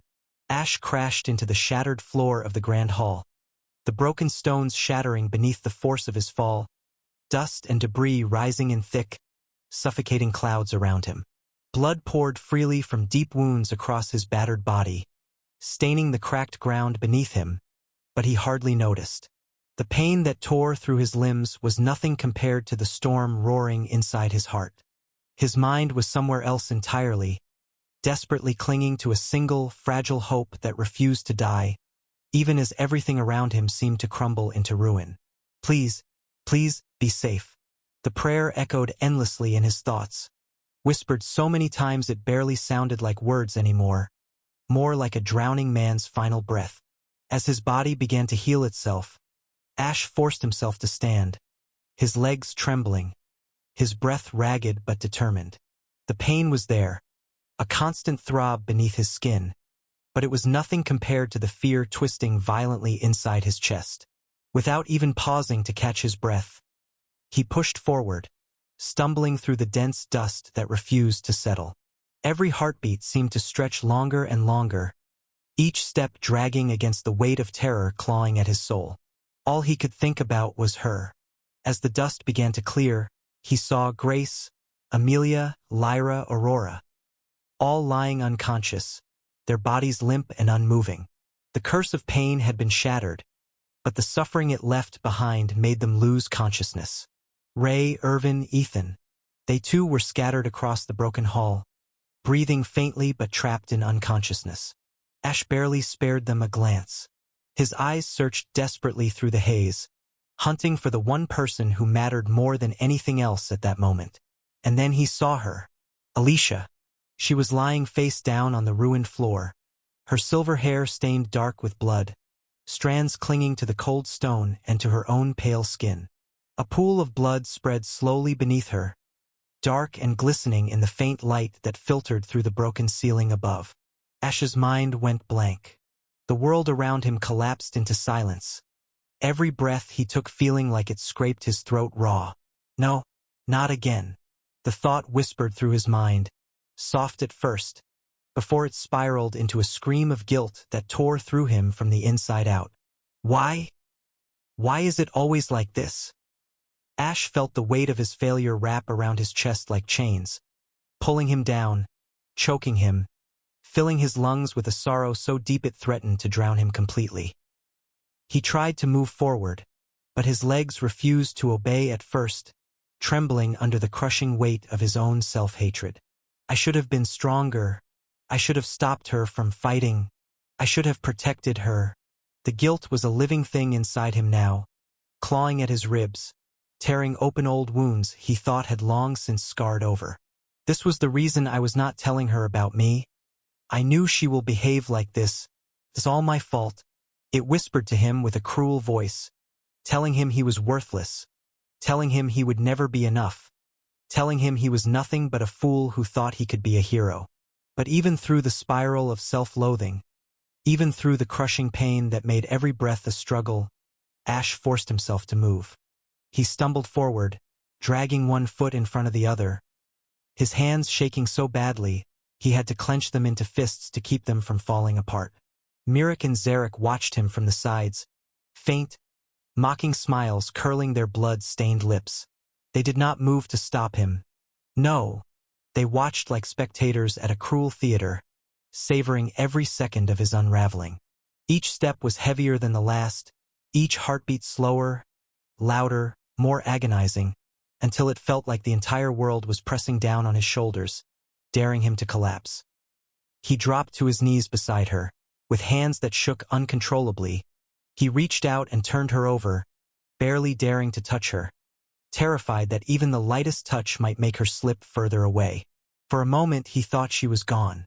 Her face was pale, almost translucent, blood streaked across her cheeks and lips, her chest frighteningly still against his arms.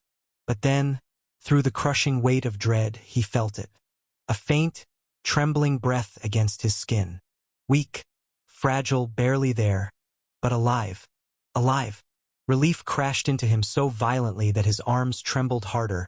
He pulled her closer without thinking, cradling her gently against his chest, shielding her from a world that had already taken too much. But even as the relief washed through him, sound of something broken echoed deep inside his body. Crack! All the emotions that were locked up rune of stability and omni thought broke at this moment. His emotions were never erased. They were just piling up and getting locked up. But right now, as if a dam that had been strained for far too long had finally collapsed under the unbearable weight. A raw, blinding emotion that rose like a tidal wave, crashing against the walls of his mind with the force of 1,000 storms. He gently laid her on the ground, uncorked healing potions with shaking hands, forcing them between her bloodied lips. Slowly, Ash stood, his hands curled into fists. His body trembled not from fear, but from the fury clawing out of him. Eyes burning, he turned toward Mirek and Zarek, voice breaking free in a ragged roar that shook the very air around him. Bastard!